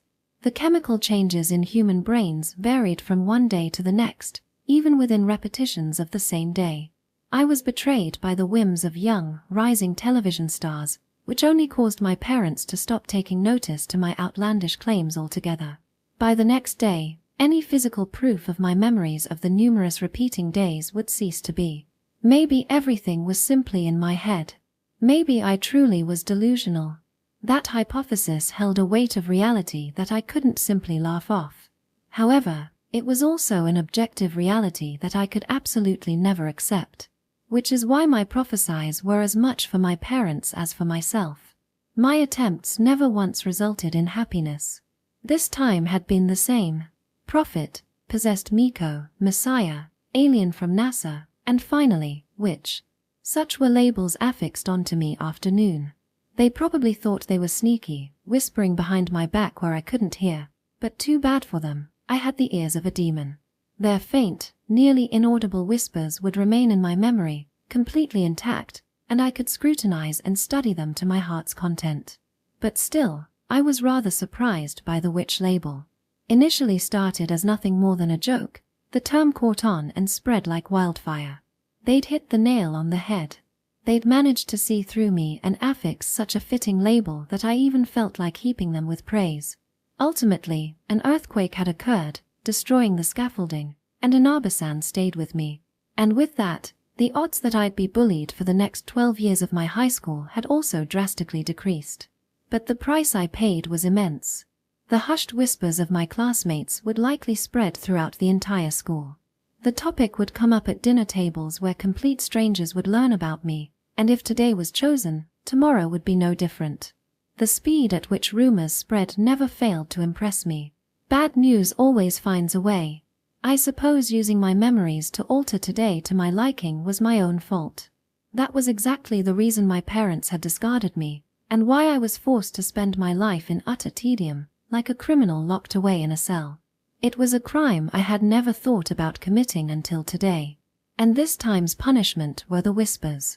I was a prophet, a Miko, a messiah, an alien, even though I was originally only a witch. What a complicated social status. Ah, I'm begging you, God. I swear I'll do better next time, so please don't let today be chosen. Next time, I promise I'll believe in Michiu and tell her directly, and I'll reach an 11:59 p.m. where no one gets hurt because they won't know anything, and I'll still find a way to build a relationship with Michiu where we call each other by our first names, so please don't let today be chosen. Obviously, today was chosen. The 17th of September A. The tall trees are toppled by the wind. The short trees rot. And the tallest trees of all are chopped down. If you're too frivolous, you'll get smashed up. That was only normal. I'd already gotten used to that. I managed to create a future in which a day where Michiu and I called each other by our first names was chosen. Naturally, I'd achieved such a feat through brute force. Because I'd made every single day other than the 15th of September A was a day where we called each other by our names. And in the off chance that the 15th of September A had been chosen, Michiu would still be safe and unharmed, so what did I care? Regardless, that day had passed. Followed by a day that had felt too good to be true. In the end, a day where Michiu and I called each other by our first names had been chosen. Though I still didn't know what that meant in terms of our relationship, or how our subtle emotions for each other would change. But at the very least, right now, I could feel delight without restraint. Because every time she called my name, I felt warm on the inside. And thereupon, I had a huge fight with Yuka. What the hell? While washing the dishes, under the guise of small talk, I brought up the events of the love letter incident, of the earthquake, of my prophecy, and so on, then as smoothly as I could, inserted the entire sequence of events and details leading up to how Michiu and I began calling each other by our first names. I was probably just wanted to boast about it. That I had a partner I could call a best friend. For the sake of argument, let's just say that there's nothing wrong with your prophesies. Since that's your choice. How you use your quirk and how you decide to live your life is up to you. Why are you saying such an obvious thing so proudly? But that Inaba-chan thing is inexcusable. Yuka exploded, her face so red that I thought she was about to have a nosebleed. You can't let yourself fall in love with Inaba-chan. You know, don't you, that that'll only cause misery. Aya-chan. Absolutely, absolutely not. I forbid it. Why not? And besides, we're only calling each other by our names right now. I never even said anything about love in the first place. The conversation was flying wildly off track. It's a ticking time bomb. I'm sure of it, now that I've heard your story, Aya-chan. I refuse. Your older sister absolutely forbids it. It was a marvelous sight, watching a 23-year-old throw a tantrum at full throttle. I could almost see smoke pouring out of her ears. Didn't you say you wanted to marry into a rich family, Aya-chan? Are you really okay with Inaba-chan? Ah, no, that's not my point. I won't allow romance in this house. Now, no more talking nonsense as long as you're living under someone else's roof. I will admit that I had mentioned something about seducing a son of rich noble at one point, but at best, that was just me saying stuff without thinking. It wasn't meant to be taken seriously. Yuka was probably well aware of that. How could you go so far as to say that? I faked a gasp. As always, I jokingly mixed shock and hurt into my tone to keep Yuka in check. However, I'd failed to anticipate her true motives. I thought you knew, Aya-chan, that you and normal people don't share the same common sense. I thought you knew that you don't live in the same world as them, which is why you never tried getting close to anyone else. I had no rebuttal. Does Inaba-chan know? Did you tell her about your strange habit? Despite never being able to socialize with normal people, were you able to ask Inaba-chan to be your bridge to the rest of the world? I know, but did she have to go that far? Strange habit. What the heck? What right did she have to go that far? No, she probably did have a right. Yuka was qualified to say those words. But I didn't want to hear them. Because her words were the inescapable truth. That's right, a strange habit. A world that only you've seen, that no one else knows about. You know what they call that kind of world? They call it a dream, a fantasy. I felt blood rush to my head and I screamed. My voice inadvertently rose hysterically. It's not a dream. We glared at each other, but I knew that I couldn't offer a single shred of proof for my words. Not a single lowly piece of evidence that it wasn't just a dream or fantasy. The current Yuka in front of me had never experienced my prophecies. Not that I hadn't tried, but every time I did, that day wouldn't be chosen. All my efforts were splendidly rejected by the world, never having happened. I couldn't offer a single shred of proof. I don't dream. In other words, that means you don't really know what dreams are, right? To put it bluntly, aren't your claims of a today that wasn't chosen the same thing as a dream? I scoffed internally. Who had ever heard of dreams lasting 5 times longer than one's waking hours? But again, I couldn't refute her point. No evidence I could offer to convince her. And even if I did get her to see one of my prophecies come true, she could simply chalk up my repeating days to precognitive dreams. Because while my claim was true, there were no inconsistencies or discrepancies between the two statements. And more than anything else, since I'd never had a dream before, I couldn't explain how my repeating days differed from dreams because I simply didn't know. Humans experience dreams during REM sleep, and it was also true that humans enter REM sleep about 5 times per day. It was also true that I didn't dream, and that I repeated each day on average 5 times. I could say nothing in the face of such uncanny coincidences. Don't you think so? You won't learn anything about reality by listening to stories about other people's dreams. The only thing you'll get is your time wasted. Because it's a dream, not reality. Are you going to keep making up stories like that for the rest of your life? Yuka talked quickly and continuously, as if cross-examining me. Her impromptu monologue seemed awfully planned out, like she had thought about it thoroughly before. But her speech was more fluent and smooth than any monologue I'd heard. That's how I realized it. That she'd been thinking about it for a long time now, which is why her chest always felt warm. Always wanting to say it but never able to say it, she'd been suppressing that feeling in her chest for so long, and I, as someone who never perceived time in the same way as humans, had never realized.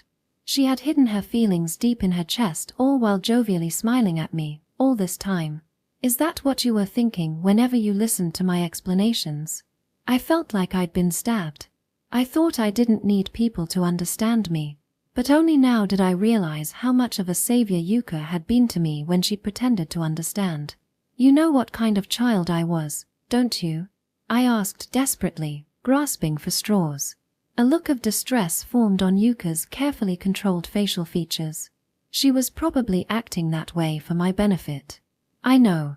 That you simply matured faster than others a prodigy.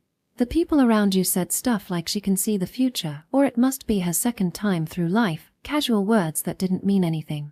Your parents, just for fun, innocently decided to test the extent of their beloved daughter's talents. Right. When I was a child, my parents were everything to me. The sole reason I had begun using my powers of memory in full capacity was to affirm myself in the eyes of my parents by answering their expectations. For a time, I reveled in their praise at my extraordinary, God-given power.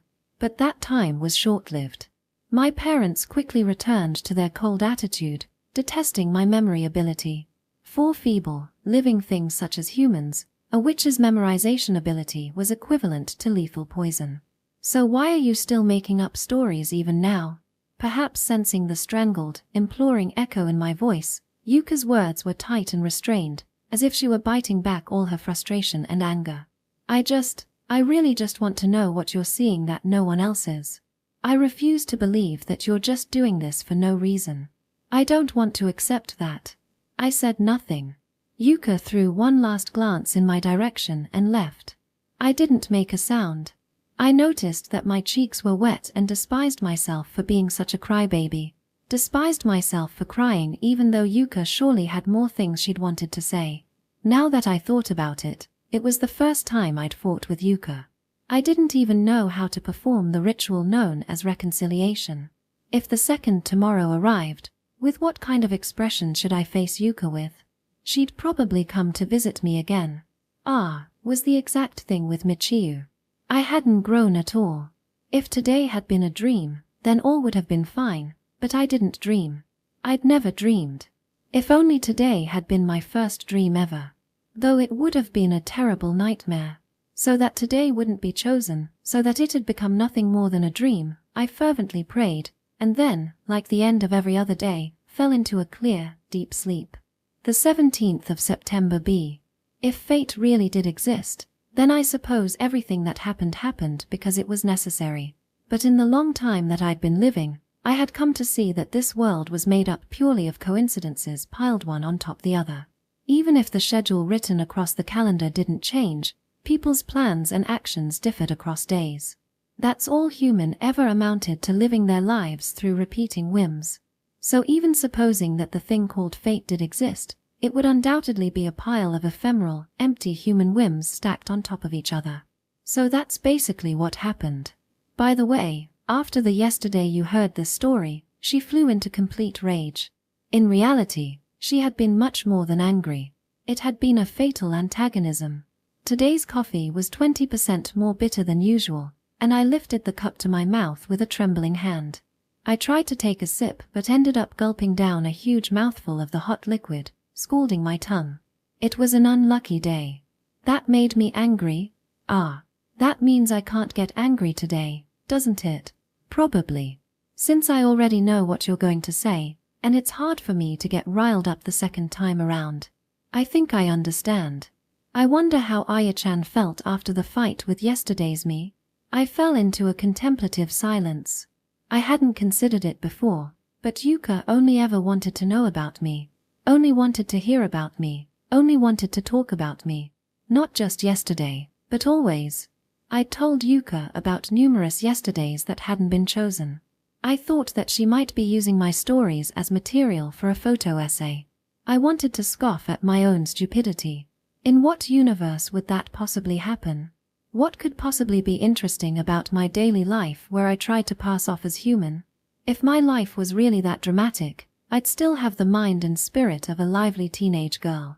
But instead, I distanced myself from my surroundings, adopting a resigned, far-sighted, and boring outlook. What part of that was interesting? Obviously it wasn't. Which meant that from the very beginning, the only thing Yuka wanted to know about was me. The only reason she listened to my stories was because, hey, Yuka, do you really think my stories are interesting? They are. I'll never get bored of them. Even if I listen to them every day. Yuka smiled, her lips red with lipstick. She was lying. It was a hunch, but one that I felt sure of. That Yuka didn't care about my stories of yesterday in the slightest. She never cared about the events of a day that hadn't happened. The only thing she wanted to know were my thoughts. In other words, there wasn't a big difference between that and an ordinary human explaining what he dreamed last night. If that were true, that the only thing Yuka wanted to know were my inner thoughts and feelings, then her feelings for me couldn't simply be chalked up to love at first sight anymore. Starting when? Are you really planning on trying it? No, not that. I'm asking, starting when did you fall in love with me? Oh, so you were asking about that. I told you, didn't I? I fell in love at first sight. But what's this all of a sudden? Have you finally decided to return my love? Have my feelings gotten through to you? You wish. Though Yuka certainly had a way of driving me crazy. You first saw me when I was 10. Is there something wrong with you? I met Yuka 5 years ago, or in my terms, 25 years ago. It was the winter just before my 10th birthday, and my parents had left me in the care of relatives. The members of the family relatives included Yuka, who was a high schooler at that time. For the duration of my stay, she took care of me and treated me exceedingly well, and despite the fact that I never opened my heart to her, she seemed like a kind and reliable person. For someone who didn't along with their parents, I was incredibly grateful. But my impressions had been wrong. From that time to now, she'd always held ulterior motives. Well, that's 'cause you're not human, right? 10 years is way different for you. That's right. I wasn't human. I'd thought about it countless times. I was a different species who experienced a different time. That belief hadn't changed. Because when I misused my power, I ended up hurting people. Living in this world as a non-human is really harsh, you know. Isn't that obvious? Yuka spoke as if she was arguing with a little child, pretending to stoop to their intelligence to entertain their ideas. The dog without a master is taken to the animal shelter and euthanized, and the bear scavenging for food at the base of the mountain is exterminated by hunters. I'm sure you know. The example left a bad taste in my mouth, but it contained a fragment of truth. No matter who you were, if you were human, you were permitted to live. Because this world belonged to humans. On the other hand, that compassion didn't extend to wild animals. No one will protect you. You're not allowed to live if you don't have someone who needs you. Because if you're useful to someone else, you'll receive money, and without money, you aren't allowed to live. You have so much more time than other people, Have you thought about trying to be useful to someone else even once? Don't I tell you about a lot of stuff? I knew. That Yuka wasn't talking about that. Yuka was telling me to earn my wage in society, to learn independence by working with peers my age, to repay the kindness from one's dearest parents and in doing so, foster one's sense of community service, to fill one's life with all those experiences and activities needed to mature into an adult. Experiences and activities that Aizawa Ayaka of 15 years was fatally lacking. That was what she was trying to say. You do. But instead of that useless stuff, it should be something more meaningful and beneficial. You mean, beneficial to you? No. I mean to the people of this society. If you can prove yourself beneficial to this society and to others, you'll graduate from being my pet cat to a member of the world. Why was I being lectured by her out of all people? It was extremely vexing. I hated it, but the fact that I could feel hate or any emotion in the first place was solely thanks to her. The only reason I was alive right now was because she had taken care of me all this time. For example, math. For ordinary people, they'd much sooner be able to grab clouds than discover a new theorem, but for you, it's very much in the bounds of reality. At any rate, you have 5 times the time of others. Isn't that a reason to study? Oh, speaking of time, you could also aim to become a shogi or go master. Memorizing openings and patterns would be your specialty, wouldn't it? Asking me to optimize my everyday life by using my memory felt like an indirect insult. For important games of shogi, even if you lose, 4 of the 5 times won't happen. And because you have a perfect memory, you'll never lose the same way twice. And you'll be able to calculate infinite moves ahead because the board in your head will be perfectly clear. Yuka had a faraway look in her eyes. Maybe you'll become a genius at the game. And in that case, if you ever experience difficulty, there might be people willing to help you. Other than me. Yuka stopped and took a breath, smiling kindly. But you know, being useful isn't necessary. Yuka's gaze was so amiable that I trembled with fright and disgust. A chill ran up my entire body. She most certainly was not making excuses for me. As long as you don't feel any desire to live as a human, there's nothing wrong with staying the way you are. Yuka might have been feigning a smile, but in that face was an unmistakable, disgusted scorn. I wanted to flee, to be anywhere but here. No one will ever be able to understand the strange everyday that you keep babbling on about. To be honest, I'm dubious about your claims. After all, you've never offered proof of your repeating days. And on the contrary, there's 7 billion people on the planet to serve as counterproof. But that's fine. Because your unassuming, dull eyes, which never ask for the understanding of others, which never beg for sympathy, which never lament at your unmatched misfortune. I find those eyes irresistibly beautiful. I've never heard more disgusting words of love in my life. That's the most horrible compliment I've heard in my 75 years of life. I am so grateful that you would offer such words of love to someone as elderly as me. I suddenly was filled with energy, and saliva flew out of my mouth as I spit out those words. As if someone like you could be considered elderly. You're a child. I don't care how long you've been living, but you'll never grow into an adult if you spend all your time living a teenager's carefree life. Call yourself an adult only after you've survived 20 years living along without relying on someone else's wallet and roof, and then endure 20 more years of mourning for your parents, all while never ceasing your determination, and then, only then can you call yourself elderly. Aya-chan, you're still just a weak little child. What do you? I've already lived for 75 years. I've endured it. And in those 75 years, Was there a single moment where you realized that friendships aren't eternal? That someone even more precious to you than yourself would one day become nothing more than tiny bones buried in the ground, where you started to question the meaning of life itself? Who are you?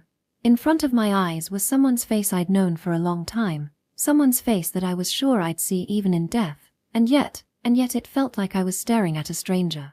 I didn't know if Yuka noticed my trepidation, but she didn't entertain my question with an answer. Hey, Aya-chan. To you, is life just an endless chore of enduring an eternity of boredom and tedium?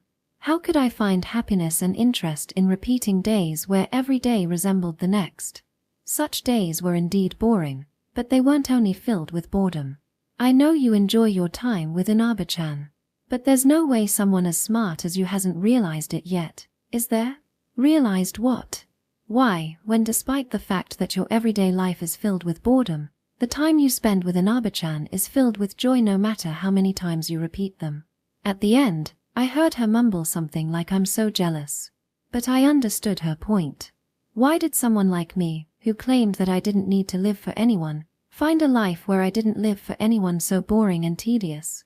In other words, the fact that I lived only for myself was the cause of my boredom.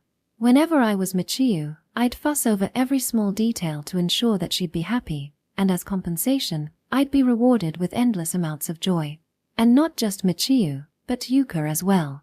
When I spent time with Yuka, I went through great efforts to make our time together enjoyable. So let me ask you again. When you fought with me, how did you feel? I averted my eyes. I didn't want to answer honestly, but I also couldn't evade her question. I hated it when we fought. When I thought that we might never reconcile again, I was really scared. That was my conclusion after only a single day of thinking. Yuka drained the rest of her coffee, seeming satisfied. I see. But you don't need to worry about that. Because I could never come to hate you. Though we hadn't technically fought today, I'd taken infinitely more damage today than yesterday. If yesterday had been akin to getting sliced open by a sharp blade, today was the equivalent of getting thrown into a whirling meat grinder. A wound with a clean cross-section was easy to treat and healed quickly. But if that wasn't the case, if the wounds had been etched and gouged deep into the body, then ugly scars would remain behind. Yuka had probably done that on purpose. For all this time, she had offered me infinite patience and kindness free of charge, acting like my personal nurse while I childishly declared myself an old woman. Of course she hadn't been satisfied. Without a doubt, the second time around had been worse. The 4th of October c. On the appointed day of Konoha High School's 30th Cultural Festival, the weather was beautiful, a clear, cloudless autumn day. At intervals, a delightful gust of breeze would blow past. During the mornings and evenings, the wind might feel chilly, but throughout the day, not even the weakest constitutions would feel discomfort. And while the wind had never promised its appearance in the cultural festival, Michiyu had, and as promised, we went around browsing the cultural festival together. The school interior, having been decorated with various attractions and themes, felt like a completely different world. We systematically went through all the attractions, mostly thanks to Michiyu, who never hesitated to dive in headfirst every time something new caught her eye. She was really indiscriminate when it came to things that caught her eye. Ayaka, I knew you were good at studying, but I didn't know you were this good. I'd completely laid waste to the Student Council-sponsored English vocabulary contest. My English vocabulary consisted of 100,000 dictionary entries. Apparently, it was the first time a first year had one. Normally, I wouldn't do anything so immature as fully use my powers in a silly competition, but according to Yuka, I was just a little child, so that shouldn't be a problem. Not that I was angry about that or anything. Michiyu looked at me concernedly. You won the whole thing, but I feel like you're sulking, just a little. I'm not sulking or anything. Yuka's words lingered in my mind, and I couldn't shake them off. And so here I was, making Michiyu worry and exactly just like a child, and at the same time, I was filled with happiness at the thought of Michiyu worrying about me. My cheeks felt like they were about to burst open from happiness. I guess I really was a child. Do you maybe not enjoy being with me? So when Michiyu murmured those words, my heart froze to its very core. Flustered, I glanced at Michiyu only to see her eyes sparkling with a twinkling, mischievous light. Don't say things you know aren't true. In secret, I stroked my chest, trying to rid myself of my anxiety. I'd hid my flusteredness well enough. Probably. Michiyu had no reason to abandon me. As that though crossed my mind, I realized that I might have already become hopeless beyond salvation. I squeezed her hand and I felt her squeeze back. Such a joyful festival would only last one day. The festival had occurred yesterday, and the day before that as well, but I still didn't let go of her hand once. I don't mind you sulking though. You're really cute when you do. I'm not cute. Ahihi. As I looked away from Michiyu, trying to escape both her loose, carefree giggles as well as the violent throbbing in my chest, I changed the subject. Where do you want to go next? I have some friends in the Handicrafts Club, so let's go there. Sure. The Handicrafts Club's exhibit was located in the Arts and Crafts classroom. From the amount of people present, it seemed to me that clubs would receive more applicants during the cultural festival than the beginning of the year. Whoa. Ayaka, aren't you way too good at this? As we braided friendship bracelets, Michiyu stared intently at my hands. They were words I'd gotten tired of hearing. Before I'd met Michiyu, those words were always followed with how repulsive. But now, are you maybe a genius? No one else had complimented me like that before. Yeah, I am. I'm a genius. I had said those words yesterday too, and the day before. Why shouldn't I? While repeating the same things over and over was the thing I hated most, it was also what I was best at. After finishing my own bracelet, with nothing else to do, I found myself engrossed in Michiyu's hands. Her long, thin fingers, her glittering nails, her lightly moving fingertips. Having fun? Yeah. Your bracelet is really pretty, I answered. I was with Michiyu, so I was having fun. And even if something was painful, she was by my side so I could endure it. Hey, if you don't mind, do you want to exchange bracelets? Sure, but I really had become hopeless beyond salvation. Without Michiyu, I really might die. Even after we left the arts and crafts room, I hadn't nearly had my fill of fun yet. We browsed through an art exhibit held by Michiyu's friend in the corner classroom on the 3rd floor of the northern building, admiring her painstakingly crafted artwork, enjoyed the third-year horror enthusiasts' haunted cafe, and snacked on delicious cotton candy. I immersed myself in ordinary as if trying to flee something else. The student council was giving a presentation on their sociology research, while, which wasn't particularly interesting, wasn't boring either. As I turned my gaze away from the presentation to the gymnasium's main stage, which featured the Rakugo Club's masterpiece, an intricately designed play featuring Run Mellows, a truly spectacular performance made possible by our brilliant actors, who have put in countless hours of practice supported by the gods. And while I didn't dispute the performance or actors' brilliance, the play had been the exact same for the past 3 days, so I was somewhat bored. Michiyu didn't fail to notice my sigh. Ayaka. Sorry, I'm just feeling a little tired. Are you okay? Want to go somewhere quieter? It was the 4th of October. The 3rd cultural festival, but the first time this development had occurred. With Michiyu holding my hand, I staggered to my feet. Where should we go? We walked down a hallway, dyed orange by afternoon sun, already beginning its western descent. The voices of students filled with delight could faintly be heard, and through the window, I caught sight of the still silhouette of a boy and girl in the opposite corridor. I felt like I was walking in page 1 of adolescenthood. Eventually, Michiyu returned to the art club's exhibit, guiding me along. The sun's rays filled the empty classroom. The multicolored paintings, under the sunlight, shone with unique hues. A fairy tale scene. I guess everyone's already returned to their clubroom. The two of us were sitting on the garden bench in the corner of the room that had been prepared as a place from where one could view all the art. For a short while, I relished the comfortable silence. Not wanting to shatter our own peaceful dreamland, completely cut off from the rest of the physical world, I held my tongue, letting Michiyu's warmth wash over me as she too sat motionless beside me.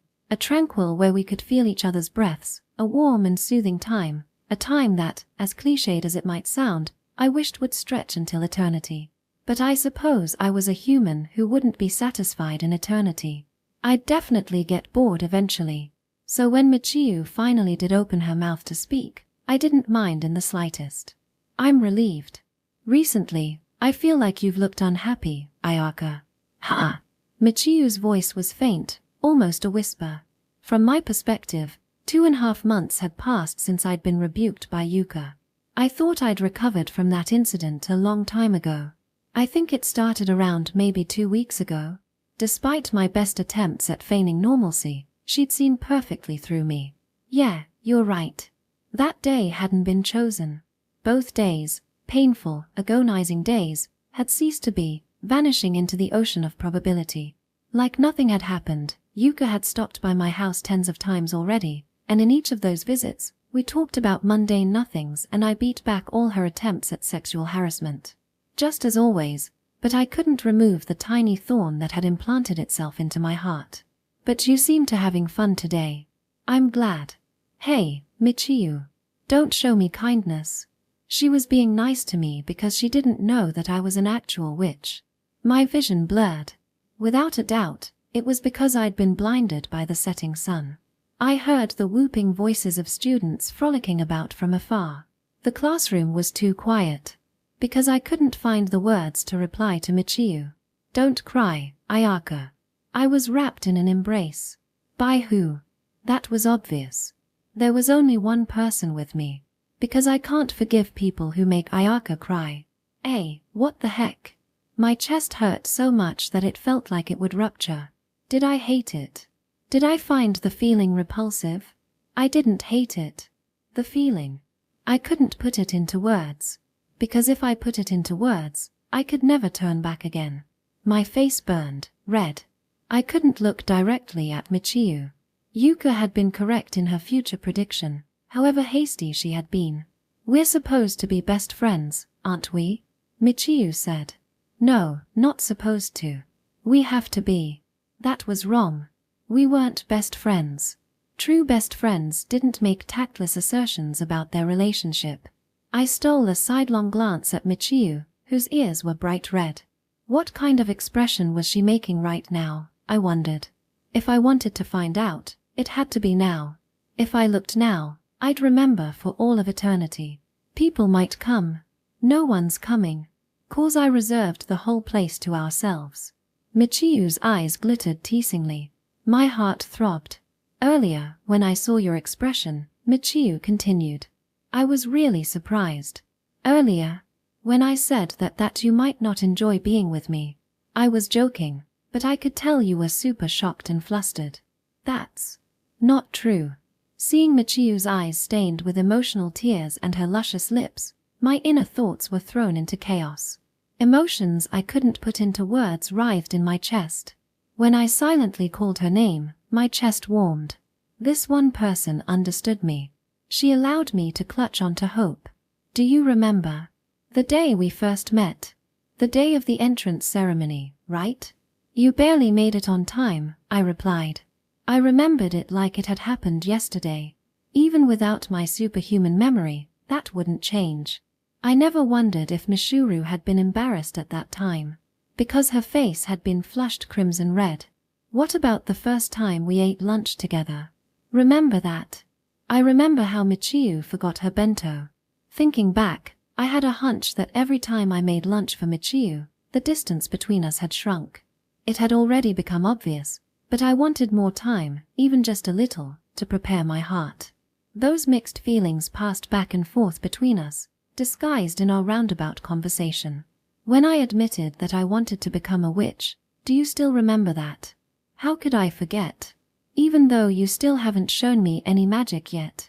Though I'm sure that the day would come where she would show me a wonderful world I'd never seen before. That day would come. Was it a premonition, or an intuition? The first time we fought. I wouldn't really call that a fight though. Even now, my cheek occasionally stung from where I'd been slapped. I wished I could forget the entire thing, but recently, I didn't mind it even if I didn't forget. Somehow, I'd come to terms with that memory, and the expressions and emotions of an Ayaka that you never showed in school. I was so embarrassed I wanted to die. In the same way that I wanted to see all of Michiyu's various expressions, I think Michiyu must have wanted to see all of mine. Ah, that was it. I understood why it couldn't be Yuka, because while I realized that Yuka had a multitude of hidden faces and personalities that I didn't know about, I was afraid of discovering them. But with Michiyu, it was different. I want to know more. I want to keep staring. When I saw her innocent, beaming smile, I knew the sincerity of those feelings bottom of my heart. After I came to that realization, I became surprisingly honest. How did you feel when we called each other by our first names? My heart was racing. Whenever I called her name, whenever she called my name, a violent mayhem assaulted my chest. What are you feeling now? The same feeling as Michiyu, I'm sure. It must be love. A reckless feeling where my mind was boiling, but I didn't care no matter what happened. A feeling with an unmistakable shape, gentle and warm. Lasting just a single second of my lifespan was the longest kiss. Ahahi, I got to taste Ayaka. Michiyu's cheeks were dyed, wearing a smile so soft and gentle that she seemed like she would melt. I was probably wearing the same expression. What kind of taste? A delicious one. I couldn't chastise her for being an idiot, because I too had become an idiot. Bliss. No other words could describe it. Somehow, I feel like I've done this with you before, Ayaka. That's just your imagination. Not deja vu. Today was the first time I'd kissed her, and even on the todays that weren't today, we hadn't kissed. My absolute memory guaranteed it. I see, I stammered. Yeah. I glanced fleetingly at Michiyu, whose face, illuminated by the sun, had turned as red as her ears. My heart thumped so loud I feared it might break altogether. Hey. Can we do it one more time? Please. I got greedy. Stirred up by a premonition. Yeah. I likely wouldn't get the chance to taste a kiss so sweet for a while. So right now, I wouldn't hesitate. A day as blissful as the 4th of October C was never meant to be chosen. Section. Audiobook by Masquerade at Masquerade Audiobooks. Chapter 4. Halfway around the possible worlds of a million days. Let me preface with this. Today, Michiyu will die. The 5th of October A. I woke to a morning that I had been dreading from the bottom of my heart. From the curtain rail rollers, I knew the calendar date had changed. They were in different positions than from the morning of the 4th of October. Every night, I pulled close the curtains, and the curtain rail rollers would all end up in slightly different spots on different days. By paying attention to these minute differences in the objects in my room, I could know which yesterday had become reality. This wasn't limited to curtain rail rollers. For instance, the direction in which the kitchen faucet faced. For instance, the order in which the books were piled on top of each other. For instance, on a certain yesterday evening, the location where my school bag had been placed. The 4th of October C hadn't been chosen. A day I wished for so desperately could never be chosen.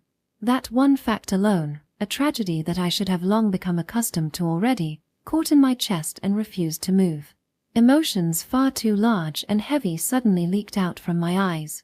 Most likely, some part of my heart had become soft. I'd wanted to believe in such innocent, pure fantasies like fate. And even as I lifted my body, I couldn't muster up the energy to leave the bed. I knew I had to prepare to go to school, and yet all I could do was sit motionlessly, my knees growing wetter and wetter. It shouldn't have been like this. Since last night, no, even before that, even before the end of the 4th of October C, I had steeled myself for the inevitable. And yet, I wasn't allowed to hope for a future where a single reality played out and was chosen if only miracles like those could occur. Altogether, the 4th of October had occurred 6 times. There was no chance I'd win such a slim 1 in 6 lottery, was there? But I'd wanted to believe. Because if I hadn't believed that innocent, pure 4th of October C would continue, then the following days starting from the 4th of October D would all feel pointless and dull. For the first time in my life, I skipped school. I knew that the instant I distanced myself from everything I considered boring and tedious, I would have nothing left. Which is why no matter how painfully stale the ever-repeating days became, no matter how difficult they were to endure, I still made an effort to at least attend school. But now, even that felt repulsive. Would I to nonchalantly head to school, see Michiyu, who knew nothing and remembered nothing, and get hurt once more? As if. That question alone was a drug easily powerful enough to push me back into the depths of my bed. A loud, muffled knock suddenly resounded from the front door. Naturally, the only one who'd ever visit would be Yuka, and I'd locked the door before sleeping, so I could ignore her without worry. But I wondered why she'd visit at this time of day. Maybe the school had contacted her regarding my absence. Doubtfully, I lifted my head and rubbed my eyes. I crept out from the midst of my slumber. The digital watch near my pillow read 12:30. Since I couldn't dream, whenever I accidentally fell asleep then woke up again, it always felt like I'd inexplicably jumped several hours into the future. Another somewhat reserved knock sounded again. The first knock probably seemed loud only because I was half asleep, I mused as I forced my body up. The reflection I saw in the mirror looked straight out of a horror film. Half-open eyelids and eyes swollen from crying, pajamas wrinkled and slovenly from sleep, hair twisting and turning off into whichever direction it pleased. My image was frightening beyond belief. Even true love would surely be chilled to its core at the sight of me. Well, it was only Yuka anyway. I walked to the door, lightly running my fingers through my hair in a mostly futile attempt to tidy it up, and turned the doorknob. Blinding sunlight flooded through the doorway. What? Why are you? I squinted my eyes against the radiance, and in my limited vision, I saw a silhouette that I hadn't anticipated. The unmistakable silhouette of Michiyu. I didn't know why, but Michiyu was here. Even true love would surely. Wah! With a shocked what and a nah, both trying to force their way out of my mouth, the sounds got caught in my throat and mixed together, and a weird noise ended up escaping my throat. Now that I'd shown such disgraceful behavior to Michiyu, death didn't seem like such a bad option. I was so embarrassed. I wanted to die. Sorry. I didn't mean to surprise you like this. Don't look at me. Stop. Don't look. I ducked, cowering behind the half-open door, clutching my head. Like a turtle curled into its shell, I tried to escape Michiyu's gaze even if only by a little. If the front door was the entrance to the underworld, then the side I was on was hell, and I was an undead spirit. Specifically, in terms of my appearance. What's wrong? Are you not feeling well? Michiyu's voice came from above my huddled form. Once more, I wanted to shout don't look, but a disheveled girl hiding her hair while repeating don't look at me, bore far too much resemblance to a B-tier horror film. While it might have been okay with Yuka, telling Michiyu to straight up leave was extremely difficult. I didn't have it in me to say that. Michiyu-san, please spare me and look away. What was I even saying? I was like a pathetic warrior begging for the enemy to have mercy on her. Yet I wasn't a warrior, making my words truly nonsensical. Sorry. Even when I asked the teacher, all they said was that you had an unexcused absence, so I was worried. Without hesitation, Michiyu ignored my pleading and boldly strode into the room. I felt so shameful that my eyes welled with tears. Lamenting that that one day hadn't been chosen, no, it wasn't anything as beautiful as lament, it was a bitter grudge, due to which I had neglected the day in front of my very eyes, causing my friend to worry about me. I was deplorable. I'm fine. I just overslept a little. Half resigned to my fate, with my back still turned to Michiyu, I frantically tried to clean up my appearance, combing my hair with my fingers and scraping off the remnants of tears from my cheeks. My hands, stiff with tension, moved clumsily like blobs of goo. Ayaka, you're quite the liar, aren't you? It was exactly as Michiyu said. Who would ever believe that these bloodshot, red eyes were due to nothing more than oversleep? It was a childish lie that couldn't even trick an elementary schooler. As a bitter smile formed on my face, Michiyu looked at me worriedly. Only then did I realize. What was I doing? I shouldn't be grieving a day I'd lost. Wait here for a second. I'll go make preparations real quick. Right now, I would clutch onto that happiness in front of me, clutch onto it so tightly that it would never escape. By the time we left the house, a light rain had begun to fall outside. There was something about how the moisture clung to my skin that felt unpleasant. So something really did happen. Sorry. You don't have to go out of your way to walk with me. It's no problem. I was really happy that you came to see me. I could spend as long as I wanted shut up in my room, crying, but that wouldn't change anything. If I valued that lost day that much, then I should act now in order to grasp that happiness once more. Her left hand felt slightly warm in mine, filling me with hope that I might soon find the warmth I so desperately desired. Really? Are you sure you're not pushing yourself? Well, maybe I am, just a little. But I'd much rather this than make you worry about me. Another lie, but this time, she was holding my hand. Meaning my lie would be exposed in no time. Nah. This is just me being selfish. I blinked. Selfish? Yeah. When I didn't see you in school, I felt really unhappy. I wondered how Michiyu was able to talk about her emotions so directly. Why couldn't I convey my own feeling honestly to Michiyu? But I was a little relieved. Because I was certain that Michiyu's cheeks were dyed the same color as mine. A speeding car raced past us, skidding through puddles and splashing up muddy water in its wake. Michiyu had brought an umbrella, but all her efforts were extinguished in that one instant as I became drenched from head to toe. My hair, soaked in water, became unbearably troublesome to deal with. If I had a gauge to measure my depression, it would have been at the highest possible value. Even at my age, I was once more reminded of the saying bad luck always comes in pairs.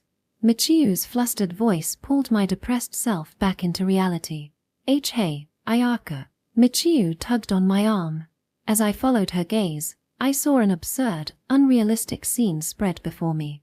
The slight discomfort from the rain shower, along with the peaceful atmosphere, was instantly obliterated. The car which had showered me with mud continued to speed wildly, climbing straight onto the ramp of a carrier car stopped in front of it and continuing forward. It didn't slow down in the slightest. What the hell was happening?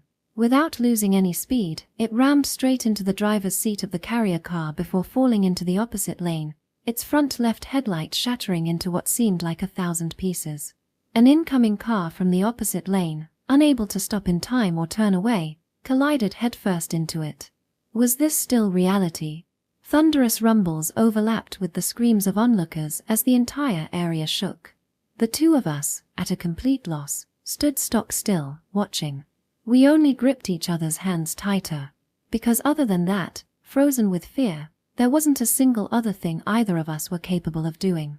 This event alone would already be huge catastrophe, but for the two of us, the true tragedy was what followed. The fallen car exploded. Its fuel tank had probably caught fire. Thick, black smoke rose into the air as the explosion knocked nearby people to the ground. Agitated by the shockwave, the driver of the car behind the first lost control of his vehicle. The car barreled around wildly, zigzagging in every which direction, and somehow, the car ended up speeding directly towards the two of us. It was almost purely out of reflex. Holding firmly onto Michiyu's hand, I frantically jumped out of the way. I didn't have time to do anything else. The car climbed up the shoulder, and unfazed by the guardrail separating the sidewalk from the road, crashed headlong into a telephone pole before finally grinding to a halt. The poor telephone pole instantly filled with cracks, the top half breaking off diagonally. The helplessly dangling telephone lines were luckily still suspended, but barely airborne. We'd been standing there barely a second ago, but we didn't have time to feel relief or fear.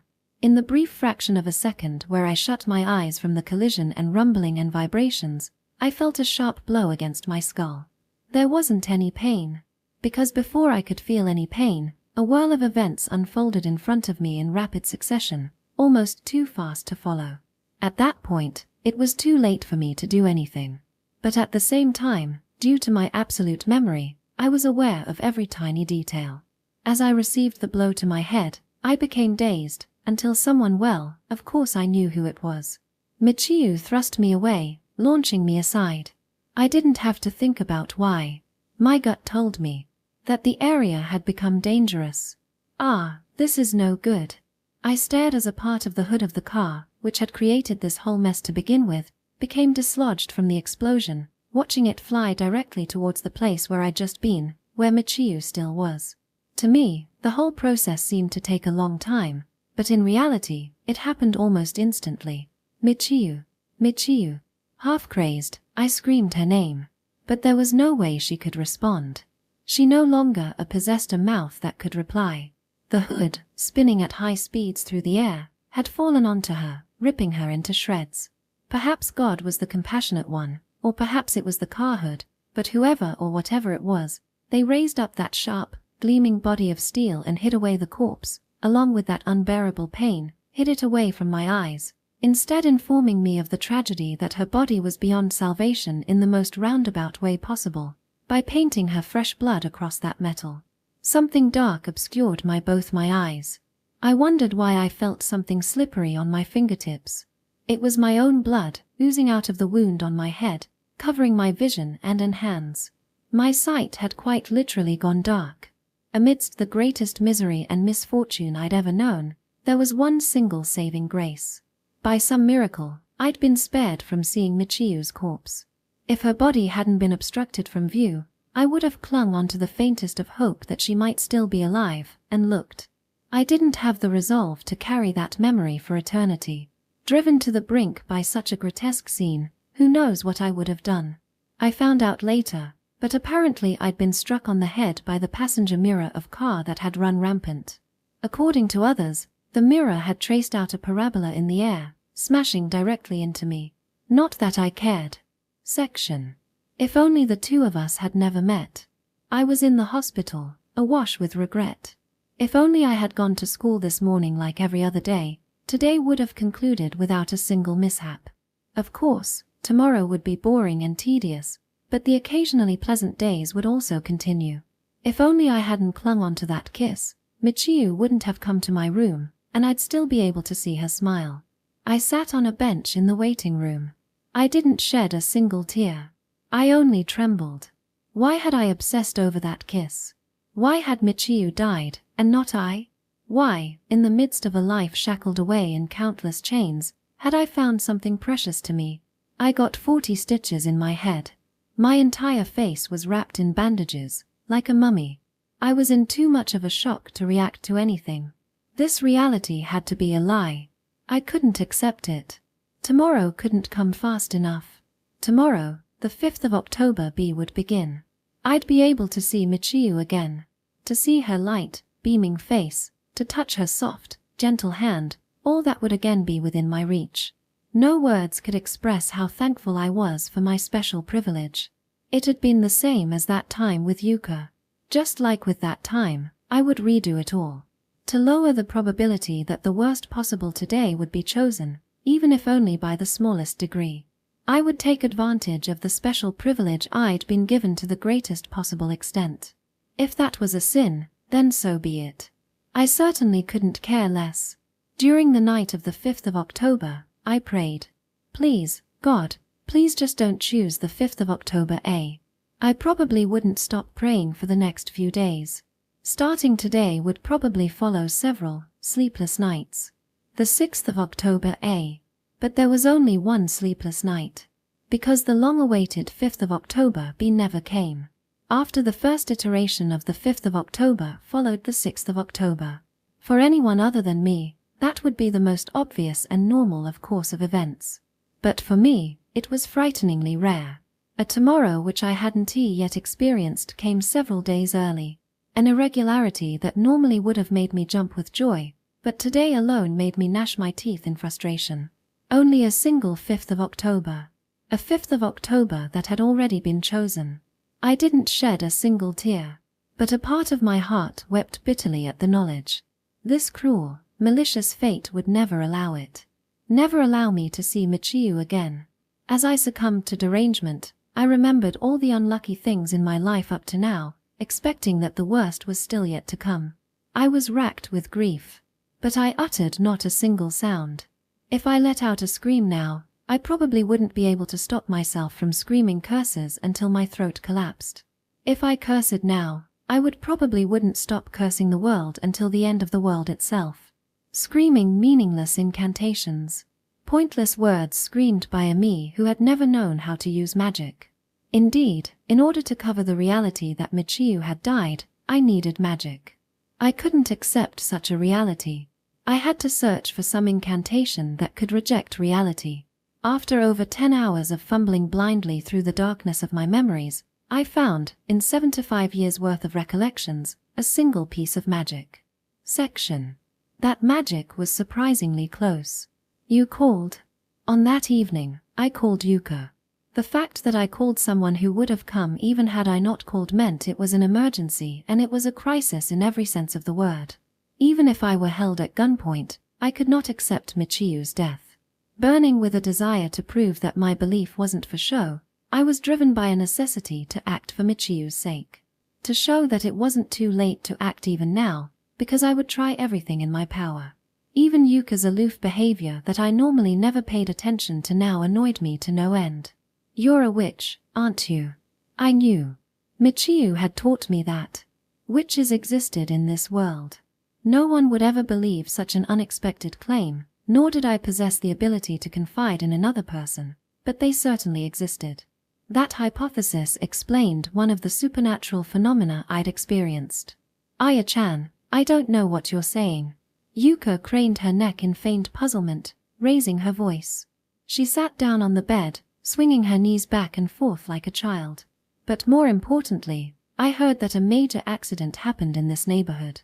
Apparently, a lot of cars got involved in it. Have you heard? Ignore it. Both her nonsense words, and the pain that was gouging out my heart. I know how you've been lying about these repeating days. You're using magic, aren't you? I shoved my face directly in front of Yuka, my expression hardened with resolve. The first step to blackmailing Yuka and forcing her to obey was to make myself look bigger, so I had no other choice. Ooh, you're making my heart race. Cut the crap. Sorry, but fantasy is outside my area of expertise.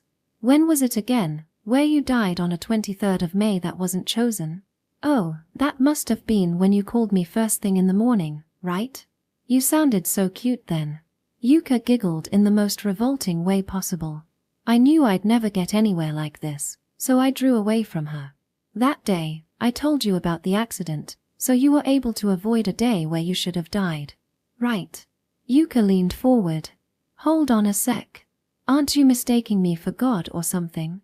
Well, no matter what happens or doesn't happen, I'll always be someone who loves Aya-chan dearly and be there for you, so I might seem like a god to you, but I'm not, so how would I ever be able to select the day that gets chosen or anything? You don't have to play dumb. Did you forget? Well, I don't forget. I already realized. On the morning of the 24th of May, something happened that shouldn't be possible. On that day, I had thought this. Yuka was extraordinarily fortunate. Because in a lottery where 5 of 6 23rd of Mays would lead to death, Yuka had escaped unscathed. But that was the wrong conclusion. The reality of the situation was different. On that morning, I woke up in my own room. An evening filled with passion and amour hadn't been chosen. You're right, that is a tragedy. Yuka acted as if this whole thing was a theatrical play, nodding seriously as she continued to feign ignorance. In order for you to live, I had to wake up in your room. Or at least, that should have been the case. In the 6 iterations of the 23rd of May, there were only 2 variations. Variation 1. Minae's Yuka leaves her house to meet an old friend, then calls her cousin while on the road. However, while heading towards her cousin's house, she gets into an accident. Her cousin, tired of waiting for her, falls asleep in her own room. Variation 2. Just before leaving her house, Minae's Yuka receives a mysterious phone call from her cousin that she usually looks after. Warned of her supposed death, she cancels her plans to go outside at the last minute, and later welcomes her cousin at her house where the two spend the night. Variation 1 occurred 5 times while Variation 2 occurred once, for a total of 6 times. These were the 2 classifications of the 23rd of May. I woke up in my own room, which, while unfortunate, meant that you had no choice but to die. Looking at only the hard facts, this was an inevitable conclusion. Yuka craned her neck, looking very interested. So, does that mean I'm a zombie right now? I'd say you're a creature far more vicious than that. For instance, a witch. On the days where you didn't come, you didn't see my corpse, did you? What if I didn't actually get into an accident on those days, and you didn't know about it? Yuka asked. Of course, I'd already considered that from the start. On the morning where I'd woken up in my own room, I'd thought that Yuka was dead. Upon calling her and hearing her voice, I'd been relieved from the bottom of my heart. She was alive, and that was all that mattered. The day where I'd stopped her from going outside had been chosen, but even had I not done anything, she wouldn't have encountered an accident. That there were also 23rd of Mays like that. Back then, I'd stopped thinking once I reached that conclusion. Then, on that day, why didn't you come to my house? She'd gone out of her way to call me, saying that today, I'll be a little late, so the human known as Mina's Yuka should have come to visit that day. As long as she didn't get into an accident and die. There was power in Yuka's silence. I was about to enter a forbidden territory. Even for a witch cursed with unforgetting, it was unforgivable. But that wouldn't stop me. Behind me was Michiu's death. Which is why I could never turn back. You chose a day that never occurred. I declared. In this world, each day repeated, and while I didn't know how many times each would repeat for, it was clear that a single day was chosen to become the past. I wouldn't know which day would be chosen until the following day. I wouldn't know, but there were things I did know as well. For instance, that a day must be chosen from one of the repeated days. Yuka had violated the rules of this world. She chose a fake day. She forced a day onto the world. How powerful of an existence would be capable of such a feat? Not even the richest or most influential human on the planet. I couldn't read Yuka's expression in the slightest as she stared at me intently for 3 seconds, before breaking out into a leering grin.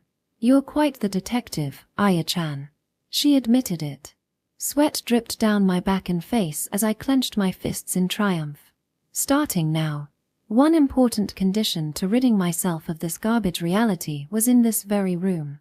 She and I were the same.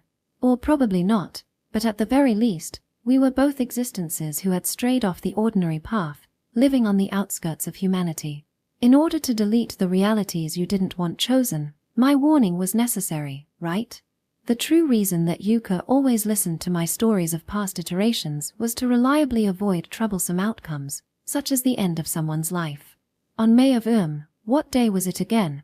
I was really surprised when I got your phone call.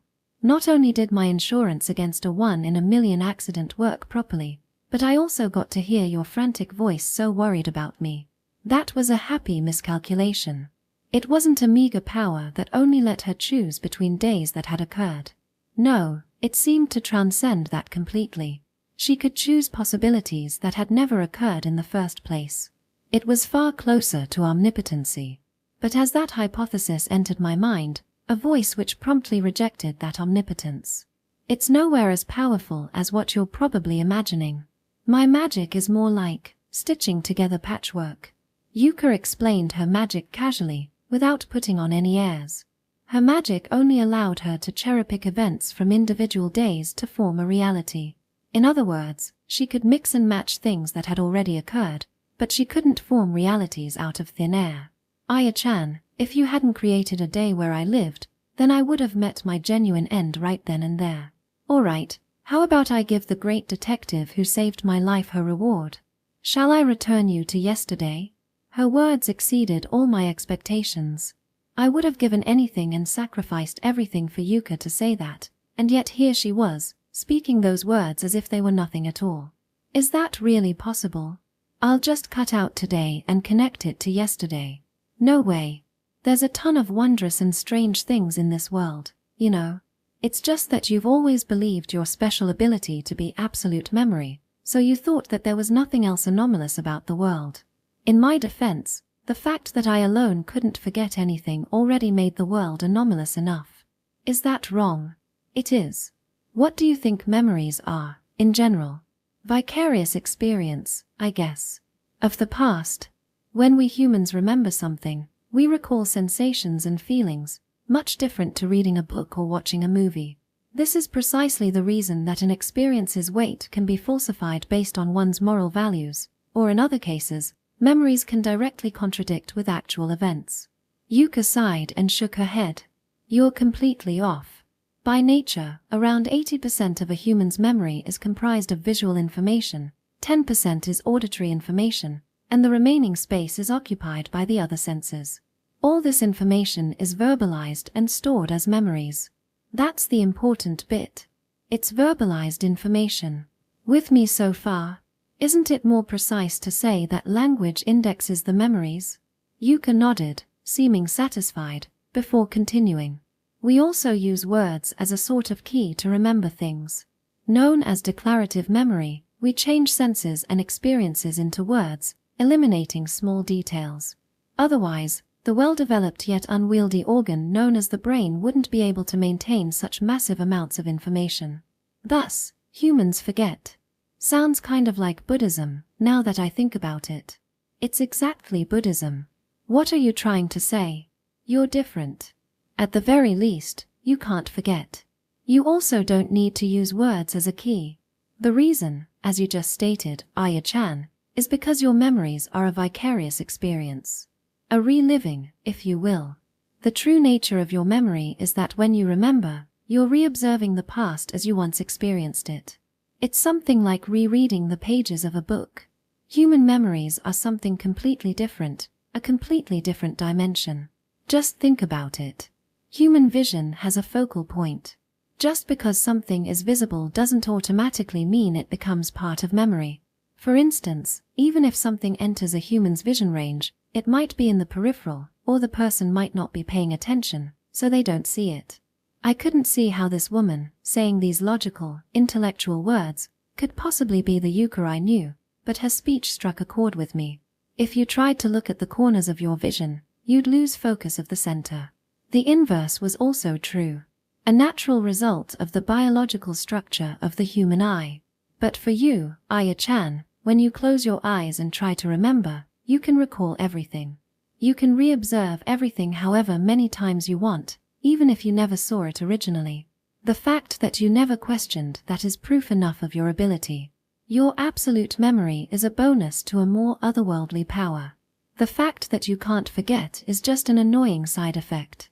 Facing a truth that I had never realized until now, I was filled with a suffocating horror. A cold, liquid sensation of unhappiness seemed to clog up the back of my throat, rendering me nearly unable to breathe. My legs felt unsteady. What I'd always believed to be a peculiarity of my absolute memory was actually a unique ability to observe and experience the past as many times as I wanted. No, wait, that wasn't the problem. For the time being, I'll assume what you're saying is true. Then how are we supposed to redo yesterday? It's already been chosen, hasn't it? I'm a witch, remember? And if I can see it, then I can find a way there. If I have you, Aya-chan, the best telescope I could hope for, then I can easily find yesterday. After that, patching yesterday to today will be simple. It felt like a dream. I could retry yesterday, and perhaps even destroy the reality where Michiu had been lost. And what'll happen to today's 6th of October, eh? Who cares? Yuka shrugged without hesitation.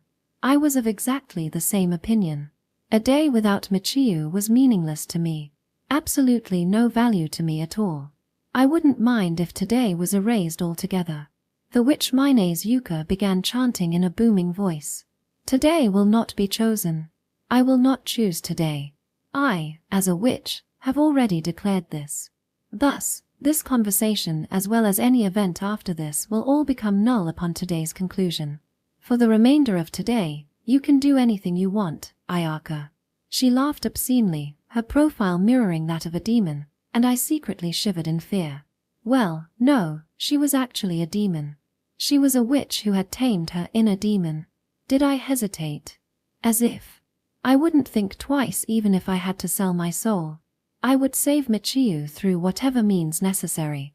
Well then, what will you do? In this remaining time, will you try and think of a way to save Michiu? Or, will you try committing murder in an act of defiance? Today, you can do things today you'd normally never get to experience. Or, what about trying some lewd things with your cousin? That sounds like a pretty good idea, if you ask me. There are some perks in it for me too. Emmachan, what are you talking about? I had no purpose, nothing I wanted to do, in a world without Michiu. I'm not waiting any longer to go back. I rapidly made my way to the kitchen, grabbed a knife, gripped it until my fingers turned white, then squeezed my eyes tightly shut before finally returning my stare to the blade's edge. A torrent of primal fear washed over me, But my resolve wasn't so fragile that it would be dulled by such petty emotions. Aya-chan. That's a pretty clever idea, but are you really sure? For me who didn't dream, if I lost consciousness then woke up again, I would feel like I jumped into the future. My heart never wavered. I closed my eyes and plunged the blade into my throat. It ripped through my aorta. It felt about as painful as a paper cut. I thought that dying would involve more agonizing pain, like being burned alive, so it was quite literally the letdown of my life. But I was relieved. If this was how dying was, then I could die as many times as I wanted. While I basked in reassurance and relief, life poured out of the cut I'd made. Yuka, for whatever reason, seemed to be enjoying herself. A smile, devoid of any humanity, surfaced on her face. Ah, Aya-chan. I guess you just proved that no matter what bitter and painful struggles you go face, you're not even allowed to die properly. The 5th of October B. Waking up was not pleasant. It was a sensation akin to someone was pulling out all my eyelashes. My head hurt. My body was heavy. When I became fully conscious, I noticed I was lying in bed. I had no perception of time. When had I woken up yesterday? I couldn't even answer as simple question as that. Had I hit my head on the corner of my bed while sleeping and lost my memory? For a moment, I fiddled with that silly fantasy. I couldn't recall the last thing I did. As the owner of absolute memory, it was the first time in my life that I'd experienced something like this. I felt dizzy and faint. Good thing I was lying in bed. I calmed myself, closed my eyes, and slowly began to order my thoughts. Being unable to recall something and forgetting something were two separate things, therefore, it was important to recall the events I could remember. I put a hand to my lips, first remembering the feeling of my last kiss. A kiss our hands linked as we returned to the classroom, then our hands waving farewell in front of the school gates as we parted. I remembered the morning of the 5th of October, and how the day of my first kiss had been lost. Then after that, within my narrow mind, an entire day's worth of events were suddenly revived, various images and scenes flashing before my mind as if I were watching a spinning lantern. Then after that, Michiyu died. In an effort to find magic that could deny reality, I called out to Yuka, and she granted me my dearest wish. I had acquired a second chance at the 5th of October. I unrolled myself from bed and got up. I opened the curtains. The morning light represented a chance of a lifetime. I could hardly believe it. Soft, pure sunlight came forth to greet me. It was raining. It shouldn't have started raining yet. This was the first time I'd seen the weather change. It was probably due to the fact that the second 5th of October had been forcibly started. Today was certainly special. What was I saying? I chided myself. Maybe I was still half asleep. My body rapidly grew colder, and I shivered. Until now, I'd never experienced even a single day where the weather was different. Could such a small magic really affect the weather itself? Propelled by a foreboding premonition, almost entirely by reflex, I turned to the clock on my bedstand. 1:01 p.m. I'd completely overslept. My throat turned dry and frigid. My despairing brain matter seemed to gush out all at once, and I would have vomited then and there had not my stomach been utterly empty. Late. The single word echoed throughout my heart and mind. On the 5th of October at this time, where had I been? What had I been doing? I didn't want to remember. How I stood at the scene of the accident, covered in blood, crying my heart out. By the time my brain even registered the sound of the front door loudly slamming shut, I was already outside, shoes not even worn properly as I ran as fast I could, my legs tripping over themselves, about to collapse at any moment. Passerbys all turned to stare at me. Every single one. Gasping for breath, I ran towards the school, a route I knew by heart. I didn't know the probability of Michiyu visiting me today, but if she had come already, then she'd undoubtedly have turned back by this point, heading back to school, where it wouldn't be out of question for her to have encountered that gruesome accident again. If such a thing as fate truly existed, then those course of events would surely have taken place, meaning that my oversleeping would have lost me my hard-earned, invaluable opportunity.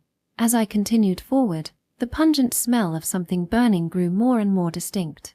Though it was raining, The air was dusty, shaken by a commotion that was tinged with unpleasantness.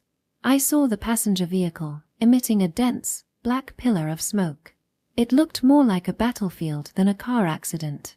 An apocalypse reeking of gasoline, fine shards of glass littering the ground. The police still hadn't arrived, and no yellow tape had been stretched around the site yet.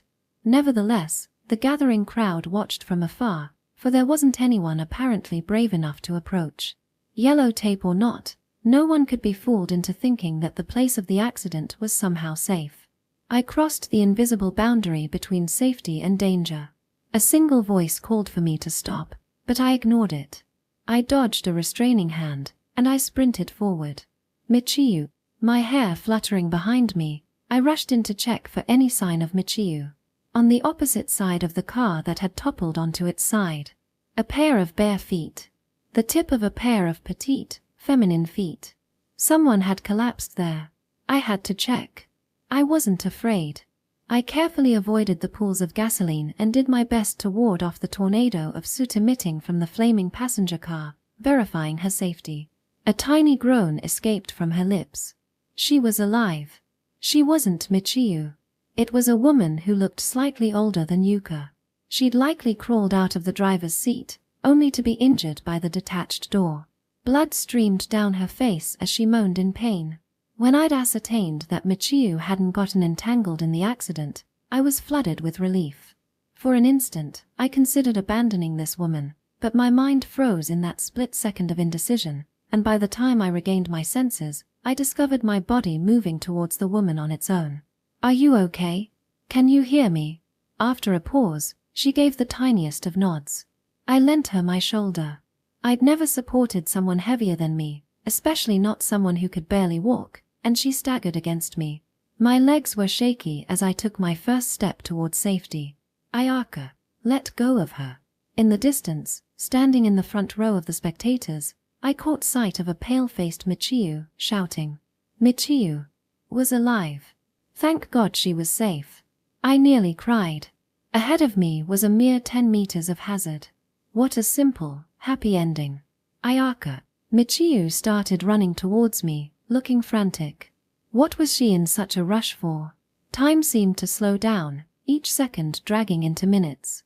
Just a few centimeters further and I'd be able to reach her hand. I could hold her once more. Ah, was she coming to help carry this woman? How stupidly wrong I was. I couldn't speak. Strength surged through my entire body, sparks flew into my eyes, my back burned. I reached out my hand. Towards a hand swimming across the sky, brushing against its fingertips. Stop. Aya, duck. A thunderous roar drowned out Michiru's shrieks, and they never reached my until the very end. My back burned. Why was it burning again? But I didn't have time to wonder, and the last thing I heard before my consciousness cut out was Michiru's voice. The reason for loss of consciousness was simple, it was because I was dead. Every naive, innocent thought I had right up until that moment was blown away by a gasoline explosion, killing me along with Michiru and the woman. Wasn't I a reliable savior? But that was fine. I could undoubtedly redo everything. Because a day where I died would never, under any circumstance, be chosen.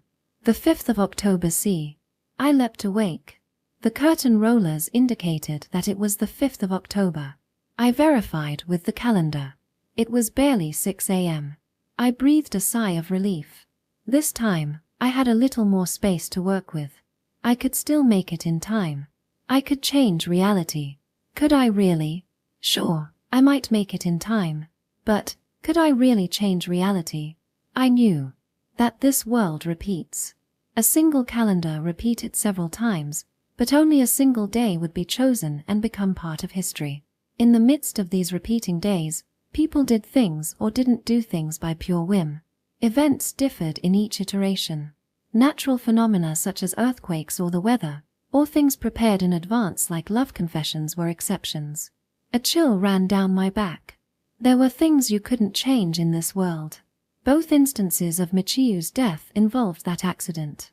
If it was a traffic accident, then I could change it. If an event was due to mere coincidence, then even I had a reasonable margin to intervene.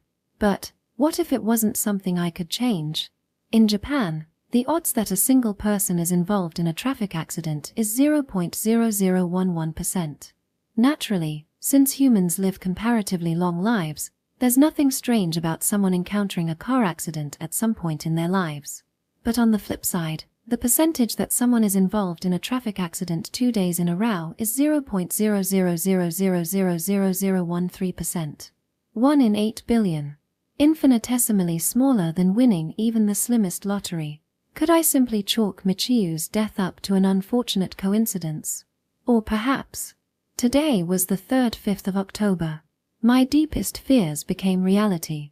School ended, we parted ways at the school gates, and after a short while, I passed an ambulance, heading in the opposite direction as me.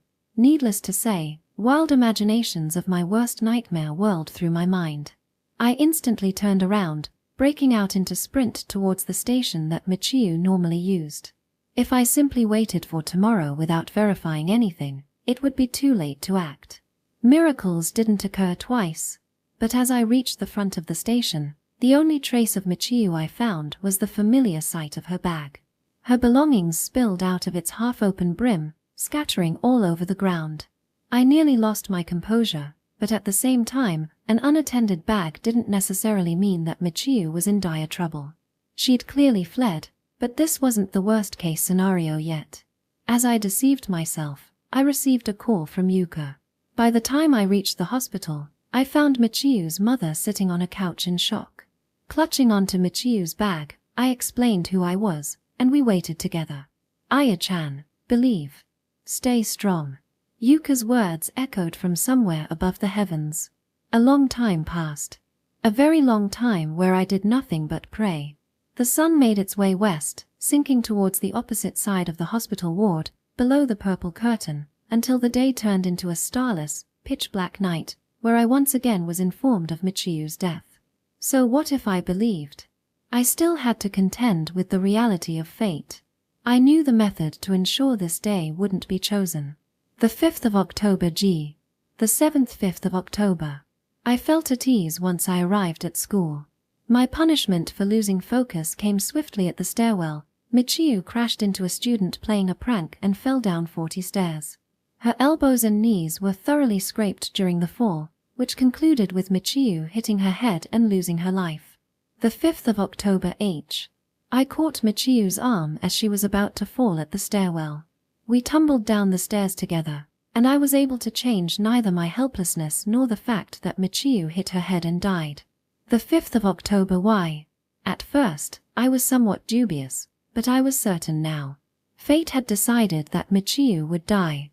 Inevitable events like the weather or natural phenomenon couldn't be affected by humans, remaining perfectly consistent every iteration. They had already been predetermined. But that didn't make it an acceptable reason. I couldn't give up. I'd realized a while back about my special ability. A day where I died couldn't be chosen. If I died before the conclusion of today, today wouldn't be chosen. And if there wasn't an available day to be chosen, the next calendar day wouldn't come. Because I would no longer exist to observe tomorrow if today was chosen. A sort of survival bias came into play in the choosing of a day. As long as I continued to die, I could redo today as many times as I wanted. However, I couldn't accept this reality. Not observing something was the equivalent of it not existing at all. When I closed my eyes, the world ceased to exist. I drew open the curtains, bathing in the morning sun, in triumphant spirits as a plan to save Michiu once and for all began to form in my head. But it didn't work. It didn't work today either. The 5th of October Z. I did everything in my power to avoid the pattern from the 5th of October A, scrutinizing every last detail, only for the day to unfold just like the 5th of October C. The difference was that this time, Michiu was still alive at 10 p.m., which was the deadline I'd set for myself. The doctor explained Michiu's precarious state, staring anxiously at her mother who donned a brave front. That was when I understood. Today, Michiu was probably beyond saving.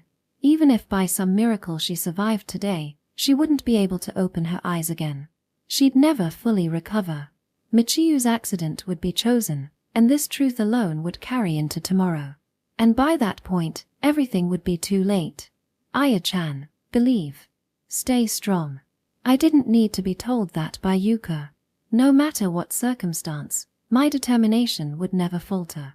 It was almost 10 p.m., after which I would force myself to become Sleeping Beauty.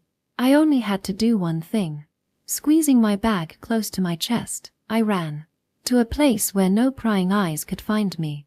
This was a hospital after all, and if I wasn't alone, I might end up being saved. Failure was unforgivable. I wouldn't care in the slightest if someone else's matters or problems weren't chosen, but in this case, even a single misstep was unforgivable. I paid no heed to voices calling me to stop, my feet pounding across the floor.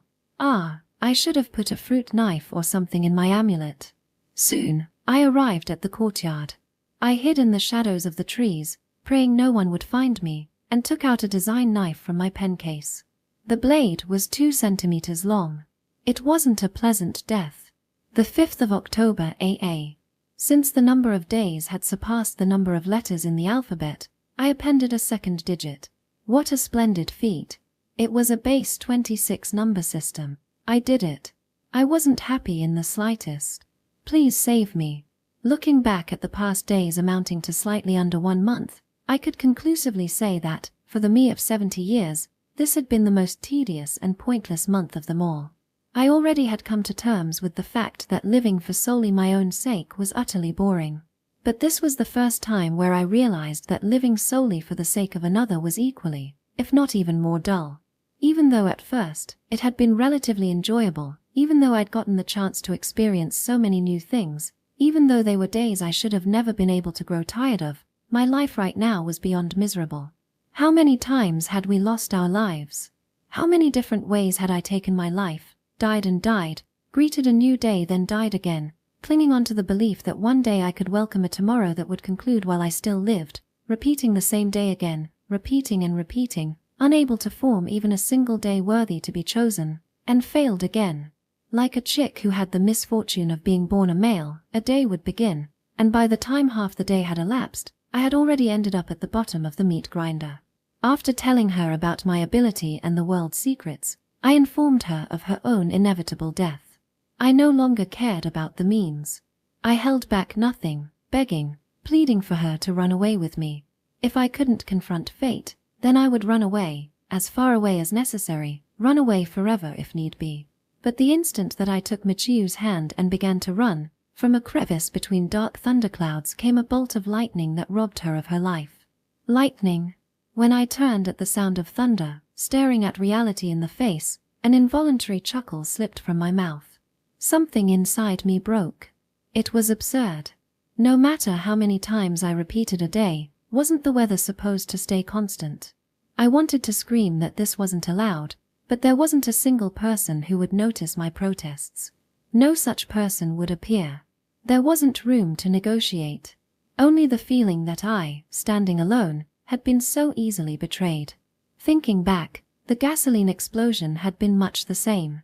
Reality wasn't an action movie, and no car that underwent routine public inspection exploded so easily. Something like that couldn't be rationalized by simple misfortune. It had been due to the interference of a being beyond understanding, a being far beyond humans. It was an insanely wild theory, yet still logically consistent. If such a being did exist, then it was pointless for a mere human like me to fight against them. That being must surely be God. And if not, then fate, or perhaps the will of the world. That didn't bother me in the slightest. Who my opponent was of no concern. For the sake of protecting Michiu and her future, I would do anything. I wouldn't let anyone touch a single strand of her hair.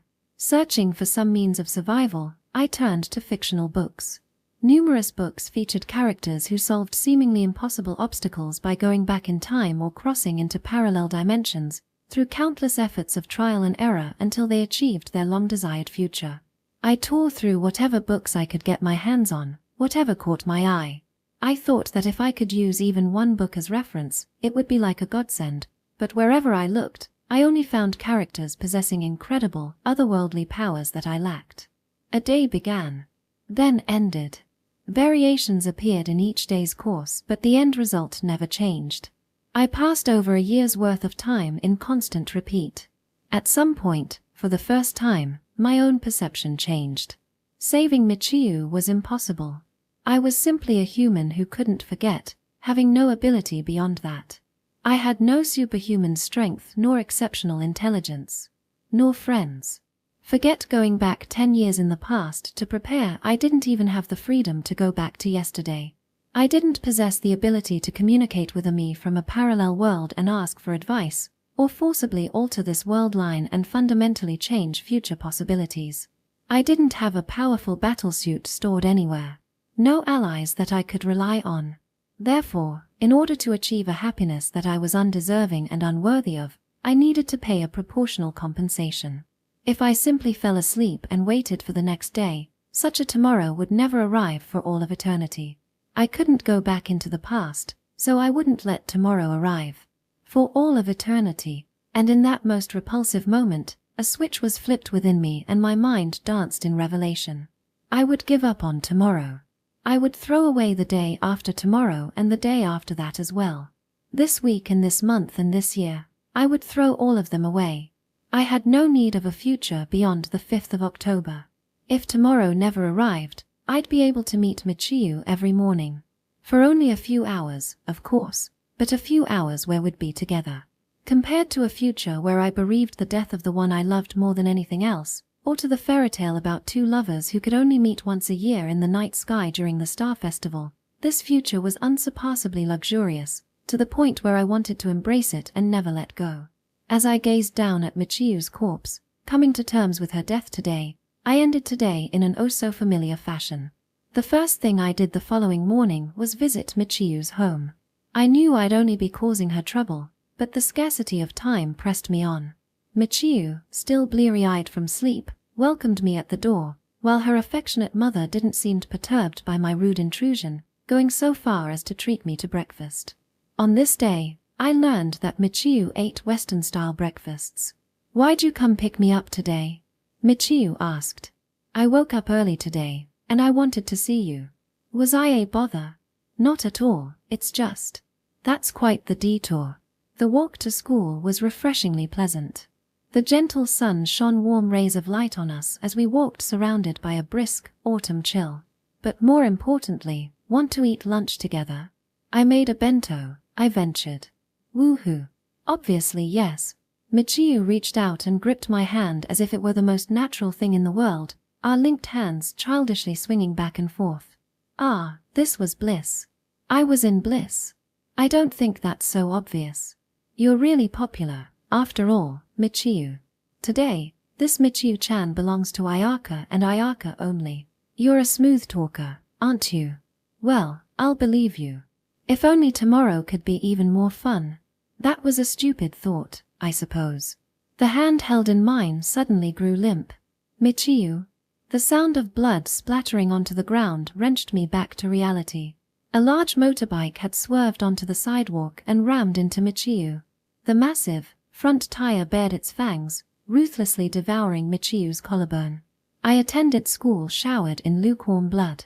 The fact I'd paid for today with Michiru's life became glaringly apparent, and I recoiled in horror.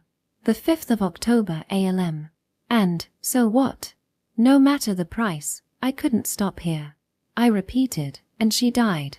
No, it was because she died that I kept repeating. Which came first, the chicken or the egg? The subject and object had long since melded together. My heart no longer shook when I gazed down at Michiru's corpse. I didn't need my heart. It should been obvious ever since that rainy day where I made Hameno Aria cry. If I had a goal, the means didn't matter. A witch didn't hesitate to take the wicked path. I repeated, and continued to repeat, reaching the 1001st 5th of October. Today was one turning point. The atmosphere in the classroom felt different. Michiru, who should have slid in at the last moment and barely avoided being late, was already there, but her expression seemed somehow grim. The always beaming Michiru looked serious to the point of being unapproachable, and furthermore, she was sitting in my seat. "Good morning, Ayaka." "Morning." It seemed like she'd been waiting for me. Somehow, I knew that she had something she wanted to tell me. Was she angry? After all, Recently I'd been doing nothing but commit terrible crimes. Unable to accept the facts, I was continuing to redo today, rationalizing my actions as self-sacrifice. I'd already become numb to the value of life. Follow me for a second. I was right. I followed Michiu out of the classroom.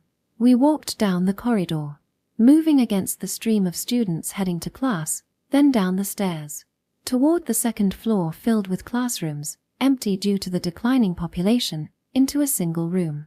As soon as we had entered, Michiu whirled around to face me, and abruptly crashed into me. A rejuvenating numbness that made me feel like a teenager again spread throughout my body. My lips buzzed fiercely where her lips touched mine. My voice broke as I objected. "Why? That's not right." The Ayaka I know would have pouted and said something like, "I don't like it when you're forceful like this." Not only had she stolen my lips, she'd even complained. The sliding door was still open. I didn't feel a single fragment of romance. The girl in front of me wasn't the Michiu I'd known up to yesterday. She was the first person ever who remained my friend even as the calendar day changed, the person I wanted to be closer to than anyone else, the person who I had previously only kissed a single time, but she was a counterfeit in opposition to all of that. She went straight to the point. "Hey, Ayaka, this world repeats. Right?" I froze. My throat constricted. "Why do you say that?" "I remember. What kind of person you are, Ayaka. The curse as well. You can't forget, right?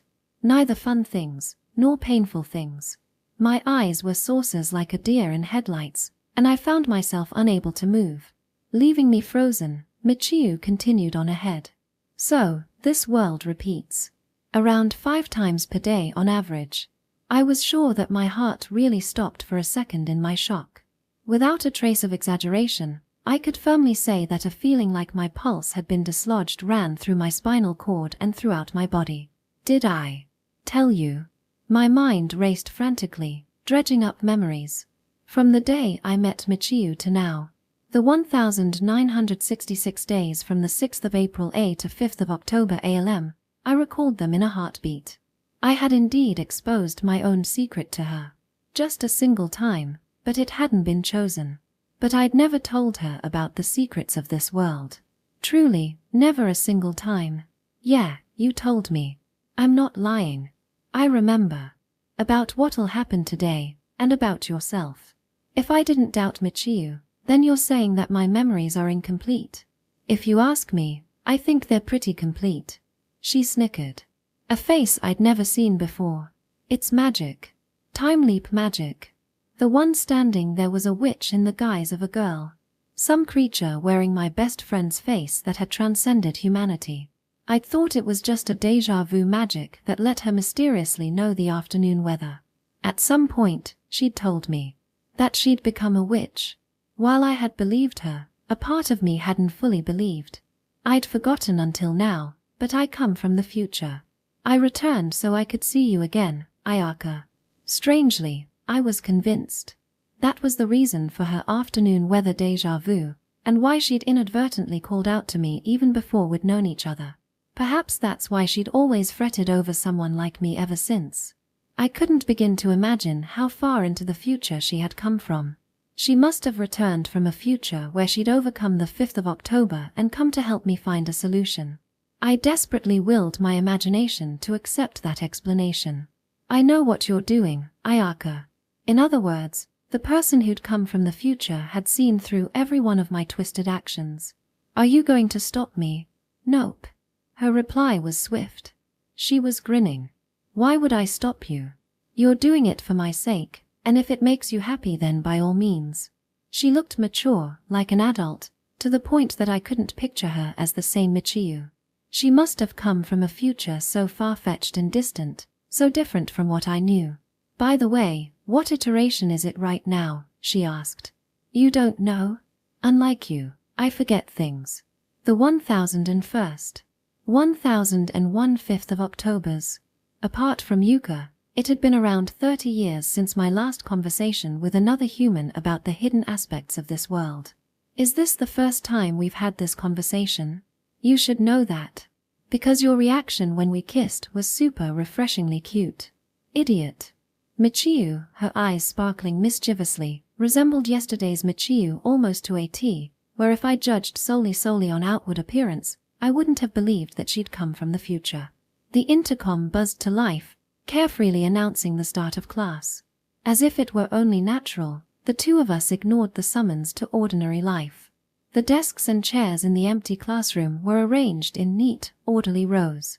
Almost like a funeral, where they bid farewell to a coffin containing all of ordinary life. I couldn't hold back my questions. A feeling like I was clinging onto my sole lifeline. Tell me, why did I have to repeat today over 1,000 times? What's really happening? Ayaka, do you think God exists? But Michiyu only circled around the answer that she surely knew, and like a slimy snake, the answer slid easily out of my grasp. There's no way God exists. To me, this world was hell. And because it was hell, if there really was a creator, he could only be the devil. Yeah, you're right. God doesn't exist. Then, whose fault do you think this is?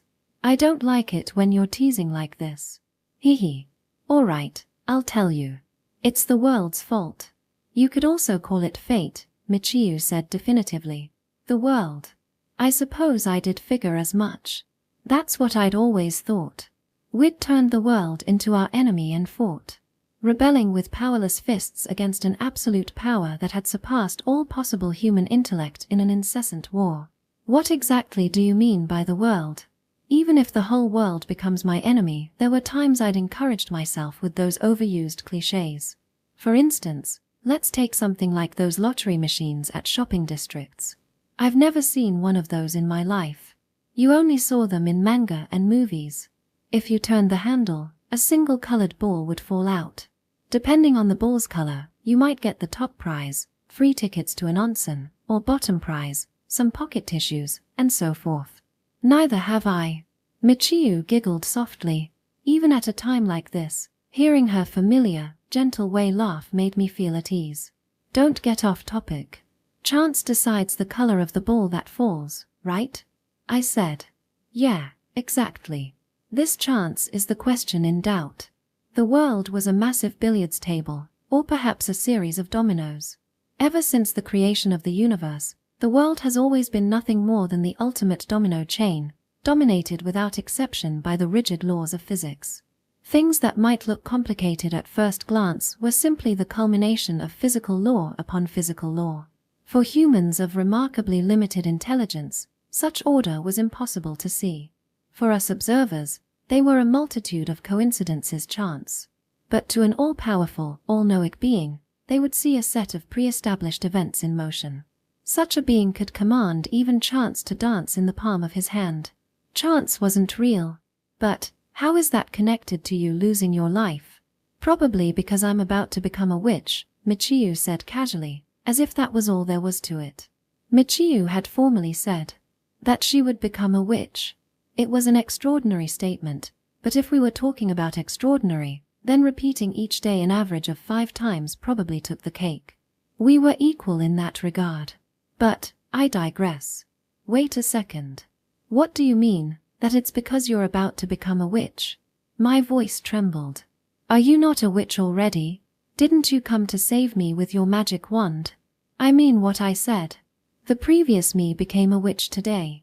I time-leaped and went back in time, so the current me hasn't become a witch yet.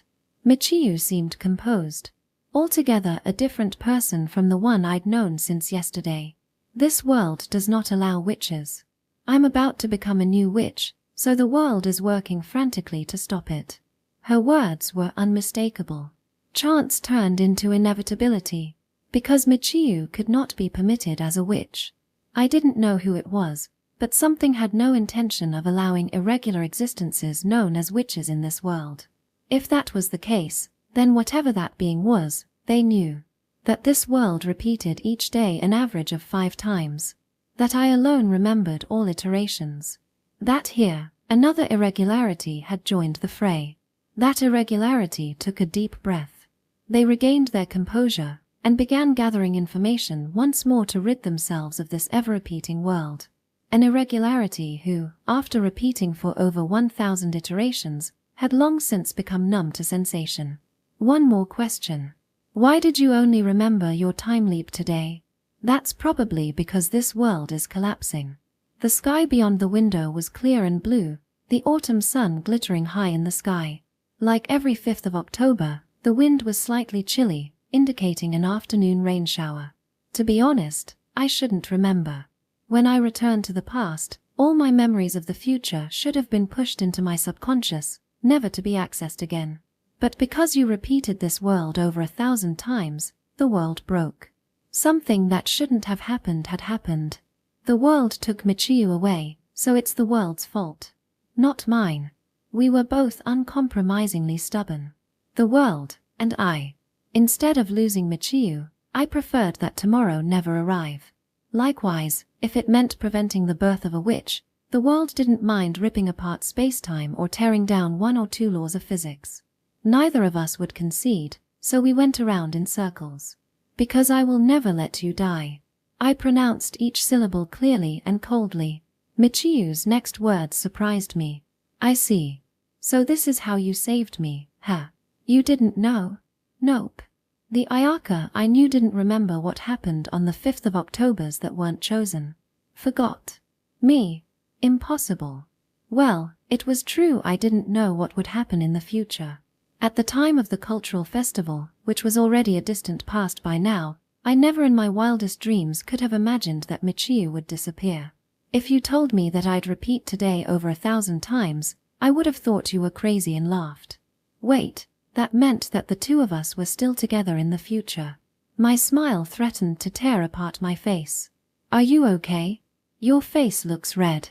Michiyu was worried about me, even if it was for a completely different reason.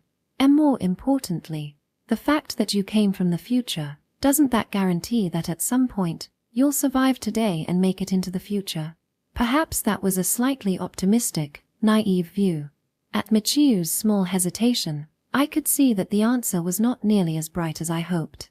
The future diverges. I can't guarantee that this future doesn't lead to a dead end. I see. But I'm here to make sure that doesn't happen.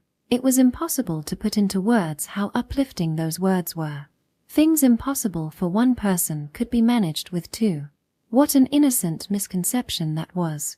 I would realize my mistake a meager few hours later. Liar. Once again, I was stuck mumbling resentful words at her corpse. If the witch Michiyu really could have done away with fate with a wave of her wand, then she wouldn't have needed to deliberately tell me everything. Without sharing the information, she could have solved everything alone while feigning ignorance.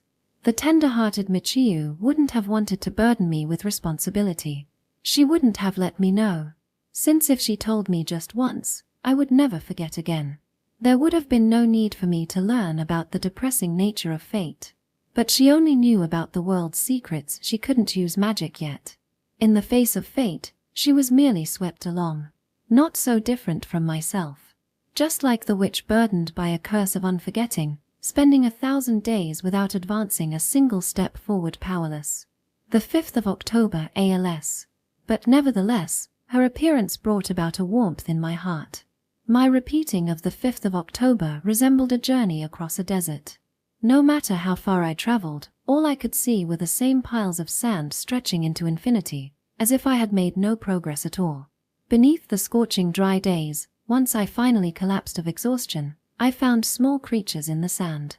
That might be myself, or someone I treasured. The 1007th 5th of October. The Michiyu who'd remembered was like an oasis.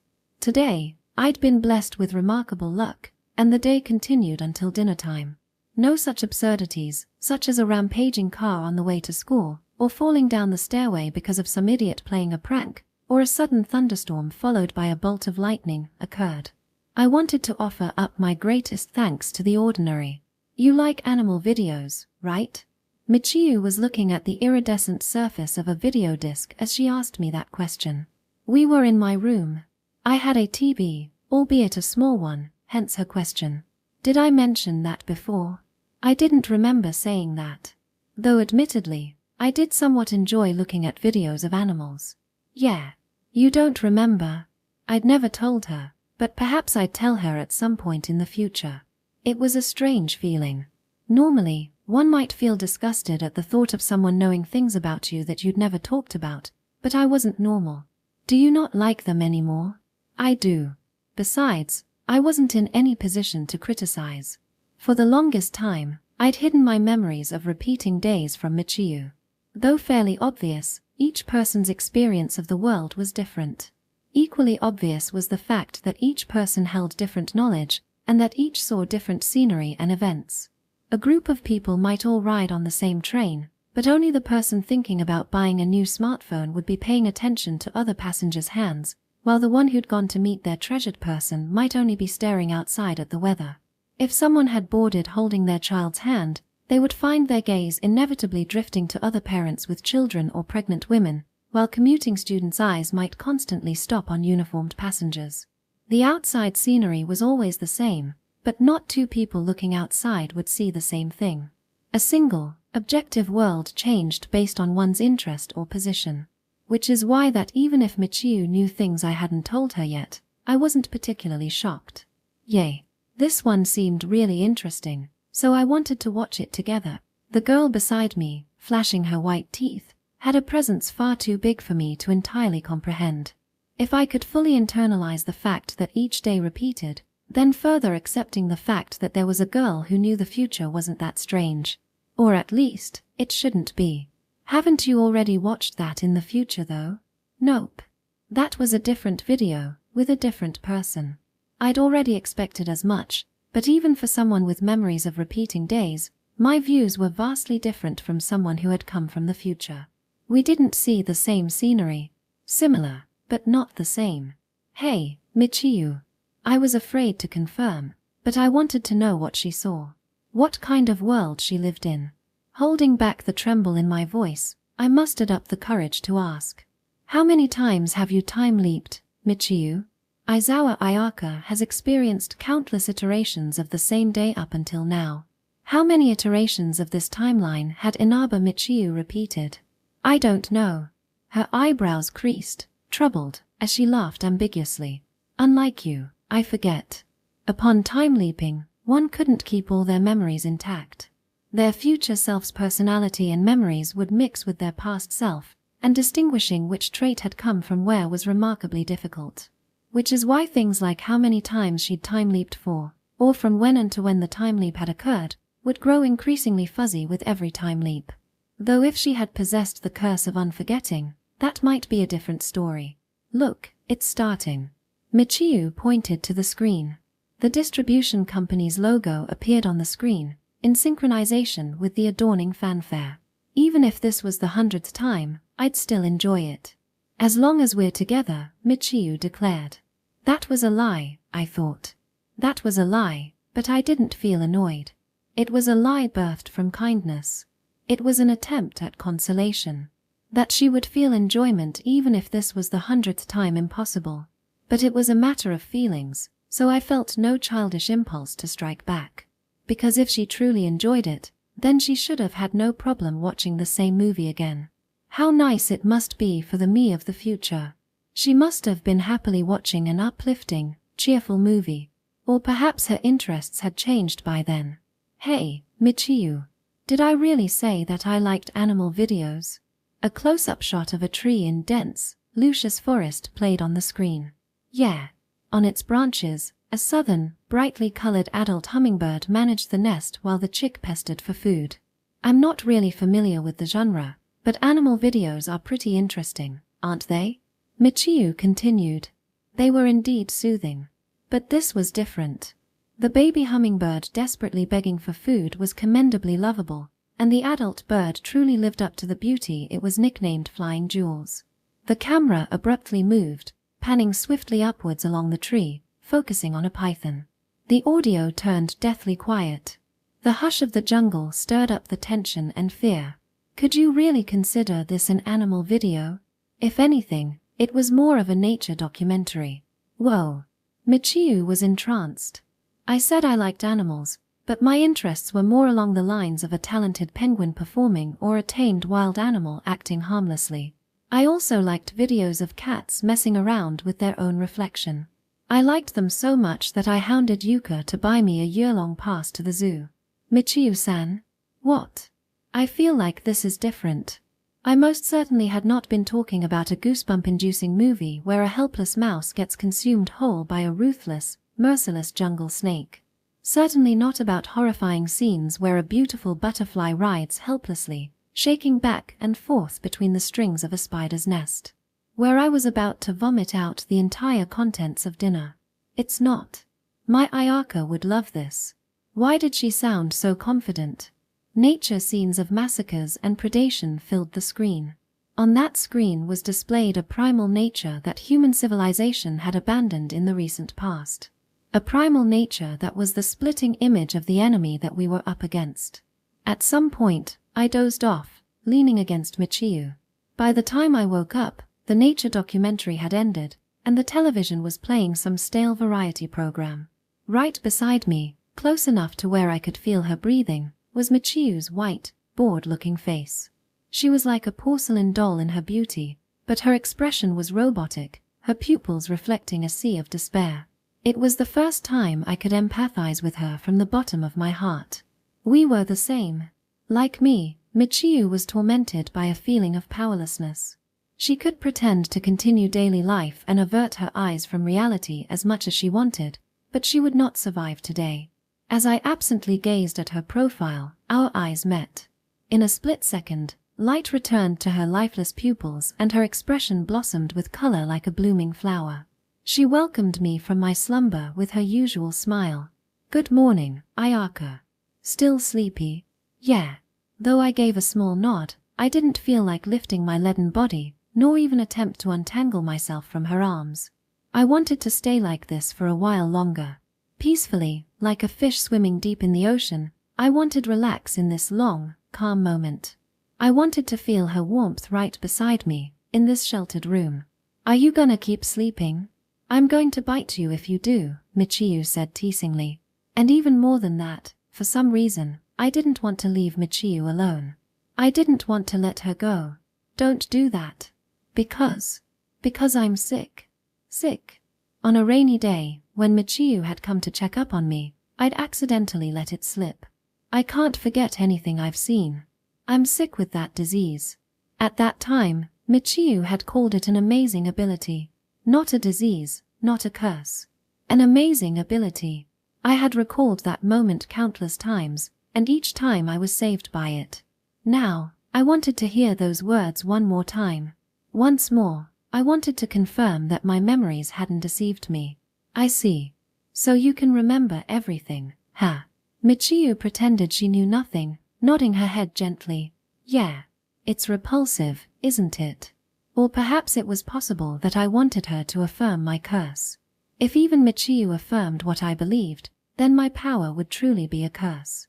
Knowing that, I could draw power from this curse I'd had since my birth, and find an escape from this never-ending hell. It's not repulsive. I think it's an amazing ability. She spoke lightly, as if trying to brazenly show that her words were the undeniable, absolute truth. The words I wanted to hear more than anything else in the world were so generously given to me. Just like on that day. My cheeks burned. Tears leaked from my eyes. She'd approved it. Approved something that I'd resented beyond measure. She believed me, accepted me, and praised me. "I think you're amazing, too. You're magic too, Michiyu. I believe in you, you know, that you came to rescue me."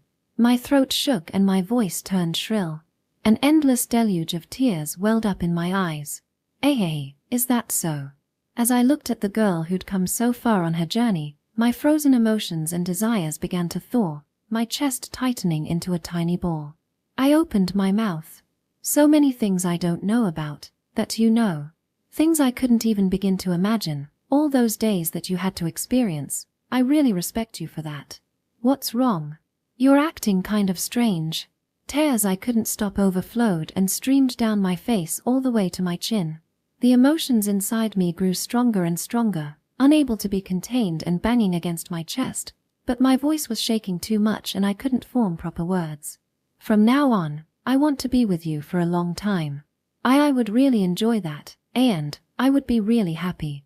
Unable to be indifferent to the me who couldn't stop their tears from overflowing and streaming down her face, Michiyu used the back of her trembling finger and stroked my cheeks, wiping away the tears.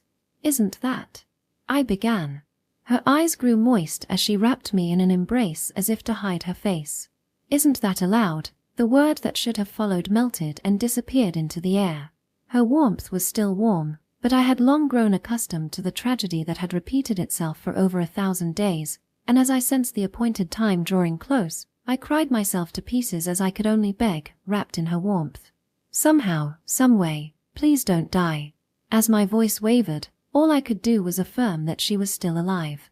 Michiyu had come to save this miserable me, and yet, "Michiyu, I'm begging you, so, don't die." I couldn't save her. I couldn't save her, on the contrary. Here I was causing her distress, all while being irresponsibly helpless. "Don't say unreasonable things." Her tearful voice was pained, her smile bitter as if she had accepted her fate, and I wanted to tell her that everything would be okay, even if I'd be lying. "Why?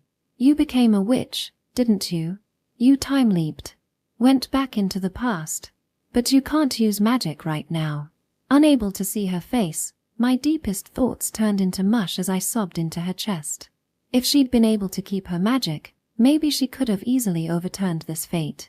Maybe she would have been able to wave away any imminent danger like a sleight of hand. "Why did you come then?" "I wanted to save you, Ayaka." "You damn fool." She couldn't even see where she'd been going. I couldn't find comfort in that honesty. "Thank you for worrying about me. Thank you for coming to save me." Words I couldn't muster blended into my weeping, choking in my throat. "Did you know that this place is hell?" I hiccuped. Small, gentle teardrops splashed near my hands. Teardrops that weren't mine fell onto the carpet, forming translucent circles. As if to hide evidence of her tears, she pressed her hands over mine. "When I thought about you living all alone in this hell, Ayaka, I couldn't bear to sit still." Her voice was more gentle than anything I'd ever heard, kinder than anyone I'd known, something I desired more than anything else in the world. It gripped my heart, wrenching and painfully shattering it. "That was stupid. This is none of your business," I heard myself say. Yeah. She'd come rushing empty-handed into this ceaseless, repeating world for my sake. Comedy was a wonderful thing. Any tragedy becomes comedy if repeated enough times. If this was a comedy, all I needed to do was laugh. But this was reality where I couldn't laugh, and it was never ending. If this was hell, then I would squeeze her hands so tightly that at the very least, she could never leave me. Let alone her warmth. I wanted to squeeze her hand so tightly that I could feel the blood rushing through her veins. Exactly the way liars do it. "Just leave me alone. I like being alone. I wish you'd left me alone." Yeah, I know. This witch of a girl was kinder than anyone and would absolutely never let me go. "I hate you." Yeah. We're always together, after all. Because I'll never let you be alone. She truly was a fool. Today's calamity was a gas leak. Flammable gas had leaked from the neighboring gas pipe, robbing us of both our oxygen and way of escape. Normally, the security mechanism would have worked. The gas valve would have worked to shut off the leak. Gas levels would never have risen to dangerous levels. But the security mechanism didn't work. Because of an unlucky coincidence. Section. Eventually, we became trapped in a stalemate. But in no way did that meant we could give up. Ever since I first met the girl known as Inaba Michiyu, I changed. She taught me different things. She remained my friend on the next day as well. Before I met her, I never knew the fun pleasure of trifling chats. It was the first time I experienced the loneliness after parting. She taught me everything. Giving up on Michiyu was the same thing as giving up on my own future. As I once decided before, I fought back by refusing to allow today to be finalized. Accepting my own weakness, I gave up on tomorrow. If I tried to stand up against the world, I would only be hurt. I allowed the tides of fate to push and pull me as they pleased, accepting everything that occurred.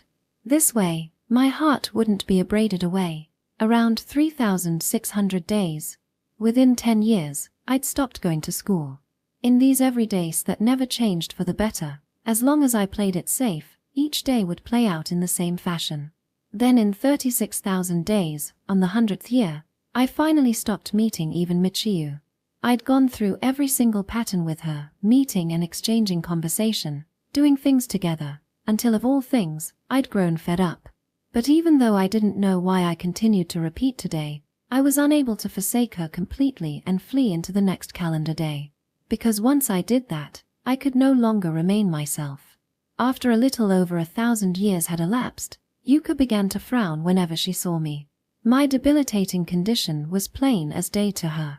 One day, I decided that the 5th of October would be the last day of my life, pretending to give up on everything, craving eternal sleep.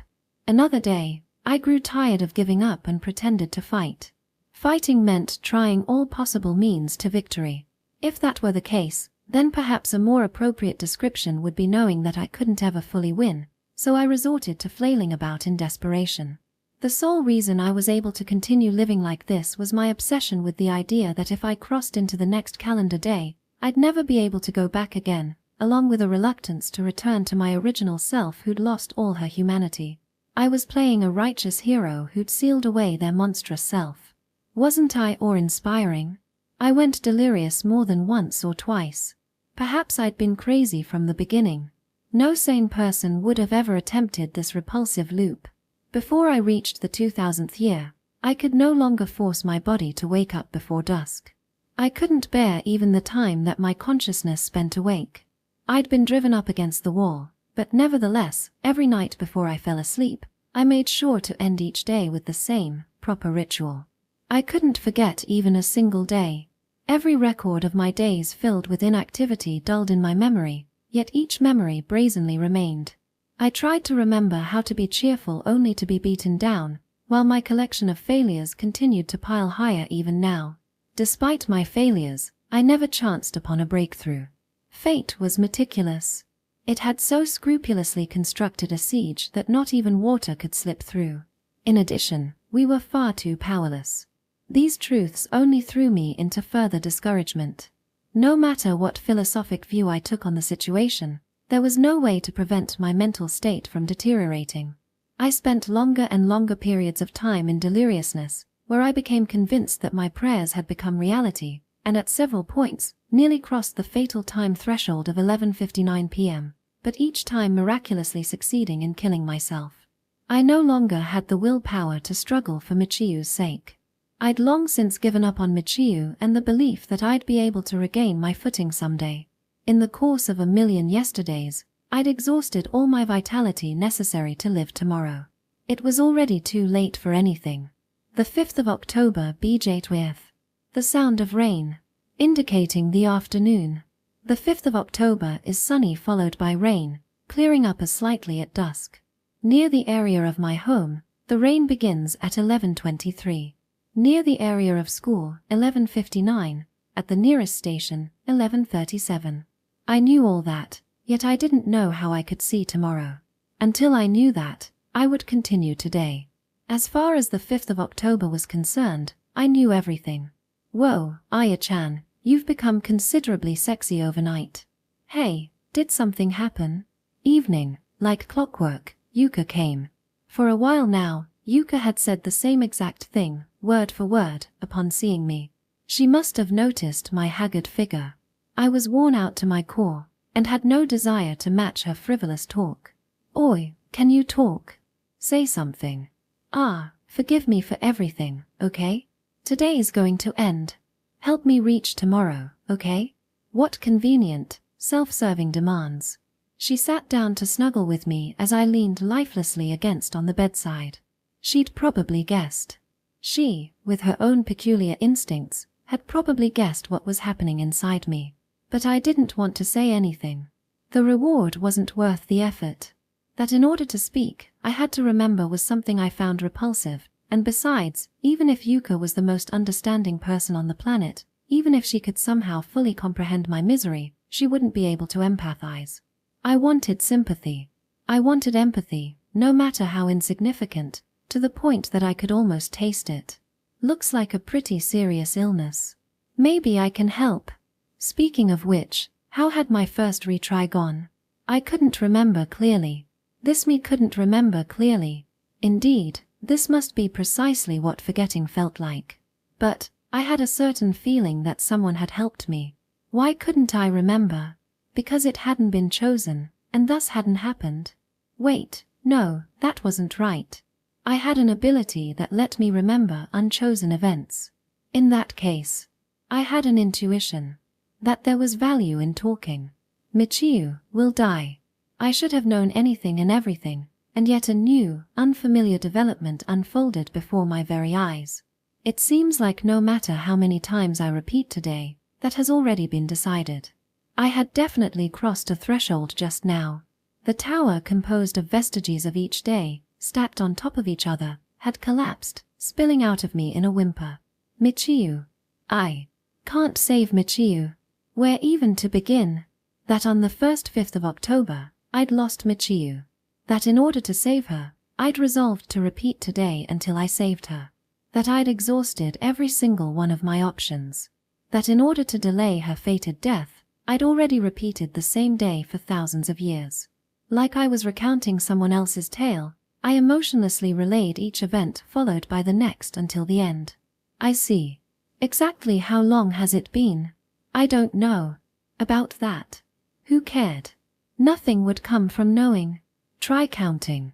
I hadn't kept a calendar of this distorted space-time, so I couldn't immediately know how many days and months had elapsed.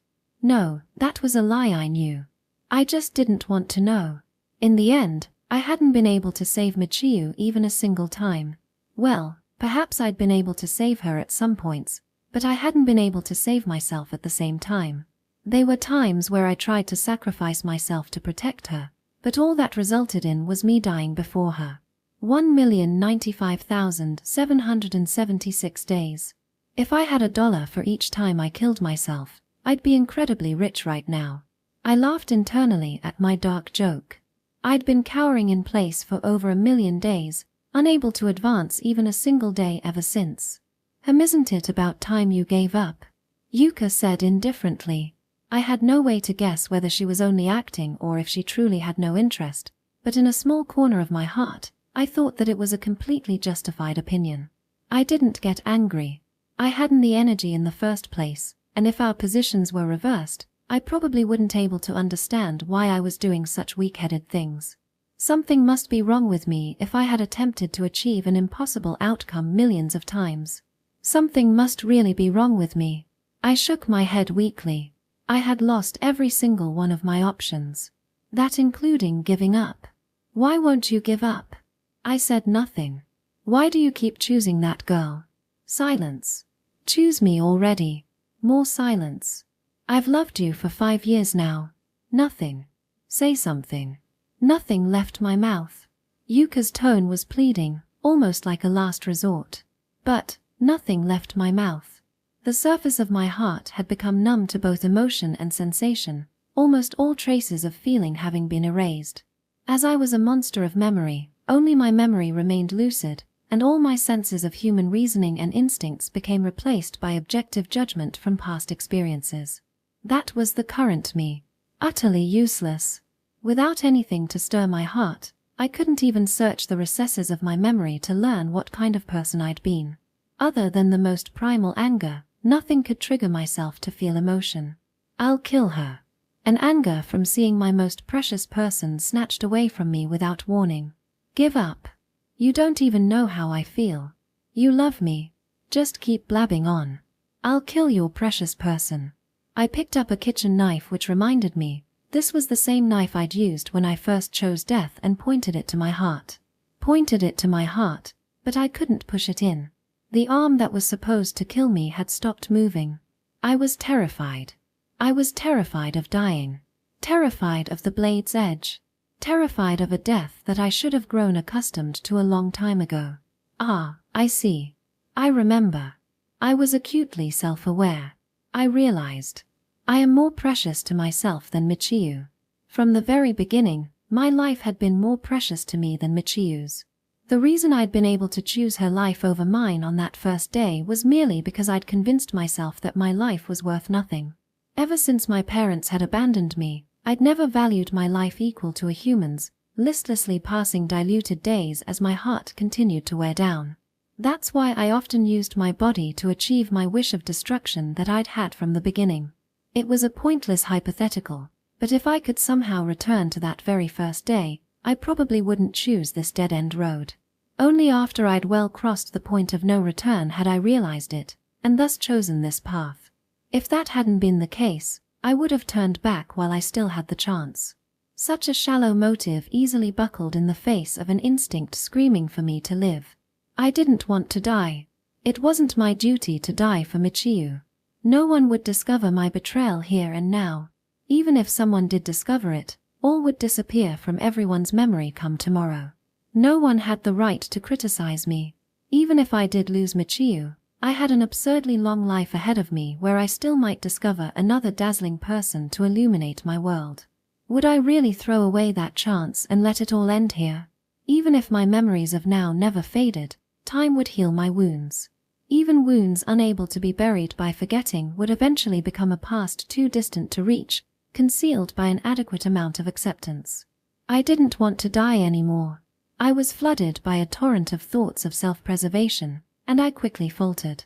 A thought that I'd ignored once, a decision I'd rejected once, all began to swarm and press against me in droves, buffeting me as I found myself tied up in discord.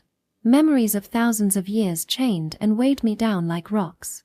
Almost like I was living in someone else's body, I felt my desensitized judgment lean heavily towards the short-sighted choice. It was fine to give up already, wasn't it?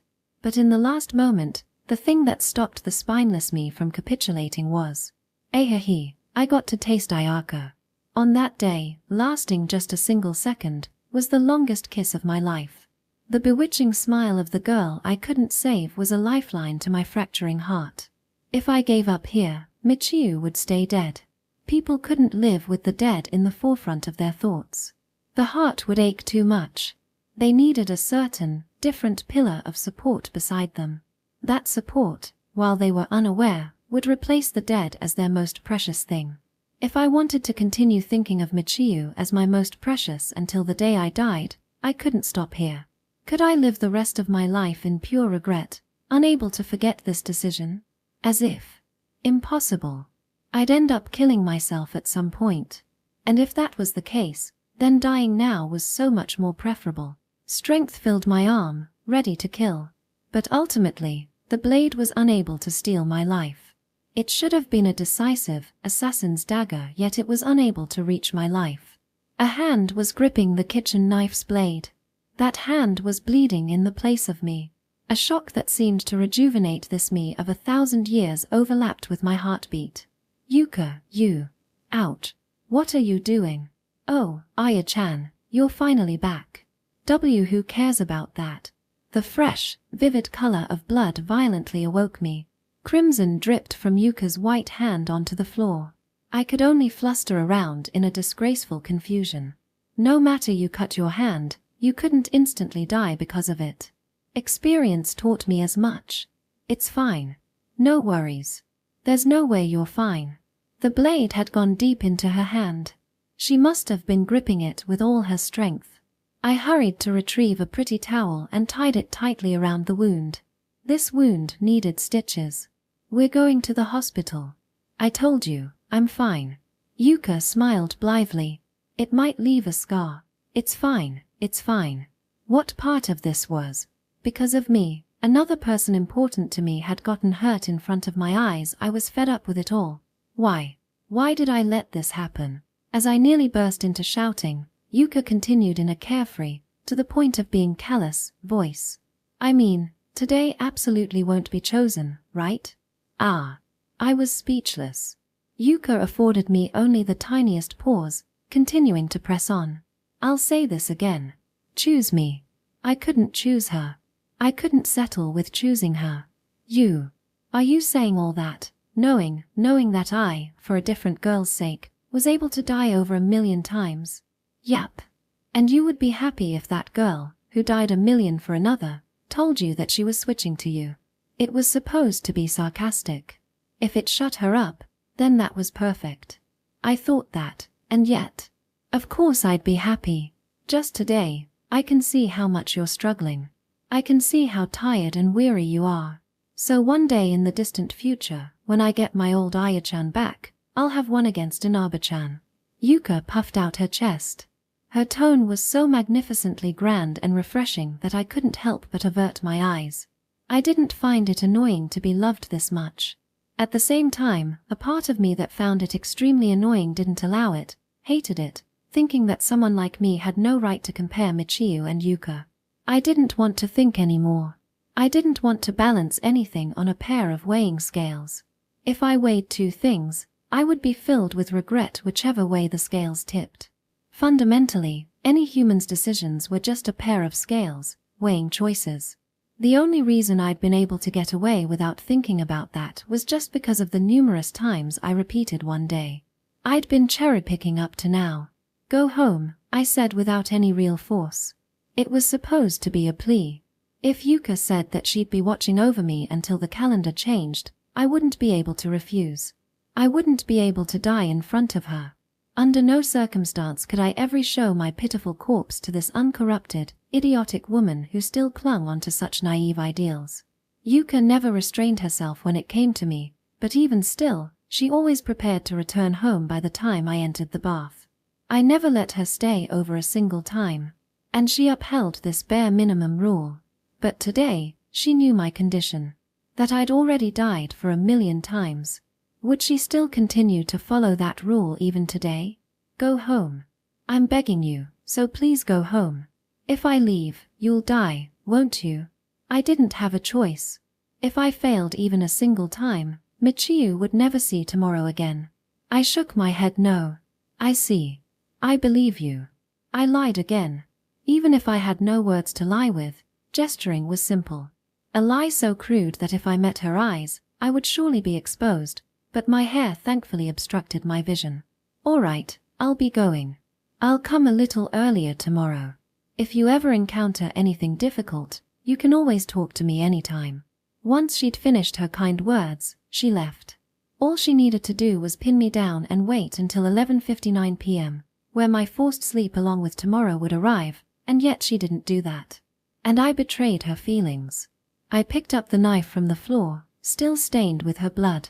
There were so many things I wanted to apologize for, but the wound on her hand wouldn't be chosen, so somehow it should be forgivable. Now, one more time. Once more, begin the 5th of October. This time, I will save Michiyu. A long-lost fire was rekindled in my heart. I knew how. I was accustomed to it. Knew, in more detail than any other person in this world, how to advance into tomorrow without even the slightest pain. I held the knife in a reverse grip, raised it to my chin, perpendicular to my neck. Then, in one stroke, I figured it might be dangerous, so I came back. The only way you know how to fight is to take your own life hostage, so why won't you give up? No one will blame you for being powerless, you know. I opened my eyes. It was Yuka again. My cousin who always remained by my side. Wound upon wound. It should have been excruciatingly painful. I knew it must have hurt beyond belief, and yet here she was gripping the blade of the kitchen knife. A small loop. Once again, she held my life in her hand. Sorry. Relentless tears slid down my cheeks and fell between my legs. I was like a child with a tendency to steal, caught red-handed. Not only had betrayal been easily discovered, my efforts had been stopped in their tracks. An apology would never be accepted, but all I could do was apologize and pray for forgiveness. There was also a relief of not having to die. It was already futile. The fire inside me from earlier had been extinguished. I couldn't stand anymore. "I'm sorry," I apologized again, this time to Michiyu. "Don't apologize. We both lied to each other. I knew already. Earlier, when you didn't force me to go to the hospital, I knew that you'd do it." I didn't feel frustrated or vexed. Instead, resignation controlled my heart. "Hey, Aya-chan. Don't tell me that someone like you who's lived for over 3,000 years is willing to die for such a little girl like her." But Yuka disregarded both my apology and broken heart. "Haven't you found something else more precious to you by now?" I hadn't. I'd never been able to make a single friend. Even when I did, they were no longer there the next day. But Michiyu became my friend every day. She was there for me on the next day. Even my parents had left me, but Michiyu was always there for me. The fact that I'd reached the edge of this hell didn't change a thing. She's not just a little girl. One day, she's going to become a witch. As my final parting words, I talked about a shining future. At some point in time I couldn't quite remember when, Yuka had talked about a witch that could make into reality whatever she could see. I think, in my hazy, somewhat lacking memories, I recalled such a figure. So I selfishly begged that this witch of the lowest standing Minae's Yuka would see that future and guide me there. You will use your magic wand and save me. And then, I inserted a self-serving statement at the end. This prophet standing here prophesizes it. I took a dig at my classmates from 3,000 years ago. Section. I give up, Yuka mumbled. At first, I wasn't sure what she was saying. Geez. It's my loss. It's seriously my loss, she said unhappily, tousling her hair, and in the next moment, her entire air changed. Confidence returned to her face and she puffed out her chest. We'll have Inaba-chan become a witch. If her dying today is the reasoning of the world, then we'll just have to use powers beyond reason. What are you saying? Is that even possible? Michiyu had always said that before. That she'd become a witch someday. She'd said that because she was about to become a new witch, chance had bared its fangs and she lost her life no matter how many times I repeated. If everything you've told me is true, then Inaba-chan has the potential to become a witch. In that case, I can help you out. How could I possibly believed something like that? Those words couldn't be serious. Even if I believed her, my expectations would only be betrayed. But I was already broken. I'd been beaten down until not a single centimeter of my skin had been left unscathed, and at this point, an additional failure or two wouldn't affect me. Of course, to achieve something that immense, my power alone is completely insufficient. You'll need to contribute something too. What do I need to pay? My life. I'll give that with pleasure. How many times had I done that already? A different Ayaka looking at the current me would be disgusted. Your memories. I need every one of your memories of the 5th of October up to now. If not, the moment that the calendar date changed, my mind would age insanely fast and I'd die, I suppose. Additionally, the me from the first 5th of October and the current me were two different people. No today would ever be able to reconcile those two me's. Therefore, while that discrepancy still existed, a 5th of October couldn't be chosen. That's awfully convenient. It's not. It's the anthropic principle. You've heard of it, I'm sure. I was a walking dictionary, and answered in like. It's one way to explain why the universe is the way it is. According to the anthropic principle, the reason is because humans, through observation, have made it so that other universes cannot be chosen. Physics and astronomy show that during the forming and expansion of the universe, the physical laws and constants were extremely lucky and favorable towards humans. The anthropic principle is one explanation that scientists developed to explain that luck. Yeah, there might be universes where humanity was never created. Universes that might be too hot or too cold, for instance, where life could never form. If we imagine infinite parallel universes, then those universes might exist somewhere. So what you're saying is, even if those universes existed, they wouldn't exist for us, since we wouldn't know. Deserted places no one knew about. Universes that wouldn't change whether they existed or not. Yuka explained the current situation following the anthropic principle. It's the same thing with tomorrows without Aya-chan. There are a bunch of possible tomorrows, some where Aya-chan exists, and some where Aya-chan no longer exists. However, for tomorrows that Aya-chan has observed, Aya-chan must exist. You cannot not exist. Imagine strapping cameras onto rabbits on a savanna, with the camera taking constant photos. None of the rabbits have ever returned with a picture of a lion. That doesn't mean that lions don't exist on this savanna. Rather, only rabbits who hadn't encountered lions in the first place could safely make it back alive with the camera. And in these million days, I haven't let a single tomorrow pass, I wouldn't have minded a lion. You could still escape from lions, and some rabbits would surely remain to tell the tale. My natural predator wasn't something that soft. That's why we had to erase myself from tomorrow. That was the only method in which today could be appended to tomorrow. Exactly. You've been using this theory this whole time. A day where you die can't be chosen. The reason is super simple. Aya-chan can't observe a future where she dies. One's own death and another person's death were two fundamentally separate notions. One could observe another's death. However, it was impossible for one to confirm their own death. Absolutely impossible.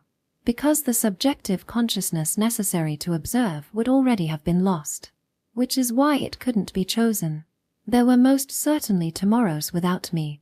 But those tomorrows only existed in places invisible to me.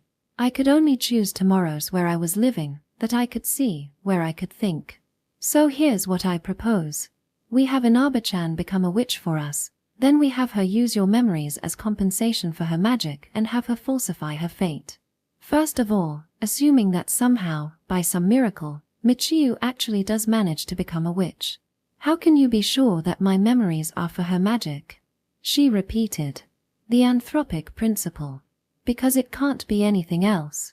Michiyu's magic would be powered by my memories. Because it couldn't be anything else.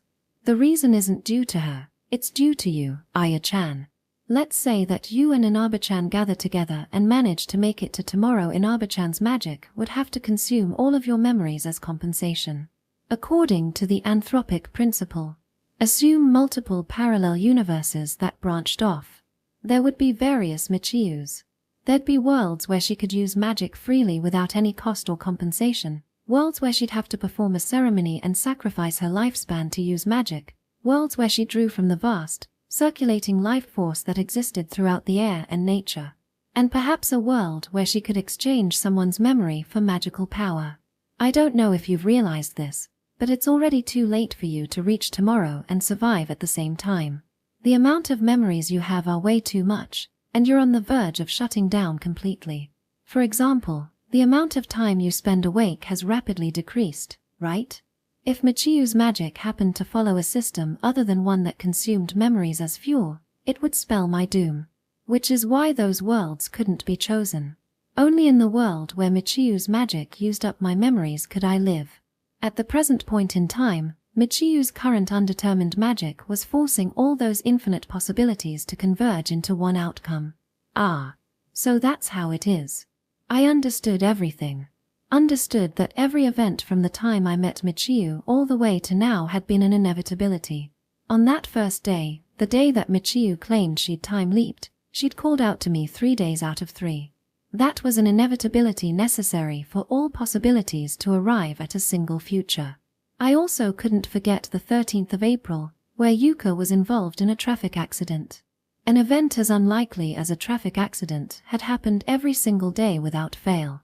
Undoubtedly, at that time, Yuka had been deemed as a key player. Fate had been waiting for us to lower our guard. And Michiyu and me becoming close was also an inevitability. If we hadn't become this intimate, would I really have chosen to repeat the 5th of October? Only because I regarded Michiyu as irreplaceable had I repeated today for 1,000,000 days. I ceaselessly rejected the bastard known as fate, denying the possibility of a single day being chosen, while I continued to long for the next day. And finally, these repeating days had stacked up taller and taller into a tower, and today, it had reached the necessary height. All because of the anthropic principle. Inaba Michiyu's magic itself didn't matter. But if it didn't have a convenient side effect for me, I would be unable to observe events for the rest of eternity. And outcomes I could not observe, and thus, impossible to be chosen, would automatically be excluded. Can I leave it to you? Aya-chan? Who do you take me for? I'm Mine's Yuka-san, you know. Attempting to stitch together the current Michiyu, who'd lost her magic after time-leaping, to her original fate where she'd first become a witch. Or something like that. I didn't really get it. Will it go well?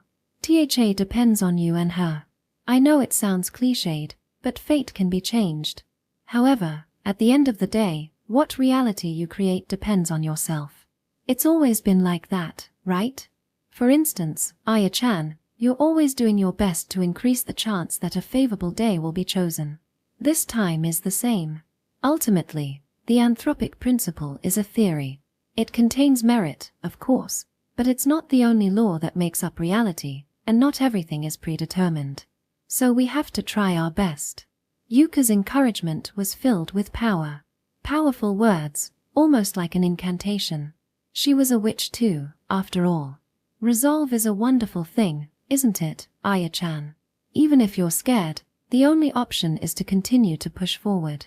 This will be your last chance, since you'll be losing all your memories related to the 5th of October. The first time I'll forget something, huh? I laughed dispassionately. An Ayaka that could forget was no longer Ayaka. I will die here. I asked Yuka a question I'd always been curious about. This was the only time I could ask, since she'd probably only answer if everything she said would be erased. One last question. Ask away. I'll tell my beloved Aya-chan anything she wants to know. Because I'd forget, undoubtedly. Yuka's love for me might seem free, but it most certainly wasn't without bounds. Apart from a few exceptions, I had never lost my memories, and yet in these 5th of Octobers, I had come to realize that so many things had been hidden away from me, to the point where I had barely scratched the surface. Why did you help me on the 6th of October? Oh dear. I don't remember that happening. I'm not you, after all. I'm just a normal human whose mind is slightly more flexible. But let's see. If I had to guess, it'd probably be because I had deja vu.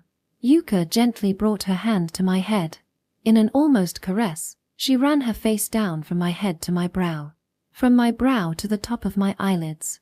She lightly moved her hand downward, closing my eyes. Her hand was warmer than anyone else's, I thought. In the end, what did I really amount to? I relied on Yuka for anything and everything. Like a selfish child who got their way by throwing tantrums. The only thing I'd done was wait for fate to fold and for Yuka to solve all my problems. Nevertheless, I was filled with a strange feeling of fulfillment. I'd been rewarded for my efforts, and for the first time, I was able to touch the tangible results of my blood, sweat, and tears. Perhaps I was being a little greedy, but I basked in a sure feeling of accomplishment. Good luck, tomorrow me. Good night, Aya-chan. Work hard, Kay? Whether it goes well or not, I hope tomorrow is filled with happiness. The 5th of October, My heart surged, and I opened my eyes. I felt like I'd awoken from a long dream, but I suppose that feeling was merely just a feeling. At any rate, I didn't dream. I'd never dreamed a single time from the day I was born to now. A nostalgic fragrance wafted towards me. It was the ordinary morning smell of my room that I was so accustomed to. Yet for some curious reason, this morning, the scent was overpoweringly nostalgic that it made me feel faint. The corners of my eyes were moist with tears. The upper half of my body, reflected in the full-length mirror, was slovenly from sleep, looking completely unlike myself. Good morning, Aya-chan. A key turned noisily in the front door, unlocking it, and it swung open. I tensed reflexively, pulling up the bedsheets to conceal my upper half. A familiar face enthusiastically rushed into my room. What time do you think this is? I buried my face into the covers to hide my tears and replied in my usual, listless manner. She opened the curtain and sunlight spilled into the room, illuminating the digital clock. It was 6:42 a.m. I'd slept slightly later than usual. I'm hungry, Aya-chan. You stayed up all night, didn't you? Sit tight. I'll cook something to help with the fatigue. I recalled the ingredients I had in the fridge and came up with a menu. The sentimental feeling was replaced with one of routine and normality. A meal that could help with fatigue, one that wouldn't cause indigestion even if she took a power nap. In that case, I should probably go with pork miso soup, topped with sliced raw onions, easy to eat and would revitalize stamina. A perfect dish suited for this season where the days were constantly getting colder. By the way, how did you get into the house? I called out as I stuck my head into the refrigerator. I'd locked the door before I went to sleep. Todder. A duplicate key. She waved it around, deliberately showing it off. A key holder in the form of a popular animal mascot was attached to it. The character's balance was awful, with one protruding ear looking like it'd fall off any time. What? I never gave you a duplicate key though. Your memory doesn't encompass everything, Aya-chan. Well, obviously. I was a human child who slept every night. But there was no chance I'd give her the key while I was asleep. And me giving her a key while I was awake was even more out of the question. You didn't. I got this one specially made. It was 500 yen at the shopping mall. That's a crime. Isn't this nice? Well, whatever. I didn't particularly care about Yuka entering and leaving as she pleased. She wasn't someone who'd steal stuff, and besides, there wasn't anything to steal in the first place. Nor was I hiding any deep, dark secrets anywhere in the house. They were all stored in my head. Like poems, for instance. Oh, that's right. I think Inaba-chan will be stopping by in a bit. Huh. A shout escaped my mouth. She called me earlier. Apparently, she mistook your notebook for hers and took it home. That's. I bit my tongue, fumbling my words. She said that she really wanted to see your sleeping face, so she's probably coming soon. But too bad you woke up super early today. How unfortunate for her. Why didn't you tell me this earlier? No sooner had those words left my mouth, a knock sounded from the front door. That had to be Michiyu. Once I confirmed that Michiyu was indeed standing on the other side of the door, I was struck by a realization. It hadn't even occurred to me until now, but the day where we'd kissed hadn't been chosen. Somehow, I'd failed to notice it entirely. I'd be lying if I said it didn't hurt, but I felt unexpectedly calm. It felt as if that day was already a distant past. Like an event that had long since drawn to a close. Ah, I see. That fleeting, sentimental feeling from when I'd woken up was because of this. A feeling relief in coexistence with a twinge of loneliness, an indescribably strange feeling. Section. It was still morning, and the roads and sidewalks were crowded. Everyone was in a hurry towards their own destination. A flurried atmosphere hung over the streets, as if they'd be scolded for dilly-dallying. And yet, I found the scenery peaceful, playing out like a painting of everyday life. Why wait for me, Ayaka? Oh, sorry. What's the hurry for? Before I knew it, my pace had rushed and frantic. It almost felt like I had to rush. Like if I stopped, they'd catch up to me. Who was they? Why were they chasing? As I suspected, something had been strange from the moment I woke. It was hard to put into words, but it was filled with unease, and everything I saw seemed to be uncertain and hazy. Sorry. You don't have apologize, all right. Let's do this. Michiyu grabbed my left hand. Her warm fingers entwined with mine, and I felt a tingling sweetness from the touch of her fingertips. But I couldn't bring myself to immerse myself in that sweetness. Why are you letting her walk near the road? Those were the only thoughts that filled my head. No matter how many times I revisited my memories, I couldn't shake that feeling of unease. I knew something must have been causing this abnormality, but I couldn't even begin to fathom what that might be. Normally, I could find out after just thinking about it for a little while. After all, I couldn't forget. If I methodically sorted through my memories one by one, I would arrive at the cause without fail. Being unable to know left me feeling creeped out. A clarification of the true nature of my unease came from the opposing side of the road. It came in a flash, when we were stopped by a red light at an intersection. It was an irrational hunch if hunches were ideas that burst forth from a hazy unconscious. Then I, who was unable to lose the memories where hunches were born from, should experience only rational hunches. However, the hunch emerged from a sea of bewilderment that had seemingly appeared from nowhere. Michiyu. This place might be dangerous. Of course she'd doubt me, but I told her nonetheless. I had faith in Michiyu.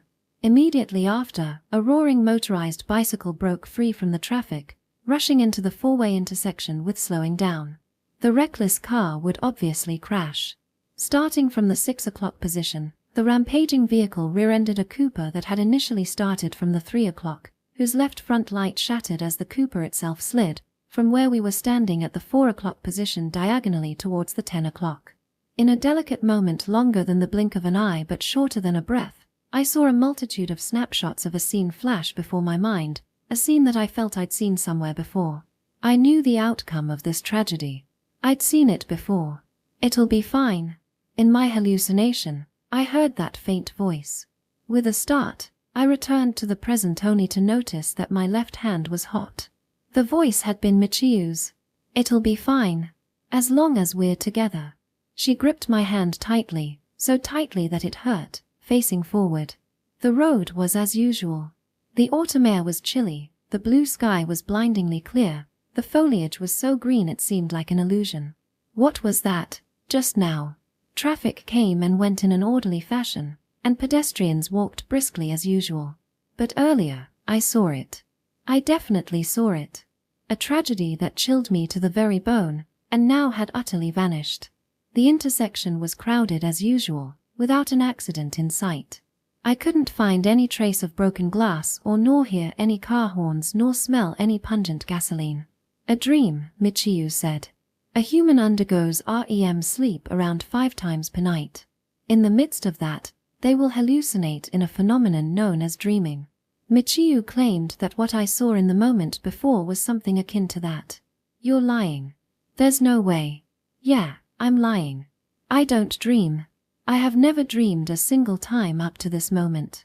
Apart from Michiu and I standing there in complete petrification, there was nothing out of the ordinary in this busy traffic scene. It was a dream. "What you saw, Ayaka." At Michiu's oddly definitive words, I blinked in daze, turning to stare at Michiu. What in the world was this girl? Nothing in her expression seemed any different than the face I'd become accustomed to seeing, only if I had to say, the light reflected in her round eyes were a color I'd never seen before. What was that, earlier? Even after that, the sense of discomfort didn't disappear throughout the entire day.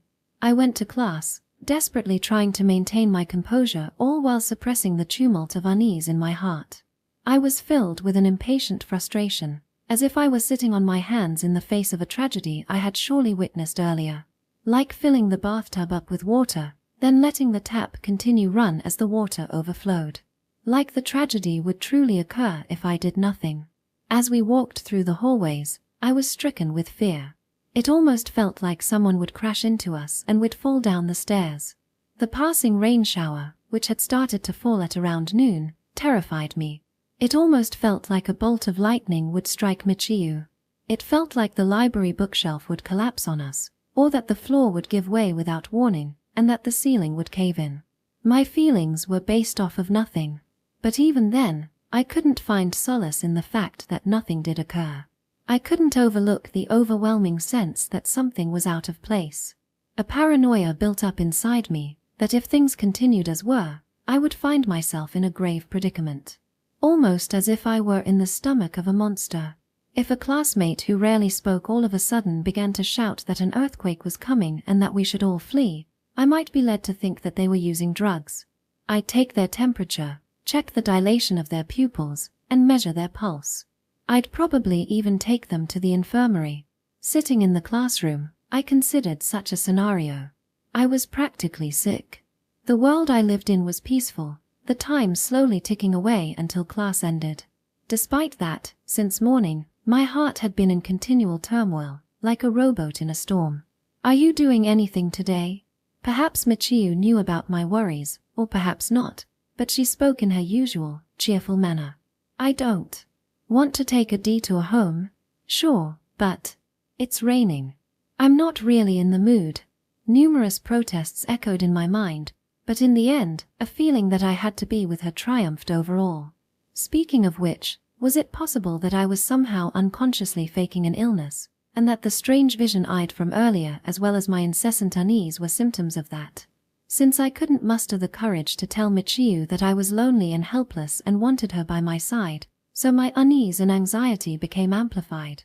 Nah, there was no way such silly motivations could actually. "I have an umbrella." The rain shower from noon hadn't ended. In the distance, a weak beam of sunlight shone through a thinner section of clouds, which on the contrary, only highlighted the surrounding darkness. As we left the building together, my fears were finally realized. Lightning struck. No time elapsed between the flash of light and the roar of thunder. Michiu. The brilliant, white light blinded me, and at the same time, the deafening noise shook my entire body. My eardrums stopped working. I'd seen this scene before. It felt like I was watching something from one of my nightmares if I did dream, that is. Absurdities began to unfold one after the other like a bad joke, and tragedies I'd gotten tired of looking at took their turns in succession, playing out in front of me. The white darkness covering my vision gradually faded. In reality, it was only for an instant. But the flashback seemed to last an eternity. What? What? As my sight returned, I whirled around, scanning my surroundings. Oh, just now? Yeah, that surprised me. The lightning was really close to here. Her voice sounded blurred and faint in my ears, still recovering from the noise. Yeah. I'd escaped a tragedy that should have occurred. Wait, what? Should have occurred? Why did I think that? Come on, let's go. We began walking, the two of us under one umbrella. At some point, the sound of thunder faded. I followed Michiu towards the park next to Konohama High School, towards the edge of the pond. In my mind, I traced out dots beneath the well-maintained trees where sunlight might filter through on a sunny day. Right now, only sparse raindrops splashed onto the ground. Occasionally, large drops of rain would splatter against our nylon umbrella. The distant gazebo on the opposite shore was submerged in a mist of water. Michiu, does something seem strange? Strange? What exactly? I don't know. It's like something feels off. Like something bad is going to happen. My feet stopped moving by themselves. For a split second, the sound of rain against the umbrella grew distant, then returned to normal. The autumn rain was cold, and a part of the afternoon air felt ruthless.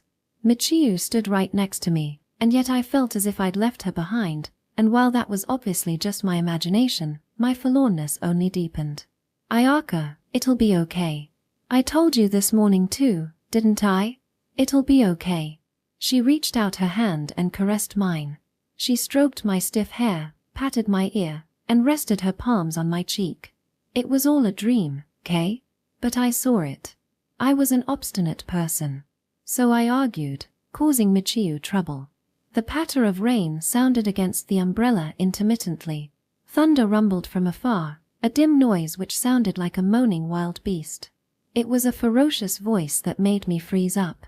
I closed my stiff eyes, not reopening them until the sound had died away, only to find myself looking directly into Michiu's eyes, as if she'd been waiting to ambush me. She handed me the umbrella handle. What did she? Trust me. I made everything into a dream. I had no evidence whatsoever, only her words, and yet I knew that those were incantations of a magical spell. Michiu wrapped both my cheeks in her hands. Her touch was warm and gentle. I desperately wanted to nuzzle my cheeks against hers. In other words, she'd won easily. She won me over completely. That alone was enough to erase all of my unease. What a fool I was. 'Cause I'm a witch. Right. No one and nothing could harm Michiu. The power to deny events that should occur. That's true. Yeah. Because Michiu, my treasured friend, was a witch. She finally became one. Became the witch that she always said she'd become one day.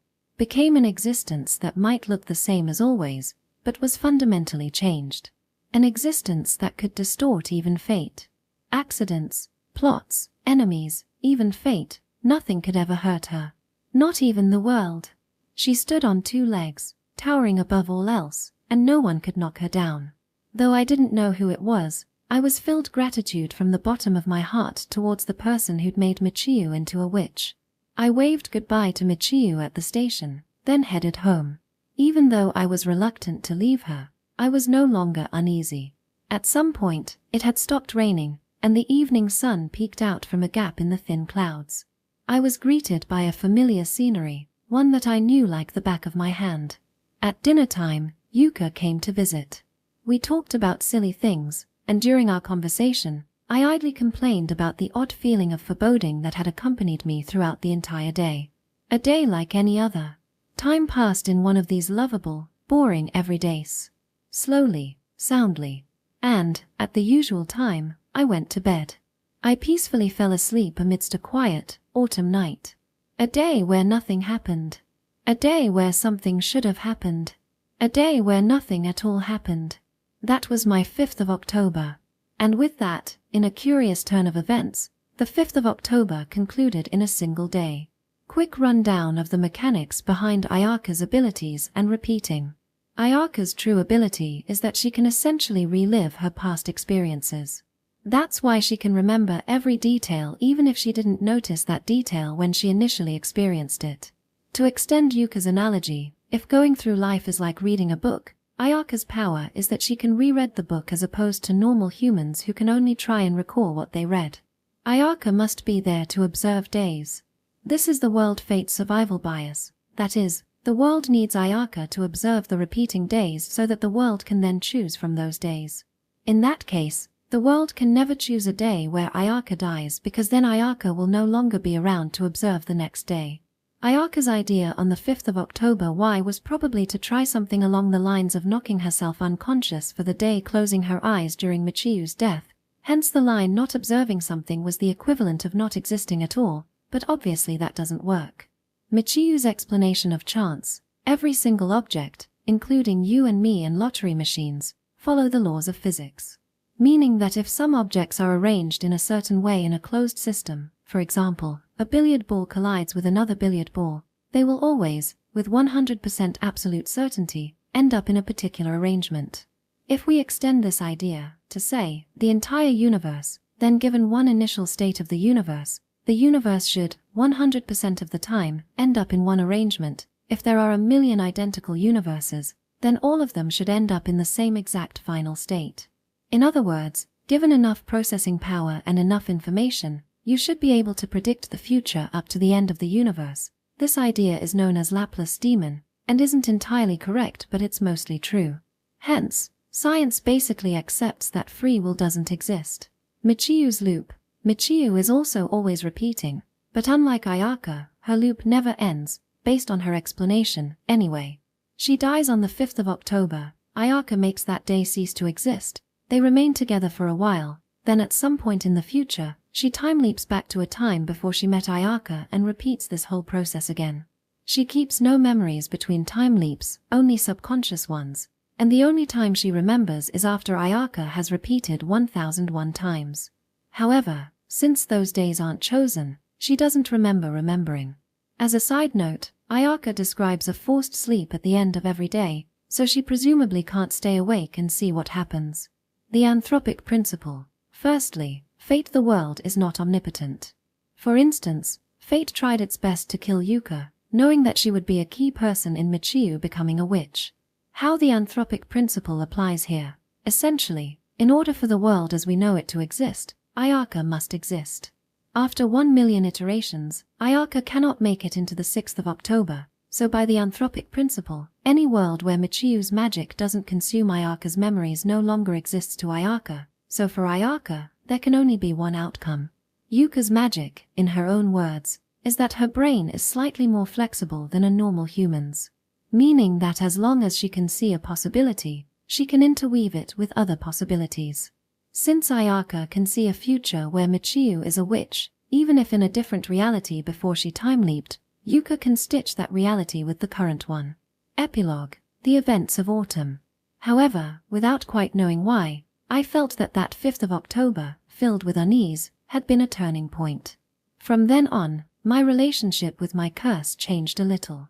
In the past, I resented my extraordinary memory, despising even the thought of utilizing my memory to benefit myself.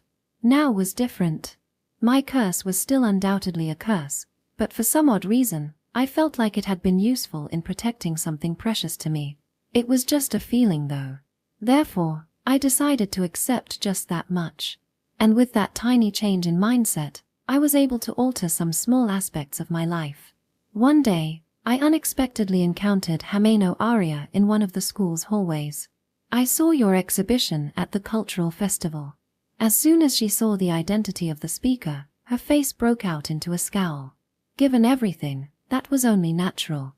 The fact that she didn't instantly walk away was more than I could ask for. It was really lovely. Hameno said nothing.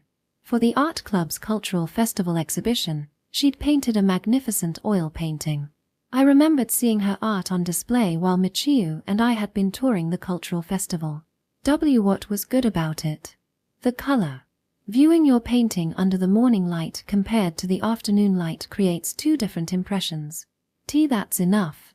I'd been worried that had I misread her artistic intention, I might hurt her further, but seeing Hameno unable to contain herself and start talking, I was thankful that I had conveyed my feelings to her. If the old me was standing in my place, nothing would have come from this chance encounter. You don't have to say any more. I'm glad that Aizawa-san saw my painting. Yeah. After our brief exchange of words, we continued on our separate ways almost as if our meeting had never happened. I'd barely taken 10 steps when I heard Hamano's voice call out from behind, stopping me in my tracks. Aizawa-san. When I turned around, I saw Hameno Aria standing precisely 10 steps away from me, her feet planted firmly into the ground. The small artist's words were filled to the brim with strength and determination. Please come take a look at my art again sometime. In response, I gave a single, enthusiastic nod. Section. On a different day, after class, I helped a classmate, Kotane-san, find a book in the library. As the two of us walked through the hallway, Kotane-san appeared deeply moved, even though I hadn't done much to speak of. Thanks, Aizawa-san. Without you, I would have never found the book. I'm glad we managed to find it. In our search for the book, I'd utilized my absolute memory. The book in question had been misplaced in the wrong bookshelf, and by coincidence, I'd known where it was. Perhaps my method was unjust and dishonest. Perhaps my unique memory was truly something abhorrent, and perhaps someday, like a prophecy, I'd receive my punishment for abusing the power of a witch. But Michiyu had told me. She'd told me that it wasn't a curse, nor a disease, but an amazing ability. So I'd puff my chest out with pride and use my extraordinary memory to help others. Aizawa-san, you're a lot different from what I imagined. How so? Well, you seemed almost too perfect and hard to approach. Or at least, that's what everyone says. So that's what people thought of me, huh? I was a little disheartened. Then, see you tomorrow. Yeah, see you. See you tomorrow. I loved those words. I wanted to repeat them over and over again. Even if today weren't chosen, I would see them tomorrow again and retry today. However many times it took. However many times. I began to believe that I could change from an isolated, friendless creature into a functioning human being. Just a little, at least. Yuka had told me that I didn't have to be useful to someone in order to live. But wasn't that precisely why being useful to others was so precious? Not that Yuka's words had influenced me or anything like that, because they most certainly had not. Nevertheless, there wasn't anyone who understood me. I was admittedly lonely, but that was simply an unavoidable result. After all, I hadn't told anyone about my unusual circumstances. I still lacked the courage to attempt something like that. But maybe, one day, thanks to the fact that I'd become a little more normal, I received a reward. One day, there came a knock on my door. An event that hadn't occurred since I was 10 years old, a span of 25 years. Ayaka. It was the voice of my father. Won't you come live with us again? I was still holding the doorknob to the half-open door when those words reached my ears. My father, who looked a little more aged than before, reached through the doorway and took my stiff, frozen hand, his words sounding apologetic. My mind couldn't process anything that was happening, and my thoughts were in a daze. Once we entered the house, my mother stared at me, trepidation written all over her face. Perhaps she thought I'd blame her. Perhaps she thought I'd scream something like, "How dare you throw me away?" But I only looked away, avoiding her eyes swirling with anxiety and fear. She was brave, I thought. My mother had found the strength to face her daughter again. I stepped into my room for the first time in 25 years. It looked exactly like I remembered, left exactly in the same state since I'd been chased out all that time ago.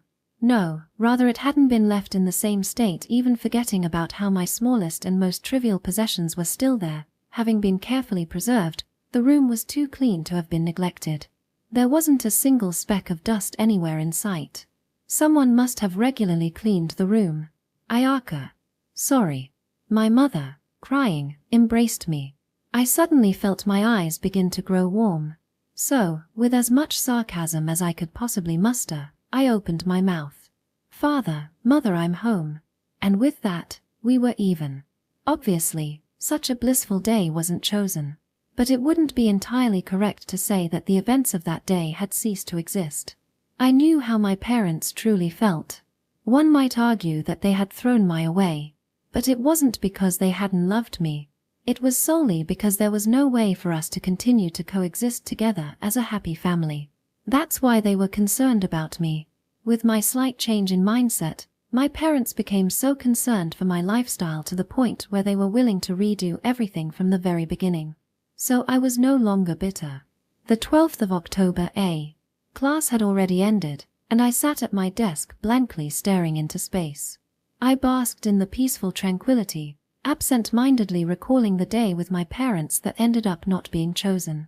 I held an open paperback book in my hands, but my eyes roved past the blocks of words and text without reading anything. My mother's courage. The courage to accept her child once more. Perhaps one day, I'd discover that courage as well. I gazed out the window. The autumn sky was grey, barely visible above a layer of clouds, the humid air signaling an inevitable rain. Like the weather, the air in the room was frigid, chilling my feet.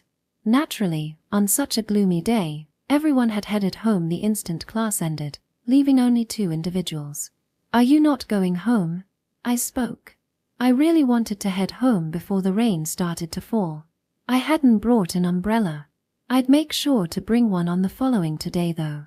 But since Michiu didn't seem to have intention of leaving, ignoring her and heading home alone would feel a little lonely.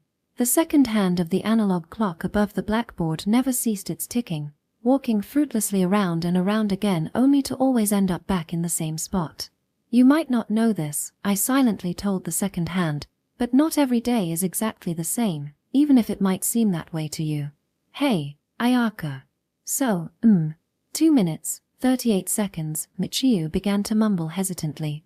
"You might think I'm weird for saying this, but..." Her lips tightened severely, her cheeks flushed a healthy shade of red as they filled with determination, and at the pressure of her gaze fixed firmly on me, I felt my body grow hot and my heart begin to pound. "There's something I've been meaning to tell you, Ayaka. But it's not really something normal." Michiu's hands tightened around mine, and the book I'd been holding dropped from my hands. I have to remember what page I'm on, but even as that thought flashed through my mind, I felt it would be an incredible waste to avert my eyes away from Michiu, even if only for the tiniest of moments, so ultimately, I found myself unable to tear my eyes away until the book had fallen shut onto my desk, its back cover facing me. But, when I thought about saying it to you, for some reason, I didn't think you'd find it unpleasant. It's almost like this situation has happened before, and you accepted my words. Would you believe me if I said this was deja vu? When the 2 of us had barely met, Michiu had boldly declared to me that she could use magic, and yet now, she sounded uncharacteristically hesitant, fumbling for words. Of course I'd believe you. In the past, it was a feeling I'd never known. But recently, I'd come to experience it for myself. Whenever I tried to help Michiu, or do something for her, a curious feeling of deja vu surfaced from the recesses of my mind. It was a strange sensation, and I couldn't remember where such a feeling might originate from, nor find even a similar scene no matter how hard I searched my memories. It was such a feeling now that gave me an intuition as to what came next. "Hey, Ayaka. I couldn't wait anymore." I covered Michiu's mouth, which was still trying to force out her words. Just this once, it wasn't something as unreliable as intuition, nor something as vague as deja vu, but something just as strong as that day in my absolute memory where we kissed. Side story. Cooking practical of the dead. Ever since I was young, I was terrible at group activities. Most likely, it was because the age difference was too immense. Compared to the witch who remembered every event in the ever-repeating days of this world, normal humans, with memories of only chosen days, aged far too differently. Outwardly, we might look similar, but our mental ages differed by a factor of 5. Whether at preschool or middle school, I never felt accustomed to my surroundings. How do we make pork miso soup? How should I know? Besides, I just got my nails done, so count me out. In my second year of middle school, we had a cooking practical exam in our home economics class. Try to cut them smaller. All you need to do is cut and boil them. Here, let me show you. I briefly interrupted before closing my mouth again, the rest of my sentence unspoken.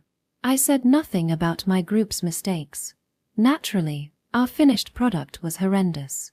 Over the shoulder of the other girls, I saw the teacher grimace as she sampled our dish. Pointing out all the flaws in our soup would be quite insensitive, but my grade also hinged on this, so perhaps there was nothing wrong with speaking my mind. After all, our dish was truly horrendous. The vegetables weren't cooked properly and had a chewy texture, large chunks of miso swam in the pot without fully being dissolved, and a layer of fat covered the top, so the soup itself lacked any sort of flavor. Well, you reap what you sow. I had no intention letting my opinion be known, nor any desire to speak forcefully so that others would listen. The 28th of September A. Ayaka. I looked from my seat to see Michiyu standing above me, clutching her textbook in her arms. Yeah, what? Everyone left already. The next class was the last of morning classes, home economics. We had a cooking practical exam, so we couldn't be late. Of course I hadn't forgotten. I was just somewhat distracted. I took out my own textbook and stood, following her out the door. Apart from the two of us, the entire classroom had been completely empty. You waited for me? Yeah. I didn't want to miss the rare opportunity to see a melancholic Ayaka. I wasn't being melancholic. Your expression was so lovely, I almost ate you. What the heck? Perhaps my thoughts showed on my face. Zombies try to eat humans, don't they? She continued. Sure. But if they eat them, then they can't multiply. Today's Michiyu was acting a bit strange. We walked down a corridor, the soles of our shoes echoing against the floor. I stole a sideways glance at Michiyu. Her atmosphere was different. Zombie. Maybe she saw a weird movie. Did you eat something strange?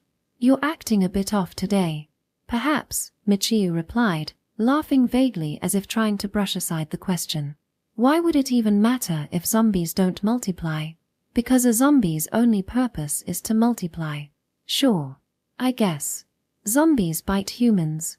They infect them with viruses and turn their victims into zombies. They continue to multiply like rats. Then, the hordes of zombies go and eat humans. That's why they're terrifying. They're depicted as creatures with the potential to annihilate the world. But if they consume the entirety of their victims, they can't multiply. A shame for the humans who've been eaten, but the crisis would die down quickly as a quiet tragedy in some small corner of the world. Zombies who can't multiply are incapable of world destruction. Then, how do zombies multiply? I said. Sexual desire, I'm sure. The phrase that floated from Michiyu's lips made my heart throb, just a little. Zombies multiply through sexual desire. That's how all living things do it. I thought zombies were dead. Dead things, I guess then. Regardless, I felt that Michiyu saying sexual desire was a bold move. I didn't think a teenager in the middle of puberty could use such a phrase so lightly, but it might have been because she was talking to me. She only relaxed her guard around me. I was probably reading into it too much. I suppose that means zombies also fall in love. Michiyu continued. What the heck? Michiyu's unpredictability wasn't anything new, but today, she almost seemed a smidge too frivolous. When you say zombies also fall in love, does that mean you found yourself a lover? How do you? How do I know?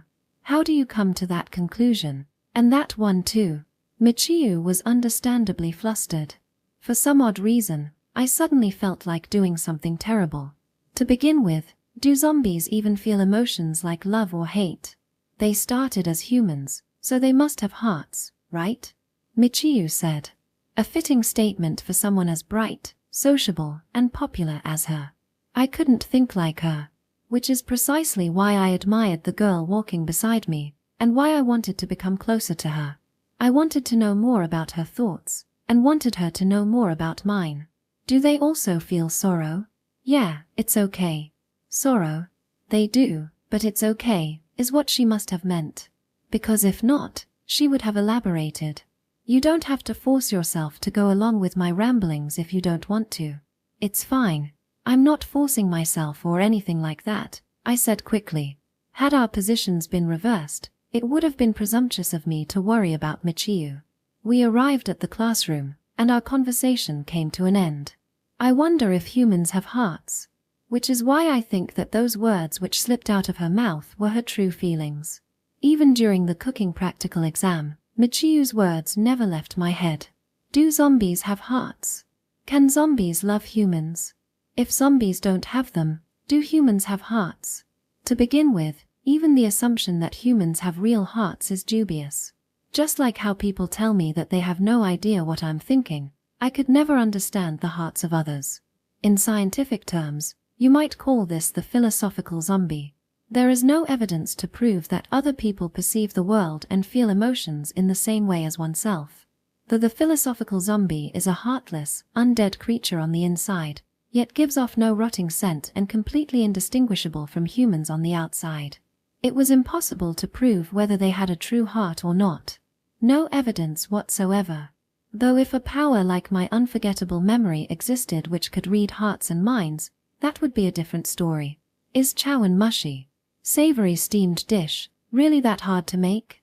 I heard most of the groups from my older sister's year failed. You're joking. My group mates talked uneasily as they fumbled with the kitchenware, looking nervously at the ingredients lined up on the countertop. An unpleasant, middle school memory crossed my mind. In the middle of my recollection, my mouth and body began moving on their own. Can I say something? Aizawa, what is it? I interfered, something that would have been unthinkable for the me of the past. Utterly unthinkable. I also had utter confidence that I would not lose. My skills had been honed through 25 years of cooking for myself, so naturally this task was trivial for me, and besides, since we're doing this anyway, don't you want to eat a delicious lunch? My lovely, lovely proposal. Perhaps it was because I was always together with Michiu. The other members of my group listened intently to every single one of my words that followed. Use a gentle boil for the egg. After you combine it with the dashi, strain it through a strainer. Their expressions right then resembled pigeons who'd just been shot by a pea shooter. But their response wasn't negative in the slightest. Aizawa-san, is it okay if I turn off the heat? Yeah. It should be good now. Just double check that it's turned off fully. I'll taste this, Aizawa-san. You can tilt the bowl to check the firmness. The downside was that they began to address me increasingly more politely, to the point where it made me uncomfortable. Use a cloth so you don't burn yourself. I felt the looks of my classmates on me. Looks of admiration and reverence that my former self never knew. I had a hunch that in all probability, today wouldn't be chosen. Call it a jinx, or whatever, but I wasn't optimistic that today would be chosen. But even if today wouldn't be chosen, the words I needed to convey weren't going to change. After class ended, I met up with Michiu. This is what our group made. Want to trade? Are you sure? Yeah. I want to try what you made, Michiu. We sat across from each other at one of the cooking classroom's tables, where I offered her my portion of chawanmushi, my masterpiece that had shocked our teacher into silence upon tasting it. A philosophical zombie, right? That's what you were worrying about. She probably discovered it while browsing the internet or something. She then spent the entire night unable to sleep as she fretted about the ramifications of the philosophical zombie. I unveiled my rather straightforward deduction. Philosophical zombie? What's that? Ah, I was wrong. Then, what was that all about? Michiu couldn't hear my thoughts, but she answered my question anyway. Recently, I've been thinking nothing but weird thoughts. Weird thoughts? Yeah. Weird stuff I never paid any attention to until recently. That's why I was asking about hearts, because I realized I don't know anything about them. What kind of weird stuff? Not telling. Uncharacteristically, Michiu averted her eyes, a mysterious expression painted across her face. It was dyed with a strange emotion that I'd never seen before. When did you start thinking about all this? Ever since. We called each other by our first names. Her voice was faint, as if it were about to fade into nothingness. A peculiar voice that radiated both shyness and defiance. It was a voice I occasionally found myself using from time to time, so I was familiar with it, but I had no idea why Michiu had become like this. Evidently, something changed when we called each other by our first names. But I also wanted to see more of her rapidly changing expressions. Are you sure you didn't eat something strange? If this was a human heart, then I just did. It was delicious though. Michiyu looked down at her now empty bowl of chawanmushi. I felt like sulking just a little bit. Ah, whatever. I was happy that she ate a meal that I put my heart into, and if she found it delicious, then there were no problems. Do humans really have hearts? In response to Michiyu's question that showed a glimpse of her true feelings, I had an answer prepared. I think humans have hearts. Words I wanted to convey even if today wasn't going to be chosen. Feelings I could only convey because today wasn't going to be chosen. Today in class, I tried to give it my all. I think, if I hadn't met you, Michiyu, I wouldn't have done that. Our encounter on that spring day changed my obstinate self. My frozen emotions that hadn't changed for tens of years were thawed by the girl sitting in front of me now. Your heart became a part of me, that's why. It's hard to put into words, I guess. I had no way to directly verify that she had a heart. But my own heart had been influenced by her. Our hearts had touched. Even now, traces of her influence still reverberated within me. Your heart also contains something of mine, right? By re-examining one's own heart, they could verify the feelings and passions of others. Humans aren't human when they're alone. Humans are like a light, flashing on and off. They exist to illuminate other things, or other people.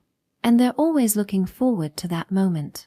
I didn't know how much of my true feelings had reached her, but, yeah, you're right. Like a bud suddenly blooming into a beautiful flower, vigor and liveliness returned to Michiyu's voice. Ayaka, your heart is really sweet. She really did eat something strange, didn't she? End of Volume 1.